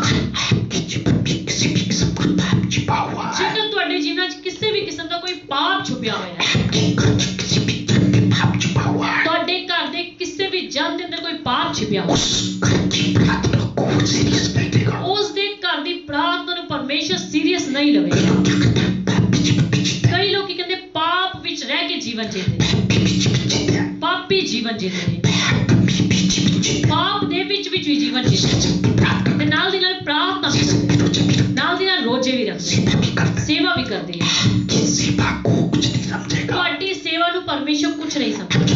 दूसरी पीढ़ी की 11-12 अध्याय में पढ़े, ਤਾਂ ਜਦੋਂ ਅਸੀਂ ਦੂਸਰਾ ਸ਼ਮੂਏਲ 11 ਤੇ 12 ਅਧਿਆਇ ਵਿੱਚ ਦੇਖੀਏ, अपनी सेनापति यूरिया को बनवा कर उसकी पत्नी को अपनी पत्नी बनवा, ਦਾਊਦ ਰਾਜਾ ਨੇ ਆਪਣੀ ਸੈਨਾਪਤੀ ਹਿੱਤੀ ਉਰੀਆ ਦੀ ਪਤਨੀ ਨੂੰ ਹਿੱਤੀ ਉਰੀਆ ਨੂੰ ਮਰਵਾ ਕੇ ਉਸ ਦੀ ਪਤਨੀ ਨੂੰ ਆਪਣੀ ਪਤਨੀ ਕਰ ਲਿਆ। उसको गलत सोचा, ਯਾਨੀ कि ਉਸ ਦੇ ਪ੍ਰਤੀ ਉਹਦੀ ਗਲਤ ਸੋਚ ਆ ਗਈ। यूरिया को आगे रखा कि वो मर जाए, ਜਾਣ ਬੁੱਝ ਕੇ ਹਿੱਤੀ ਉਰੀਆ ਨੂੰ ਸੈਨਾ ਵਿੱਚ ਅੱਗੇ ਰੱਖਿਆ ਕਿ ਉਹ ਮਰ ਜਾਵੇ, उसको वो मर गया, ਤੇ ਉਹ ਮਰ ਗਿਆ पत्नी को अपनी पत्नी ਤੇ ਉਸ ਦੀ ਪਤਨੀ ਨੂੰ ਉਸਨੇ ਆਪਣੀ ਕਰ ਲਿਆ। परमेश्वर को ये बिल्कुल अच्छा नहीं, ਬਾਈਬਲ 'ਚ ਲਿਖਿਆ ਕਿ ਪਰਮੇਸ਼ਰ ਨੂੰ ਗੱਲ ਬਿਲਕੁਲ ਵੀ ਚੰਗੀ ਨਾ ਲੱਗੀ, आगे चलकर जब उसकी यूरिया की पत्नी से उसके घर बच्चा पैदा ਤੇ हुआ, ਅੱਗੇ ਜਾ ਕੇ ਜਦੋਂ ਉਸ ਹਿੱਤੀ ਉਰੀਆ ਦੀ ਪਤਨੀ ਦੁਆਰਾ ਉਸ ਦੇ ਘਰ ਇੱਕ ਬੱਚਾ ਪੈਦਾ ਹੋਇਆ, बीमार हो गया, ਉਹ ਬਿਮਾਰ ਪੈ ਗਿਆ। उसने रोजे रख के बड़ी दुआ की, ਦਾਊਦ ਨੇ ਰੋਜ਼ੇ ਰੱਖੇ, ਬੜੀ ਪ੍ਰਾਰਥਨਾ ਕੀਤੀ। दाऊद की दुआ की, ਪਰਮੇਸ਼ਰ ਨੇ ਦਾਊਦ ਦੀ ਪ੍ਰਾਰਥਨਾ ਨੂੰ ਸੁਣਿਆ ਨਹੀਂ, बच्चा मर गया, ਤੇ ਉਹ ਬੱਚਾ ਲਿਖਿਆ ਮਰ ਗਿਆ। के साथ कोई भी प्रार्थना करोगे, ਪਾਪ ਦੇ ਵਿੱਚ ਹੈ ਕਿ ਕੋਈ ਵੀ ਪ੍ਰਾਰਥਨਾ ਕਰੋ, आपकी प्रार्थना निरर्थक जाएगी, ਤੁਹਾਡੀ ਪ੍ਰਾਰਥਨਾ ਜਿਹੜੀ ਹੈ ਬੇਕਾਰ ਜਾਵੇਗੀ। उसकी 15 पे पढ़े, ਜੇਕਰ ਅਸੀਂ ਯਸ਼ਾਇਆ 1 ਅਧਿਆਇ ਦੀ 15 ਆਇਤ ਵਿੱਚ ਪੜ੍ਹੀਏ, जब तुम मेरी ओर हाथ फैलाओ तब मैं तुमसे मुंह फेर लूंगा। परमेश्वर क्या कहता है, ਦੇਖੋ ਪਰਮੇਸ਼ਰ ਕੀ ਕਹਿੰਦਾ ਹੈ, जब तुम मेरी ओर हाथ फैलाओ, ਜਦੋਂ ਤੁਸੀਂ ਮੇਰੀ ओर ਹੱਥ ਫੈਲਾਓ तुमसे मुंह फेर ਤੇ ਮੈਂ ਆਪਣਾ ਮੁਖ ਤੁਹਾਡੇ ਵੱਲੋਂ ਫੇਰ ਲਵਾਂਗਾ। तुम कितनी ही प्रार्थना क्यों न करो तो भी मैं तुम्हारी न सुनूंगा, क्योंकि तुम्हारे हाथ खून से भरे हैं। तुम्हारे हाथ खून से भरे हैं, ਕਿਉਂਕਿ ਤੁਹਾਡੇ ਹੱਥ ਜਿਹੜੇ ਖੂਨ ਦੇ ਨਾਲ ਭਰੇ। अगर तुम किसी भी किस्म का पाप करते ਜੇ हो, ਤੁਸੀਂ ਕਿਸੇ ਵੀ ਕਿਸਮ ਦਾ ਕੋਈ ਪਾਪ ਕਰਦੇ ਹੋ, तुम किसी को नजायज पीट रहे हो, ਹੱਥਾਂ ਦੇ ਨਾਲ ਨਜਾਇਜ਼ ਕਿਸੇ ਨੂੰ तुम ਪੀਂਦੇ किसी का कत्ल करते ਹੱਥਾਂ ਨਾਲ ਨਜਾਇਜ਼ ਕਿਸੇ ਦਾ ਕਤਲ ਕਰਦੇ हो, तुम रिश्वत लेते हो, ਹੱਥਾਂ ਨਾਲ ਰਿਸ਼ਵਤ ਲੈਂਦੇ तुम शराब पीते हो, ਹੱਥਾਂ ਨਾਲ ਸ਼ਰਾਬ ਪੀਂਦੇ तुम गंदा काम ਹੱਥਾਂ ਨਾਲ ਗੰਦਾ ਕੰਮ ਕਰਦੇ के हाथ खून से भरे हैं, ਤੁਹਾਡੇ ਹੱਥ ਸਮਝੋ ਖੂਨ ਦੇ ਨਾਲ ਭਰੇ ਨੇ। कब तुम साफ ਤੇ करते ਬੱਚੇ ਦੇਖੋ ਸਾਫ਼ ਲਿਖਿਆ हो, जितनी मर्जी हाथ फैलाओ, ਤੇ ਜਿੰਨੇ ਮਰਜ਼ੀ ਮੇਰੇ ਵੱਲ ਹੱਥ ਫੈਲਾਓ, दुआ करो, ਜਿੰਨੀ ਮਰਜ਼ੀ ਦੁਆਵਾਂ ਕਰੋ, परमेश्वर कहता है, मैं तुम्हारी ना सुना, ਪਰਮੇਸ਼ਰ ਕਹਿੰਦਾ ਮੈਂ ਤੁਹਾਡੀ ਨਾ ਸੁਣਾਂਗਾ। जैसे कुरान उसकी दुआएं में ਜੇਕਰ ਯਸ਼ਾਇਆ 59 ਅਸੀਂ ਉਹਦੀ 2 ਆਇਤ ਵਿੱਚ ਦੇਖੀਏ, परंतु तुम्हारे अधर्म के कामों ने तुमको तुम्हारे परमेश्वर से अलग कर दिया है, और तुम्हारे पापों के कारण उसका मुंह तुमसे ऐसा छिपा कि वह नहीं सुनता। पापों के कारण उसका मुंह तुमसे ऐसा छिपा ਤੁਹਾਡੇ है ਪਾਪਾਂ ਦੇ ਕਾਰਨ ਉਸ ਦਾ ਮੂੰਹ ਤੁਹਾਡੇ ਤੋਂ ਏਦਾਂ ਛਿਪਿਆ ਹੈ नहीं सुनता ਕਿ ਉਹ ਤੁਹਾਡੀ ਸੁਣਦਾ ਨਹੀਂ। याद रखो आपके घर में अगर कोई भी जब पाप कर रहा है ਯਾਦ ਰੱਖੋ ਜੇਕਰ ਤੁਹਾਡੇ ਘਰ ਵਿੱਚ ਕੋਈ ਵੀ ਜਨ ਪਾਪ ਕਰ ਰਿਹਾ उस घर में जितनी मर्जी प्रार्थना कर लो ਉਸ ਘਰ ਵਿੱਚ ਜਿੰਨੀ ਮਰਜ਼ੀ ਪ੍ਰਾਰਥਨਾ ਕਰੋ, ਜਿੰਨੇ ਮਰਜ਼ੀ ਰੋਜ਼ੇ ਰੱਖ ਲਓ, लिखा वो सुनेगा नहीं ਵਚਨ 'ਚ ਲਿਖਿਆ ਉਹ ਸੁਨੇਗਾ ਨਹੀਂ। ਕਿੰਨੇ ਲੋਕਾਂ ਦੀ ਘਰਾਂ ਦੀ ਪ੍ਰਾਰਥਨਾ ਨੂੰ ਪਰਮੇਸ਼ਰ ਇਸ ਲਈ ਸੁਣਦਾ ਹੈ। ऐसे लोग कितने बताते हैं उनको चेक करते हैं उनको पूछते हैं प्रार्थना कितनी करते हो वचन कितना पढ़ते हो ਵੈਸੇ ਜਿੰਨੇ ਲੋਕਾਂ ਨੂੰ ਅਸੀਂ ਮਿਲਦੇ ਹਾਂ ਉਹਨਾਂ ਨੂੰ ਪੁੱਛਦੇ ਹਾਂ ਪ੍ਰਾਰਥਨਾ ਕਿੰਨੀ ਕਰਦੇ ਹੋ, ਕਿੱਦਾਂ ਦਾ ਜੀਵਨ ਜਿੰਦੇ ਹੋ, ਕਿੰਨਾ ਕੁ ਵਚਨ ਪੜ੍ਹਦੇ ਹੋ। उनको पूछते हैं कि आप गलत काम तो नहीं करते ਉਹਨਾਂ ਨੂੰ ਪੁੱਛਦੇ नहीं ਆ करते ਕਿ ਕੋਈ ਤੁਸੀਂ ਗਲਤ ਕੰਮ ਤਾਂ ਨਹੀਂ ਕਰਦੇ, ਪਰਮੇਸ਼ਰ ਨੂੰ ਆਪਣੇ ਜੀਵਨ ਤੋਂ ਕਿਸੇ ਤੋਂ ਨਾਰਾਜ਼ ਤਾਂ ਨਹੀਂ ਕਰਦੇ। परमेश्वर के सामने दीवार बन के खड़े हो क्योंकि जाते पाप परमेश्वर के सामने एक दीवार बन के खड़ा हो जाता है। जेकर यिर्मयाह 7 अध्याय 16 आयत तो देखिए, इस प्रजा के लिए तू प्रार्थना मत कर, देखो परमेश्वर ने यिर्मयाह नबी को कहा ऊंचे स्वर से पुकार, न मुझसे विनती कर क्योंकि मैं तेरी नहीं सुनूंगा। क्या तू नहीं देखता कि ये लोग यहूदा के नगरों और यरूशलेम की सड़कों पर क्या कर रहे हैं। देखो परमेश्वर यिर्मयाह को कह रहे हैं कि तू नहीं देखदा कि ये यहूदा के नगरां विच सड़कां विच की कर रहे हैं। जेकर तुसीं 18 आयत तक देखो ते साफ परमेश्वर का वचन कहता है कि इन्होंने मूर्ति पूजा देखो कितनी की है, कितना गलत काम करते हैं। इन्हां दी जिन्नी मर्जी तो उच्ची आवाज मैं इन्हां दी नहीं सुनदा। जिवें ਅਸੀਂ यूहन्ना 9 ਦੇ ਅਧਿਆਇ 31 ਵਿੱਚ ਪਹਿਲਾਂ ਦੇਖਿਆ ਸੀ, परमेश्वर ਪਾਪੀਆਂ ਦੀ ਨਹੀਂ ਸੁਣਦਾ। ਹਾਲੇਲੂਇਆ। जेकर ਅਸੀਂ मीका 3 ਅਧਿਆਇ ਦੀ 4 ਆਇਤ ਵਿੱਚ ਦੇਖੀਏ, मीका 3 अध्याय उनकी 4 आयत, मीका वे 3 उस समय यहोवा की दुहाई देंगे परंतु वह उनकी न सुनेगा, वरन उस समय वह उनके बुरे कामों के कारण उनसे मुंह फेर लेगा। देखिए लिखा उस समय वो पुकारेंगे पर परमेश्वर उन्हें नहीं सुनेगा, क्योंकि उन्होंने बुरे कामों के कारण परमेश्वर उन्हें अपना मुख फेर लेगा। पाप दा प्रार्थना दे नाल कोई भी लेना देना नहीं। या तो अपने जीवन में पाप रख लो या प्रार्थना रख लो कि परमेश्वर तुम्हारी प्रार्थना सुने। देखो जिन्ना तुम्हारे जीवन में पाप होएगा प्रार्थना तुम्हारी ऊपर तक जाएगी। देखो एक तार वाला टेलीफोन होता है ना, मान लो तार जी कितों भी कट गई, उनके रिसीवर जिन्नी मर्जी तुसी गल कर कि गल जड़ी है तुम्हारी नीचले तक पहुंच जाएगी, अगले फोन रिसीवर तक पहुंच जाएगी, बिल्कुल नहीं पहुंच। जे तुसी जोर दे नाल कि सुन नहीं पाए कि सुन रहे हो भाई, वो की कहणगे मेरे तक तुम्हारी आवाज। इसलिए पाप जब तुम्हारे जीवन विच हुंदा परमेश्वर दे नाल जो कनैक्शन नूं की कहंदा कट दिंदा। परमेश्वर साडी प्रार्थना दे उत्तर विच रुकावट इसलिए परमेश्वर दे लोगों जो तुसी प्रार्थना दे विच बैठदे हो ते अपने आप नूं जांचिया करो, अपने जीवन दे शरीर दे किसी भी अंग च पाप तां नहीं, साडी सोच विच पाप नहीं, नज़रां विच पाप तां नहीं, कन्नां विच पाप तां नहीं, मूंह विच पाप तां नहीं, हत्थां विच पाप तां नहीं। इसलिए शरीर दे किसी अंग विच कोई पाप तां नहीं, ए चेक करिया जेकर तुसी चेक करोगे अपने पापा नूं दूर करोगे तो याद रखो पवित्र व्यक्ति की छोटी जी प्रार्थना नूं परमेश्वर कान लगाता है। कोई जरूरी नहीं कि लंबी सारी प्रार्थना पवित्र व्यक्ति मान लो प्रार्थना नहीं करता उनके दिमाग विच भी कोई गल आ जाती है कि प्रभु जी उन्हें चंगा जब पवित्र व्यक्ति सोच लेता कि वो व्यक्ति ठीक होना चाहिए वो हो जाएगा। पवित्र व्यक्ति कोई काम सोच भी लेता वो काम उदा ही हो जाएगा। ये पहाड़ इधर उखड़ के उधर जाना चाहिए हो जाएगा, ठेका इधर उठ के उधर जाना चाहिए हो जाएगा, पर पवित्र होना चाहिए। क्योंकि 14 पॉइंट जो प्रार्थना के असर रोक दे छोटे छोटे पॉइंट में ਹੋਰ ਦੱਸਦਾ ਜਿਹੜੇ ਪ੍ਰਾਰਥਨਾ ਦੇ ਉੱਤਰ ਨੂੰ ਰੋਕਦੇ ਨੇ। दूसरों का भला करने की भावना ना हो, ਜਦੋਂ ਤੁਹਾਡੇ ਵਿੱਚ ਕਿਸੇ ਦਾ ਦੂਸਰੇ ਦਾ ਭਲਾ ਕਰਨ ਦਾ ਜਿਹੜਾ ਕਿ ਮਨ ਨਾ ਹੋਵੇ, ਵਰਦਾਨ ਨਾ ਹੋਵੇ, उसको भला करने के बाद ਤੁਸੀਂ ਕਿਸੇ ਦਾ ਭਲਾ ਮੰਨ ਲਓ ਕਰਦੇ ਹੀ ਨਹੀਂ, उसको अच्छा ਇਹ ਵੀ ਪਰਮੇਸ਼ਰ ਨੂੰ ਚੰਗਾ ਨਹੀਂ ਲੱਗਦਾ। नहीं प्रार्थना को तरो ਹੋ ਸਕਦਾ ਪਰਮੇਸ਼ਰ ਕਦੇ ਕਦੇ ਤੁਹਾਡੀ ਪ੍ਰਾਰਥਨਾ ਦੇ ਉੱਤਰ ਨੂੰ ਰੋਕ ਲਵੇ। ਇਸ ਲਈ ਆਪਣੇ ਮਨਾਂ ਵਿੱਚ ਭਲਾਈ ਕਰਨ ਵਾਲਾ ਮਨ ਰੱਖਣਾ। प्रार्थना नहीं ਜਦੋਂ ਤੁਸੀਂ ਲਗਾਤਾਰ ਪ੍ਰਾਰਥਨਾ ਨਹੀਂ ਕਰਦੇ ਜਾਂ ਪ੍ਰਾਰਥਨਾ ਕਰ ਕਰਕੇ ਥੱਕ ਜਾਂਦੇ ਹੋ ਤੇ ਪ੍ਰਾਰਥਨਾ ਕਰਨਾ ਬੰਦ ਕਰ ਦਿੰਦੇ ਹੋ, ਇਹ ਵੀ ਪਰਮੇਸ਼ਰ ਨੂੰ ਚੰਗਾ ਨਹੀਂ ਲੱਗਦਾ। प्रार्थना करते ਵਚਨ ਲਿਖੇ ਲਗਾਤਾਰ ਪ੍ਰਾਰਥਨਾ ਵਿੱਚ ਲੱਗੇ ਰਹੋ। जो सुनी जाए ਇੱਕ ਦਿਨ ਤੁਹਾਡੀ ਪ੍ਰਾਰਥਨਾ ਜਿਹੜੀ ਜ਼ਰੂਰ ਸੁਣੀ ਜਾਵੇ। परमेश्वर की ताकत से बढ़कर दुनिया की ताकत को समझ ਅਗਲਾ ਜਦੋਂ ਤੁਸੀਂ ਪਰਮੇਸ਼ਰ ਦੀ ਸ਼ਕਤੀ ਨਾਲੋਂ ਜ਼ਿਆਦਾ ਦੁਨੀਆ ਦੀ ਸ਼ਕਤੀ ਨੂੰ ਜ਼ਿਆਦਾ ਕੁਝ ਸਮਝਦੇ ਹੋ, ਦੁਨੀਆ ਦੇ ਲੀਡਰਸ ਨੂੰ, ਮੰਤਰੀਆਂ ਨੂੰ ਜ਼ਿਆਦਾ ਉਹਨਾਂ ਦੀ ਪਾਵਰ ਨੂੰ ਸਮਝਦੇ ਹੋ, ਪੁਲਿਸ ਨੂੰ ਜ਼ਿਆਦਾ ਸਮਝਦੇ ਹੋ। ਮੇਰੇ ਕਹਿਣ ਦਾ ਮਤਲਬ ਨਹੀਂ ਕਿ ਉਹਨਾਂ ਕੋਲ ਪਾਵਰ ਨਹੀਂ। ਸਭ ਤੋਂ ਜ਼ਿਆਦਾ ਸ਼ਕਤੀ, ਸਭ ਤੋਂ ਜ਼ਿਆਦਾ ਪਾਵਰ ਆਪਣੇ ਪਰਮੇਸ਼ਰ ਦੀ ਸਮਝ ਕੇ। ਜੇ ਤੁਸੀਂ ਪਰਮੇਸ਼ਰ ਦੀ ਪਾਵਰ ਨਾਲੋਂ ਸਮਝ ਕੇ ਡਾਕਟਰਸ ਦੀ ਪਾਵਰ ਨੂੰ ਜ਼ਿਆਦਾ ਸਮਝਦੇ ਹੋ, ਇਹ ਵੀ ਪਰਮੇਸ਼ਰ ਨੂੰ ਚੰਗਾ ਨਹੀਂ ਲੱਗਦਾ। ਹਾਂ, ਡਾਕਟਰਸ ਨੂੰ ਸਨਮਾਨ ਦਿਓ, ਪੁਲਿਸ ਨੂੰ, ਨੇਤਾਵਾਂ ਨੂੰ ਸਨਮਾਨ ਦਿਓ, ਪਰ ਸਭ ਤੋਂ ਵੱਡਾ ਸਨਮਾਨ ਜਿਹੜਾ ਪਰਮੇਸ਼ਰ ਨੂੰ। ਪਰਮੇਸ਼ਰ ਤੋਂ ਵੱਡੀ ਤਾਕਤ ਕੋਈ ਵੀ ਨਹੀਂ ਹੈ। ਜਦੋਂ ਤੁਸੀਂ ਪਰਮੇਸ਼ਰ ਦੇ ਨਾਲ ਕੱਲਿਆਂ ਦੇ ਵਿੱਚ ਸਮੇਂ ਨਹੀਂ ਬਿਤਾਉਂਦੇ ਤਾਂ ਵੀ ਪਰਮੇਸ਼ਰ ਨੂੰ ਚੰਗਾ ਨਹੀਂ ਲੱਗਦਾ। ਪਰਮੇਸ਼ਰ ਚਾਹੁੰਦਾ ਮੇਰੇ ਬੱਚੇ ਕੱਲਿਆਂ ਵਿੱਚ ਮੇਰੇ ਨਾਲ ਸਮੇਂ ਬਿਤਾਉਣ। ਤੁਸੀਂ ਚਾਰੋਂ ਸੁਸਮਾਚਾਰ ਵਿੱਚ ਪੜ੍ਹਿਆ ਹੋਵੇਗਾ, ਪ੍ਰਭੂ ਯੀਸ਼ੂ ਵੀ ਆਪਣੇ ਚੇਲਿਆਂ ਤੋਂ ਲੱਗ ਕਰਕੇ, ਉਹਨਾਂ ਤੋਂ ਦੂਰ ਹੋ ਕੇ ਪਹਾੜਾਂ ਤੇ ਪ੍ਰਾਰਥਨਾ ਕਰਨ ਲਈ ਜਾਂਦੇ, ਇਕੱਲੇ ਜਾ ਕੇ ਆਪਣੇ ਪਿਤਾ ਦੇ ਅੱਗੇ ਪ੍ਰਾਰਥਨਾ ਕਰਦੇ। ਤੇ ਕੀ ਸਾਨੂੰ ਆਪਣੇ ਹਰ ਰੋਜ਼ ਪਿਤਾ ਦੇ ਨਾਲ ਗੱਲ ਨਹੀਂ ਕਰਨੀ ਚਾਹੀਦੀ?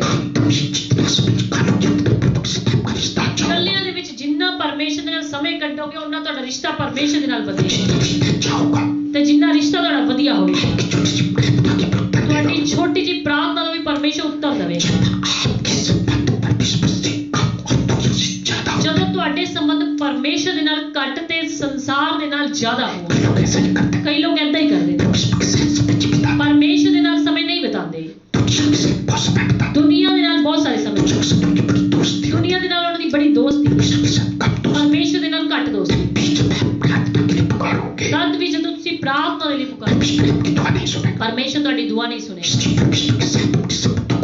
ਇਸ ਲਈ ਪਰਮੇਸ਼ਰ ਦੇ ਨਾਲ ਆਪਣੇ ਸੰਬੰਧ ਚੰਗੇ ਬਣਾ ਕੇ ਰੱਖੋ। ਅਗਲਾ ਪੁਆਇੰਟ, ਜਦੋਂ ਤੁਸੀਂ ਪਰਮੇਸ਼ਰ ਨਾਲੋਂ ਵੀ ਜ਼ਿਆਦਾ ਆਪਣਾ ਸਮੇਂ ਜਿਹੜਾ ਆਪਣੀ ਪੜ੍ਹਾਈ ਲਿਖਾਈ ਤੇ ਬਿਤਾਉਂਦੇ, ਜਿੰਨੇ ਲੋਕ ਬੱਚੇ ਪੜ੍ਹਨ ਵਾਲੇ ਹੈ ਮੇਰੇ ਵੱਲ ਧਿਆਨ ਨਾਲ ਦੇਖ ਰਹੇ, ਸੁਣ ਰਹੇ, ਜੇਕਰ ਤੁਸੀਂ ਪ੍ਰਾਰਥਨਾ ਦਾ ਸਮੇਂ ਪੜ੍ਹਾਈ ਤੇ ਦਿੰਦੇ ਹੋ,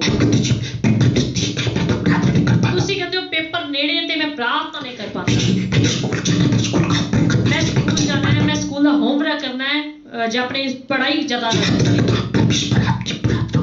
ਯਾਦ ਰੱਖਣਾ, ਪਰਮੇਸ਼ਰ ਤੁਹਾਡੀ ਪ੍ਰਾਰਥਨਾ ਨੂੰ ਕਰਦਾ। ਹਾਂ, ਪੜ੍ਹਾਈ ਦਾ ਸਮੇਂ ਤੁਸੀਂ ਪੜ੍ਹਾਈ ਲਿਖ ਲਓ, ਪਰ ਪ੍ਰਾਰਥਨਾ ਦਾ ਸਮੇਂ, ਵਚਨ ਦਾ ਸਮੇਂ, ਸੰਗਤੀ ਦਾ ਸਮੇਂ ਉਸ ਪਰਮੇਸ਼ਰ ਨੂੰ। ਕਿੰਨੇ ਲੋਕ ਪਰਮੇਸ਼ਰ ਨਾਲ ਜ਼ਿਆਦਾ ਆਪਣੀ ਡਿਊਟੀ ਨੂੰ ਮਹੱਤਵ ਦਿੰਦੇ ਨੇ, ਉਹਨਾਂ ਦੇ ਕੋਲ ਡਬਲ ਡਿਊਟੀ ਕਰਨ ਦਾ ਸਮਾਂ ਤਾਂ ਹੈ, ਪਰ ਪਰਮੇਸ਼ਰ ਦੇ ਲਈ ਸਮਾਂ ਨਹੀਂ। ਕਿੰਨੇ ਲੋਕ ਆਪਣੇ ਕਾਰੋਬਾਰ ਵਿੱਚ ਖੂਬ ਸਮਾਂ ਦਿੰਦੇ, ਖੂਬ ਰਾਤ ਨੂੰ 11 12 ਵਜੇ ਘਰ ਆਉਣਾ, ਫਿਰ ਕਹਿੰਦੇ ਥੱਕ ਗਏ ਤੇ ਪ੍ਰਾਰਥਨਾ ਨਹੀਂ ਹੁੰਦੀ, ਸੁਬਹ 6 ਵਜੇ ਉੱਠ ਕੇ ਫਿਰ ਡਿਊਟੀ। ਉਸ ਬਿਜ਼ਨਸ ਤੇ, ਉਸ ਡਿਊਟੀ ਤੇ ਪਰਮੇਸ਼ਰ ਦੀ ਕਦੇ ਵੀ ਬਰਕਤ ਨਹੀਂ ਰਹਿੰਦੀ, ਤੇ ਉਸ ਵਿਅਕਤੀ ਦੀ ਕੀਤੀ ਗਈ ਪ੍ਰਾਰਥਨਾ ਨੂੰ ਪਰਮੇਸ਼ਰ ਕੁਝ ਨਹੀਂ ਸਮਝੇਗਾ। ਜਿਹੜਾ ਦੁਨੀਆ ਨੂੰ ਸਮੇਂ ਖੂਬ ਦਿੰਦਾ ਹੈ ਤੇ ਪਰਮੇਸ਼ਰ ਨੂੰ ਸਮਾਂ ਨਹੀਂ ਦਿੰਦਾ। ਪਰਮੇਸ਼ਰ ਕਹੇਗਾ ਜਿਸ ਨੂੰ ਤੂੰ ਜ਼ਿਆਦਾ ਅਹਿਮੀਅਤ ਦੇਣਾ ਉਸ ਨੂੰ ਹੀ ਪੁਕਾਰ। ਜਦੋਂ ਪ੍ਰਾਰਥਨਾ ਦੇ ਸਮੇਂ ਤੁਹਾਡਾ ਮਨ ਭਟਕਦਾ ਰਹਿੰਦਾ, ਪ੍ਰਾਰਥਨਾ ਸਮੇਂ ਤੁਸੀਂ ਉੱਠ ਗਏ ਜਾਂ ਇੱਦਾਂ ਦੀ ਗੱਲਾਂ ਨੂੰ ਯਾਦ ਕਰੋ ਜਾਂ ਉੱਦਾਂ ਦੀ, ਇਹ ਵੀ ਪਰਮੇਸ਼ਰ ਨੂੰ ਚੰਗਾ ਨਹੀਂ ਲੱਗਦਾ। ਇਹ ਹੋ ਗਏ ਕੁਝ ਪੁਆਇੰਟ ਜਿਹੜੇ ਤੁਹਾਡੇ ਪ੍ਰਾਰਥਨਾ ਦੇ ਉੱਤਰ ਨੂੰ ਰੋਕ ਦੇਣਗੇ।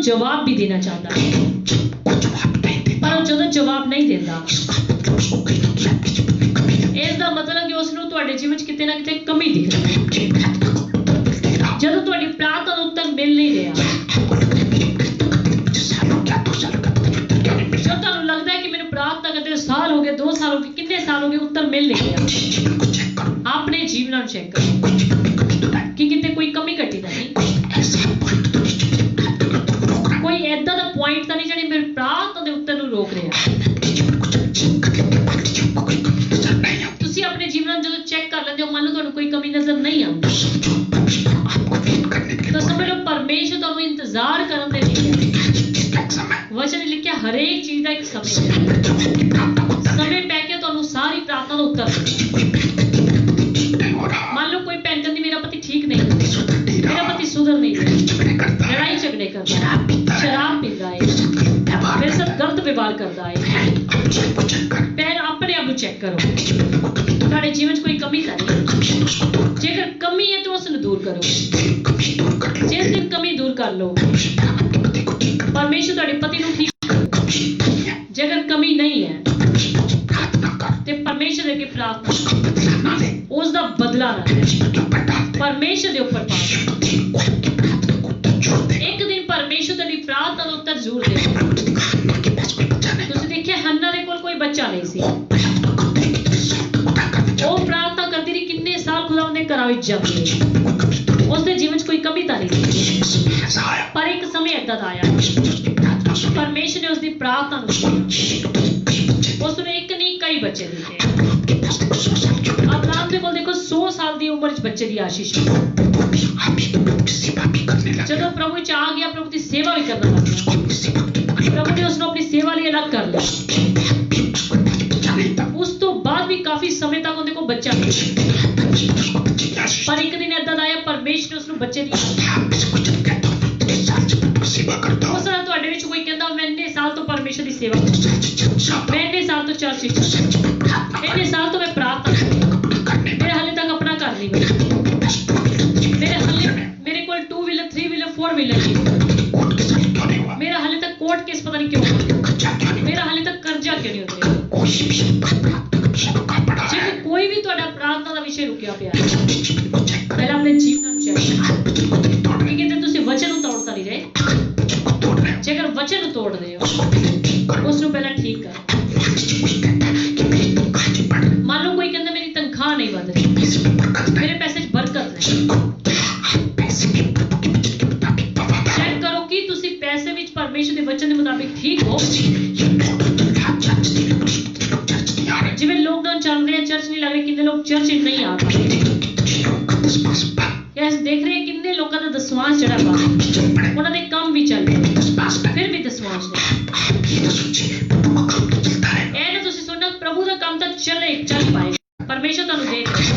उसकी नजर में दोषी ਜੇ पाएंगे, ਤੁਸੀਂ ਉਸ ਦੀ ਨਜ਼ਰਾਂ ਵਿੱਚ ਦੋਸ਼ੀ ਪਾਏਗਾ, आपकी प्रार्थना रोक देगा, ਤੁਹਾਡੀ ਪ੍ਰਾਰਥਨਾ ਨੂੰ ਪਰਮੇਸ਼ਰ ਰੋਕ ਦੇਵੇਗਾ। आशीष से भाग्य बंद करें, ਸੋ ਅਸੀਂ ਸਾਰੇ ਜਣੇ ਆਪਣੀ ਅੱਖਾਂ ਨੂੰ ਬੰਦ ਕਰੀਏ उसे आज कहते हैं, ਔਰ ਪਰਮੇਸ਼ਰ ਨੂੰ ਅੱਜ ਅਸੀਂ ਕਹਿੰਦੇ प्रभु जब प्रभु का वचन सुना, ਤੁਸੀਂ परमेश्वर ਦਾ वचन सुनो। आपको वचन के मुताबिक कहीं कमी लगी, ਜੇਕਰ ਤੁਹਾਨੂੰ वचन ਦੇ ਮੁਤਾबिक ਕਿਤੇ ਕਮੀ ਲੱਗੀ मेरे जीवन में ये कमी है, ਕਿ ਪ੍ਰਭੂ ਜੀ ਮੇਰੇ ਜੀਵਨ 'ਚ ਇਹ ਕਮੀ ਹੈ, इस कमी की वजह से शायद मेरी बरकत रुकी पड़ी, ਇਸ कमी ਦੀ ਵਜ੍ਹਾ ਦੇ ਨਾਲ ਹੋ ਸਕਦਾ ਮੇਰੀ ਬਰਕਤ ਰੁਕੀ, इस कमी की वजह से हो सकता है मेरी प्रार्थना को उत्तर नहीं ਹੋ मिल रहा, ਸਕਦਾ ਇਸ ਕਮੀ ਦੇ ਵਜ੍ਹਾ ਦੇ ਨਾਲ ਮੇਰੀ ਪ੍ਰਾਰਥਨਾ ਦਾ ਉੱਤਰ ਰੁਕਿਆ, हो सकता है इस कमी की वजह से मेरी दुआ सुनी नहीं जा ਹੋ ਸਕਦਾ ਇਸ ਕਮੀ ਦੀ ਵਜ੍ਹਾ ਦੇ ਨਾਲ ਮੇਰੀ ਪ੍ਰਾਰਥਨਾ सुनी नहीं जा इसी वक्त प्रभु से माफी मांग ले, ऐसे समय परमेश्वर तो माफी मांगे, इसी वक्त प्रभु से क्षमा मांग ले, ऐसे समय परमेश्वर तो क्षमा मांगे, इसी वक्त प्रभु से माफी मांग ले, ऐसे समय परमेश्वर तो माफी, कभी चूक जाओ, ऐसे कड़ी चौक जाओ, कभी प्रभु के आगे चूक जाओ, ऐसे कड़ी परमेश्वर देने चौक। किसी के प्रति गलती जो उसे आज क्षमा मांग ले, जੇਕਰ ਕਿਸੇ ਦੇ ਪ੍ਰਤੀ ਕੋਈ ਗਲਤੀ ਕੀਤੀ ਅੱਜ ਹੀ क्षमा ਮੰਗੋ, हो सकता है मेरी प्रार्थना इसलिए रुकी पड़ी हो, ਹੋ ਸਕਦਾ ਤੁਹਾਡੀ ਪ੍ਰਾਰਥਨਾ ਇਸੇ ਲਈ ਰੁਕੀ हो ਪਈ, सकता है इसलिए आपकी प्रार्थना रुकी ਹੋ पड़ी ਸਕਦਾ हो, ਇਸੇ ਲਈ ਤੁਹਾਡੀ ਪ੍ਰਾਰਥਨਾ ਰੁਕੀ ਪਈ। जीवन में कोई भी गुप्त पाप ਜੇਕਰ है, ਤੁਹਾਡੇ ਜੀਵਨ 'ਚ ਕੋਈ ਗੁਪਤ ਪਾਪ ਹੈ, इसी वक्त प्रभु से मांग लो, ਇਸੇ ਸਮੇਂ ਪਰਮੇਸ਼ਰ ਦੇ ਅੱਗੇ ਮੰਗੋ, मुझे मेरे अंदर ये गुप्त पाप था, ਪ੍ਰਭੂ ਜੀ ਮੇਰੇ ਅੰਦਰ ਇੱਕ ਗੁਪਤ ਪਾਪ ਹੈ, इसलिए मेरी बरकत रुकी पड़ी है, ਇਸ ਲਈ ਮੇਰੀ ਬਰਕਤ ਰੁਕ इसलिए मेरी प्रार्थना को उत्तर नहीं ਇਸ ਲਈ मिला, ਮੇਰੀ ਪ੍ਰਾਰਥਨਾ ਦਾ ਉੱਤਰ ਨਹੀਂ ਮਿਲਿਆ, कभी माफी मांग लो, ਇਸੇ ਕੜੀ ਮਾਫੀ ਮੰਗੋ, आपकी प्रार्थना को उत्तर तुरंत आपके ਤੁਹਾਡੀ पास लौटेगा, ਪ੍ਰਾਰਥਨਾ ਦਾ ਉੱਤਰ ਉਸੇ ਸਮੇਂ ਤੁਹਾਡੇ ਕੋਲ ਪਹੁੰਚੇ। परमेश्वर पसंद का जीवन नहीं जीते, ਜੇਕਰ ਤੁਸੀਂ ਪਰਮੇਸ਼ਰ ਦਾ ਪਸੰਦ ਦਾ ਜੀਵਨ इसी वक्त क्षमा मांग ले, ਇਸੇ ਸਮੇਂ क्षमा ਮੰਗੋ, अगर बुरी इच्छा से मांगते हो, ਜੇ ਤੁਸੀਂ ਬੁਰੀ ਇੱਛਾ ਦੇ ਨਾਲ ਮੰਗੋ। इसी कड़ी क्षमा मांगे ਇਸੇ ਕੜੀ क्षमा ਮੰਗੋ। मैं किसी में अपने स्वार्थ के लिए कोई प्रार्थना नहीं प्रभु जी करूंगा ਅੱਗੇ ਤੋਂ ਮੈਂ ਆਪਣੇ ਸਵਾਰਥ ਲਈ ਕੁਝ ਵੀ ਪ੍ਰਾਰਥਨਾ ਨਹੀਂ ਕਰਾਂ। आपस में एक दूसरे का आदर नहीं ਜੇਕਰ करते ਤੁਸੀਂ ਪਤੀ ਪਤਨੀ ਆਪਸ ਵਿੱਚ ਇੱਕ ਦੂਸਰੇ ਦਾ ਆਦਰ इसी में क्षमा मांग लो ਇਸੇ ਕੜੀ क्षमा इसी ਮੰਗੋ। में सोचो ਇਸੇ ਕੜੀ ਸੋਚੋ इसी में कैसे काम ਕਿ लोगे ਤੁਹਾਡੇ ਕੋਲ ਗਲਤੀ ਕਿੱਥੇ ਹੋ। उसमें आपस की बीमार रहते ਹੋ हो ਸਕਦਾ ਤੁਹਾਡਾ ਸਰੀਰ ਬਿਮਾਰ ਰਹੇ, प्रार्थना रुकी पड़ी हो ਤੁਹਾਡੀ ਪ੍ਰਾਰਥਨਾ में ਰੁਕਿਆ इसी में क्षमा मांग लो ਇਸੇ ਸਮੇਂ क्षमा ਮੰਗੋ। प्रार्थना में शक करते हो ਜੇ ਤੁਸੀਂ संदेह ਪ੍ਰਾਰਥਨਾ करते ਵਿੱਚ हो ਸ਼ੱਕ ਕਰਦੇ ਹੋ, ਸੰਦੇਹ ਕਰਦੇ इसी में क्षमा मांग ਹੋ, लो ਇਸੇ ਸਮੇਂ क्षमा ਮੰਗੋ। क्या किसी में पूर्ण विश्वास के साथ प्रार्थना किया ਪ੍ਰਭੂ ਜੀ करूंगा ਅੱਗੇ ਤੋਂ ਮੈਂ ਬੜੇ ਵਿਸ਼ਵਾਸ ਦੇ ਨਾਲ ਪ੍ਰਾਰਥਨਾ ਕਰਾਂਗਾ। प्रार्थना का उत्तर कैसे ਦੇਖੋ आएगा ਤੁਹਾਡੀ ਪ੍ਰਾਰਥਨਾ ਦਾ ਉੱਤਰ ਕਿਵੇਂ ਆਏਗਾ। दिखावे की प्रार्थना ਜੇ करो ਤੁਸੀਂ ਦਿਖਾਵੇ ਦੀ ਪ੍ਰਾਰਥਨਾ ਕਰੋ, इसी में आपको बदल लो ਇਸੇ ਘੜੀ ਆਪਣੇ ਆਪ ਨੂੰ ਬਦਲ ਦਿਓ प्रार्थना किया ਕਿ करूंगा ਪ੍ਰਭੂ ਜੀ ਮੈਂ ਗੁਪਤ ਵਿੱਚ ਪ੍ਰਾਰਥਨਾ ਕਰਾਂ, दिखावे की प्रार्थना नहीं ਕਿਸੇ ਨੂੰ करूंगा ਦਿਖਾਵੇ ਦੀ ਲਈ ਪ੍ਰਾਰਥਨਾ ਨਹੀਂ ਕਰਾਂਗਾ। दूसरों से क्षमा नहीं करते ਜੇ ਤੁਸੀਂ ਦੂਸਰਿਆਂ ਨੂੰ क्षमा ਨਹੀਂ ਕਰਦੇ इसी में आपको बदल लो ਤੇ ਅੱਜ ਹੀ ਆਪਣੇ ਆਪ ਨੂੰ ਬਦਲ ਲਓ। दूसरों से क्षमा मांगना ਦੂਸਰਿਆਂ सीखो ਨੂੰ क्षमा ਮੰਗਣਾ ਸਿੱਖੋ। आप नहीं रखते ਜੇ ਤੁਸੀਂ ਮੇਲ ਮਿਲਾਪ ਨਹੀਂ ਰੱਖਦੇ उसी प्रकार से पड़ोसियों से ਆਪਣਿਆਂ ਨਾਲ, ਪੜੋਸੀਆਂ ਨਾਲ, आज जाके उनके साथ मिलाप करें ਤੁਸੀਂ ਅੱਜ ਹੀ ਉਹਨਾਂ ਨਾਲ ਮੇਲ ਮਿਲਾਪ ਜਾਰੀ ਕਰੋ। आपकी बरकत को रोकेगा नहीं ਮੇਲ ਮਿਲਾਪ ਤੁਹਾਡੀ ਬਰਕਤਾਂ ਨੂੰ ਰੋਕੇਗਾ। हमसे आपकी बरकत आएगी ਮੇਲ ਮਿਲਾਪ ਦੇ ਨਾਲ ਤੁਹਾਡੇ ਜੀਵਨ 'ਚ ਬਰਕਤ ਆਏਗੀ। उस वचन को ध्यान से नहीं ਜੇ सुनते ਤੁਸੀਂ ਪਰਮੇਸ਼ਰ ਦੇ ਵਚਨ ਨੂੰ ਧਿਆਨ ਦੇ ਨਾਲ ਨਹੀਂ ਸੁਣਦੇ, लापरवाही बरतते हो ਵਚਨ सुनने 'ਚ ਲਾਪਰਵਾਹੀ ਵਰਤਦੇ इसी ਹੋ, कड़ी क्षमा मांग ले ਇਸੇ ਘੜੀ क्षमा ਮੰਗ ਲਓ। मेरे जीवन में कमी थी ਪ੍ਰਭੂ ਜੀ ਮੇਰੇ ਜੀਵਨ 'ਚ ਇਹ ਕਮੀ ऐसी कुछ नहीं हो ਪਰ ਕੋਈ ਕਮੀ ਨਹੀਂ ਹੋਵੇ। गरीबों की नहीं ਜੇ सुनते ਤੁਸੀਂ ਗਰੀਬਾਂ ਦੀ ਨਹੀਂ ਸੁਣਦੇ, किसी भी गरीब का मजाक किया ਤੁਸੀਂ ਕਿਸੇ ਵੀ ਗਰੀਬ ਦਾ ਮਜ਼ਾਕ ਉਡਾਇਆ, गरीब की बात को ਤੇ ठुकराया ਗਰੀਬ ਦੀ ਗੱਲ ਨੂੰ ਠੁਕਰਾਇਆ, आज उससे माफी मांग ਅੱਜ ਹੀ ਉਸ ਤੋਂ ਮਾਫੀ ਮੰਗ ਲਓ।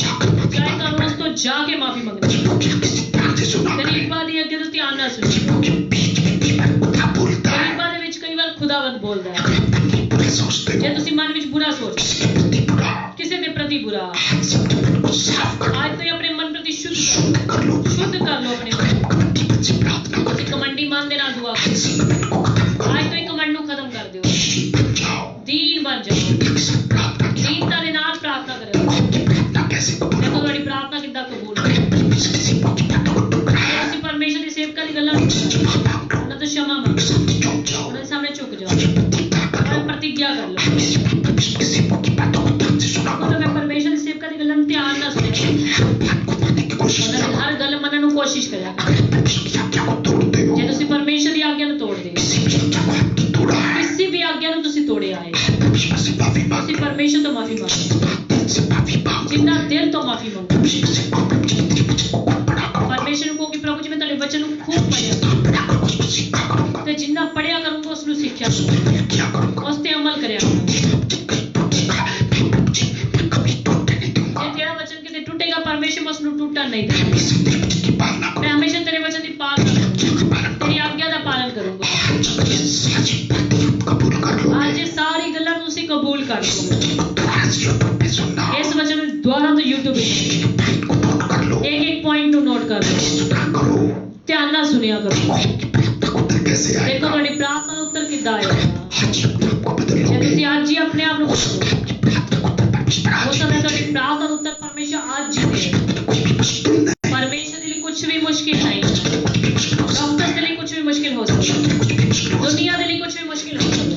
है जिस परमेश्वर की आप भक्ति करते ਪਰ हो ਯਾਦ ਰੱਖਣਾ, जिस ਪਰਮੇਸ਼ਰ ਦੀ ਤੁਸੀਂ ਭਗਤੀ उस में कुछ भी मुश्किल नहीं ਉਸ ਦੇ ਲਈ ਕੁਝ ਵੀ ਮੁਸ਼ਕਿਲ ਨਹੀਂ। Hallelujah hallelujah thank you Jesus bless कर दो एक एक को ब्लेस कर दो पिता तेरे लोगों ने तेरे वचन को बड़ा ध्यान से सुना है प्रभु ਖੁਦਾਵੰਦ ਤੁਹਾਡੇ ਬੱਚਿਆਂ ਨੇ ਤੁਹਾਡੇ ਵਚਨ ਨੂੰ ਬੜੇ ਧਿਆਨ ਦੇ ਨਾਲ ਸੁਣਿਆ। लोगों ने सीख करने के लिए सुना है ਜਦੋਂ ਲੋਕਾਂ ਨੇ ਸਿੱਖ ਲੈਣ ਲਈ ਉਸ ਤੇ ਅਮਲ ਕਰਨ ਲਈ ਸਿੱਖਿਆ ਹੈ, कोई कोई उनके जीवन में वचन सौ गुना फल लाए ਉਹਨਾਂ ਨੂੰ ਉਹਨਾਂ ਦੇ ਜੀਵਨਾਂ 'ਚ ਵਚਨ 100 ਗੁਣਾ ਫਲ ਲਿਆ ਹੈ, लोग इस वचन को तेरे सुना कर तुझे पढ़ा करें ਤਾਂ ਕਿ ਤੇਰੇ ਵਚਨਾਂ ਨੂੰ ਲੋਕ ਹਰ ਰੋਜ਼ ਸੁਣਿਆ ਕਰ, ਹਰ ਰੋਜ਼ ਪੜਿਆ ਕਰਨ, जिंदगी देता है ਤਾਂ ਕਿ ਤੇਰਾ ਵਚਨ ਜ਼ਿੰਦਗੀ ਜੋ ਦਿੰਦਾ ਹੈ, चंगाई ਤੇਰਾ देता ਵਚਨ है ਪ੍ਰਭੂ ਜੀ ਚੰਗਾ ਕਰਦਾ ਹੈ, तरक्की देता ਤੇਰਾ है ਵਚਨ ਤਰੱਕੀ ਦਿੰਦਾ ਹੈ। उस तेरे वचन पे किया भी करे ਹੋ प्रभु ਸਕੇ जी ਤਾਂ ਪਰਮੇਸ਼ਰ ਤੇਰੇ ਵਚਨ ਦੇ ਹਰ ਰੋਜ਼ ਚੱਲਿਆ ਵੀ, आपके वचन को पूरी तरह से पालन करने का वचन ਪਰਮੇਸ਼ਰ ਆਪਣੇ दे। ਵਚਨਾਂ ਦੇ ਪੂਰੀ ਤਰ੍ਹਾਂ ਪਾਲਨ ਕਰਨ ਦਾ ਨਾਮ हमेशा तुझे खुश रखा ਤੇ करे ਹਮੇਸ਼ਾ ਪ੍ਰਭੂ ਜੀ ਤੁਹਾਨੂੰ ਖੁਸ਼ ਰੱਖਿਆ ਕਰੇ, जितना मैं अपने लोगों से खुश नहीं होता उनकी प्रार्थनाओं का उत्तर दे ਕਿਉਂਕਿ ਪਰਮੇਸ਼ਰ ਜਿੰਨਾ ਤੁਸੀਂ ਆਪਣੇ ਬੱਚੇ ਤੋਂ ਖੁਸ਼ ਹੋਗੇ, ਉਹਨਾਂ ਇਹਨਾਂ ਦੀ ਪ੍ਰਾਰਥਨਾ ਦਾ ਉੱਤਰ ਦਿਓ। कोई बात सच्चे दिल से पश्चाताप कर लेता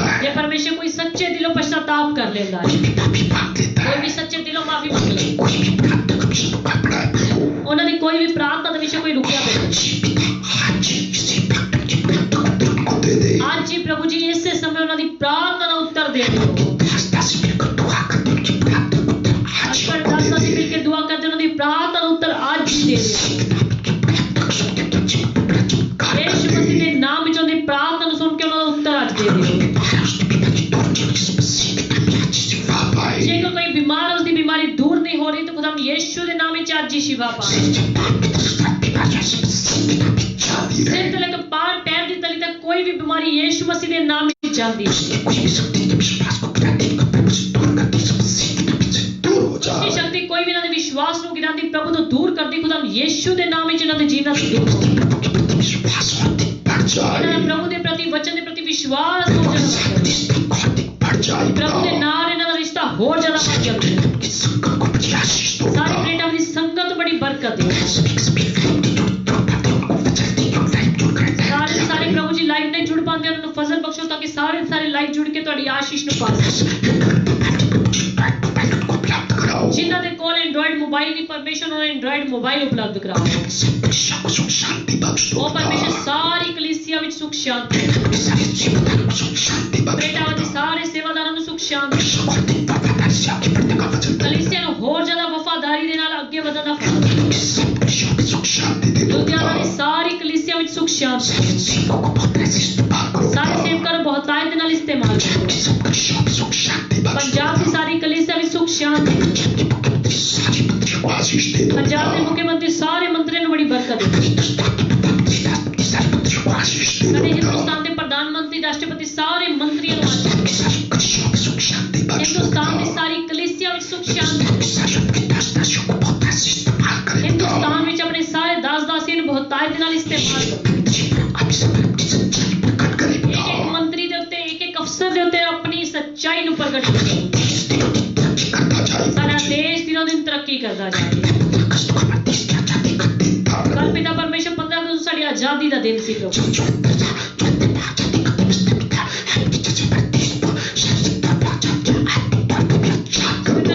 ਇੰਡੀਪੈਂਡੈਂਸ ਡੇ ਪੂਰੇ ਹਿੰਦੁਸਤਾਨ ਵਿੱਚ ਮਨਾਇਆ ਗਿਆ। ਪਿਤਾ ਪਰਮੇਸ਼ਰ ਸਾਡਾ ਦੇਸ਼ ਜਿਵੇਂ ਸਰੀਰ ਰੂਪ ਤੇ ਆਜ਼ਾਦ ਹੋਇਆ ਆਤਮਿਕ ਰੀਤੀ ਨਾਲ ਵੀ ਆਜ਼ਾਦ ਹੋ ਗਿਆ। ਸਾਡਾ ਦੇਸ਼ ਪੂਰੀ ਤਰ੍ਹਾਂ ਆਜ਼ਾਦ ਹੋ ਗਿਆ।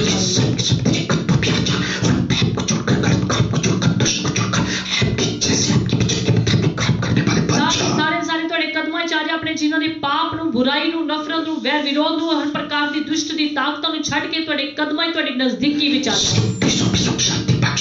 ਸਾਰੇ ਦੇਸ਼ਾਂ ਵਿੱਚ ਸੁਖ ਸ਼ਾਂਤੀ। ਸਾਰੇ ਦੇਸ਼ ਦੇ ਮੰਤਰੀ ਨੂੰ, ਲੀਡਰਸ ਨੂੰ ਆਸ਼ੀਸ਼ ਦਿਓ। ਸਾਰੇ ਆਪਣੀ ਸੱਚਾਈ ਨੂੰ ਭੇਜੋ ਤਾਂ ਕਿ ਸਾਰੇ ਲੋਕ ਜਾਣ ਕਿ ਸੱਚਾ ਪਰਮੇਸ਼ਰ ਪ੍ਰਭੂ ਯਿਸੂ ਮਸੀਹ।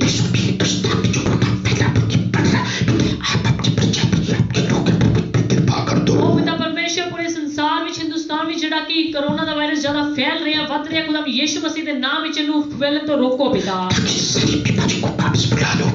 ਸਾਰੀ ਬਿਮਾਰੀ ਨੂੰ ਵਾਪਿਸ ਬੁਲਾਓ ਪਿਤਾ।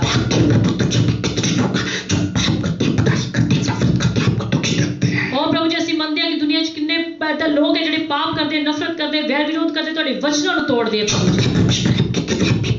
ਜੋ ਪ੍ਰਭੂ ਜੀ ਤੁਹਾਡੇ ਖਿਲਾਫ ਫਿਰ ਵੀ ਪ੍ਰਭੂ ਜੀ ਇਹ ਬਣਾਇਆ ਗਿਆ ਇਹ ਸੰਸਾਰ ਸਾਡਾ ਤੁਹਾਡਾ ਹੈ। ਤੁਸੀਂ ਇਹਨਾਂ ਤੇ ਕਿਰਪਾ ਤੁਸੀਂ ਸਾਰੀ ਸ੍ਰਿਸ਼ਟੀ ਦੇ ਕਰਤਾ ਹੋ। ਪ੍ਰਭੂ ਯਿਸੂ ਮਸੀਹ ਤੁਸੀਂ ਇਸ ਦੁਨੀਆ ਦੇ ਮਾਲਿਕ ਤੇ ਖਾਲਿਕ ਹੋ। ਤੁਸੀਂ ਸਾਰੇ ਸੰਸਾਰ ਤੇ ਹਿੰਦੁਸਤਾਨ ਤੇ ਪੰਜਾਬ ਤੇ ਸਾਡੇ ਲੁਧਿਆਣੇ ਤੇ ਕਿਰਪਾ ਕਰੋ। ਦੇਖੋ ਪ੍ਰਭੂ ਜੀ ਕਿੰਨਾ ਲੋਕਡਾਊਨ ਦਾ ਦਿਨ ਰਹੇ ਪਿਤਾ ਪਰਮੇਸ਼ਰ, ਹਲੇ ਵੀ ਲੋਕਡਾਊਨ ਕਿੰਨੀ ਜਗ੍ਹਾ ਤੇ ਚੱਲ ਰਿਹਾ ਪਰਮੇਸ਼ਰ। ਤੁਸੀਂ ਸਾਰਿਆਂ ਨੂੰ क्षमा ਕਰੋ। ਕਿੰਨੇ ਮਹੀਨਿਆਂ ਤੋਂ ਤੁਹਾਡੇ ਪਵਨ ਵੀ ਬੰਦ ਕਰ ਇੱਕ ਵਾਰੀ ਦਇਆ ਕਰ ਦੋ, ਕਿਰਪਾ ਕਰ ਦੇ, ਇਸ ਬਿਮਾਰੀ ਨੂੰ ਵਾਪਿਸ ਸੱਦ ਲੈ। ਦਇਆ ਕਰ ਪ੍ਰਭੂ, ਸਾਰੇ ਸੰਸਾਰ ਤੁਹਾਡੀ ਦਇਆ ਚਾਹੇ। ਪਿੰਡਾਂ ਦੀ ਸਾਰੀ ਕਲੀਸਿਆ ਤੁਹਾਡੀ ਬਰਕਤ ਚਾਹੇ।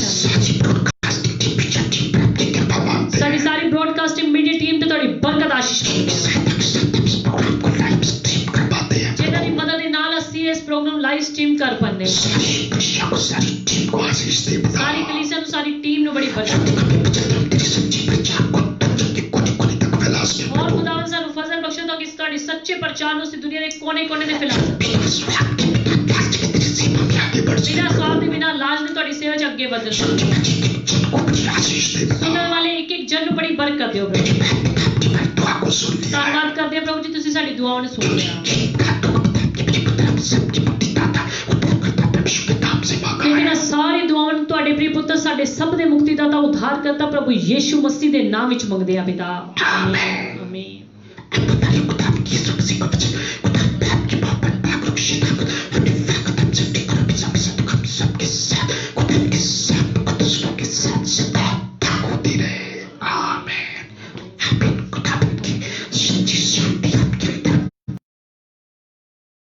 ਦੇ ਨਾਲ ਵਫਾਦਾਰੀ ਦੇ ਨਾਲ ਇਹ ਸਾਡੇ ਦਿਲ ਦੀ ਦੁਆ ਹੈ ਪਰਮੇਸ਼ਰ ਤੁਹਾਡੀ ਕੋਈ ਵੀ ਪ੍ਰਾਰਥਨਾ ਦੇ ਉੱਤਰ ਨੂੰ ਨਾ ਰੋਕੇ ਜਿਨ੍ਹਾਂ ਦੀ ਪ੍ਰਾਰਥਨਾ ਰੁਕੀ ਪੜੀ ਹੈ ਉਹਨਾਂ ਦੇ ਸਾਰੇ ਦੀ ਪ੍ਰਾਰਥਨਾ ਦੇ ਉੱਤਰ ਮਿਲ ਜਾਣ ਆਮੀਨ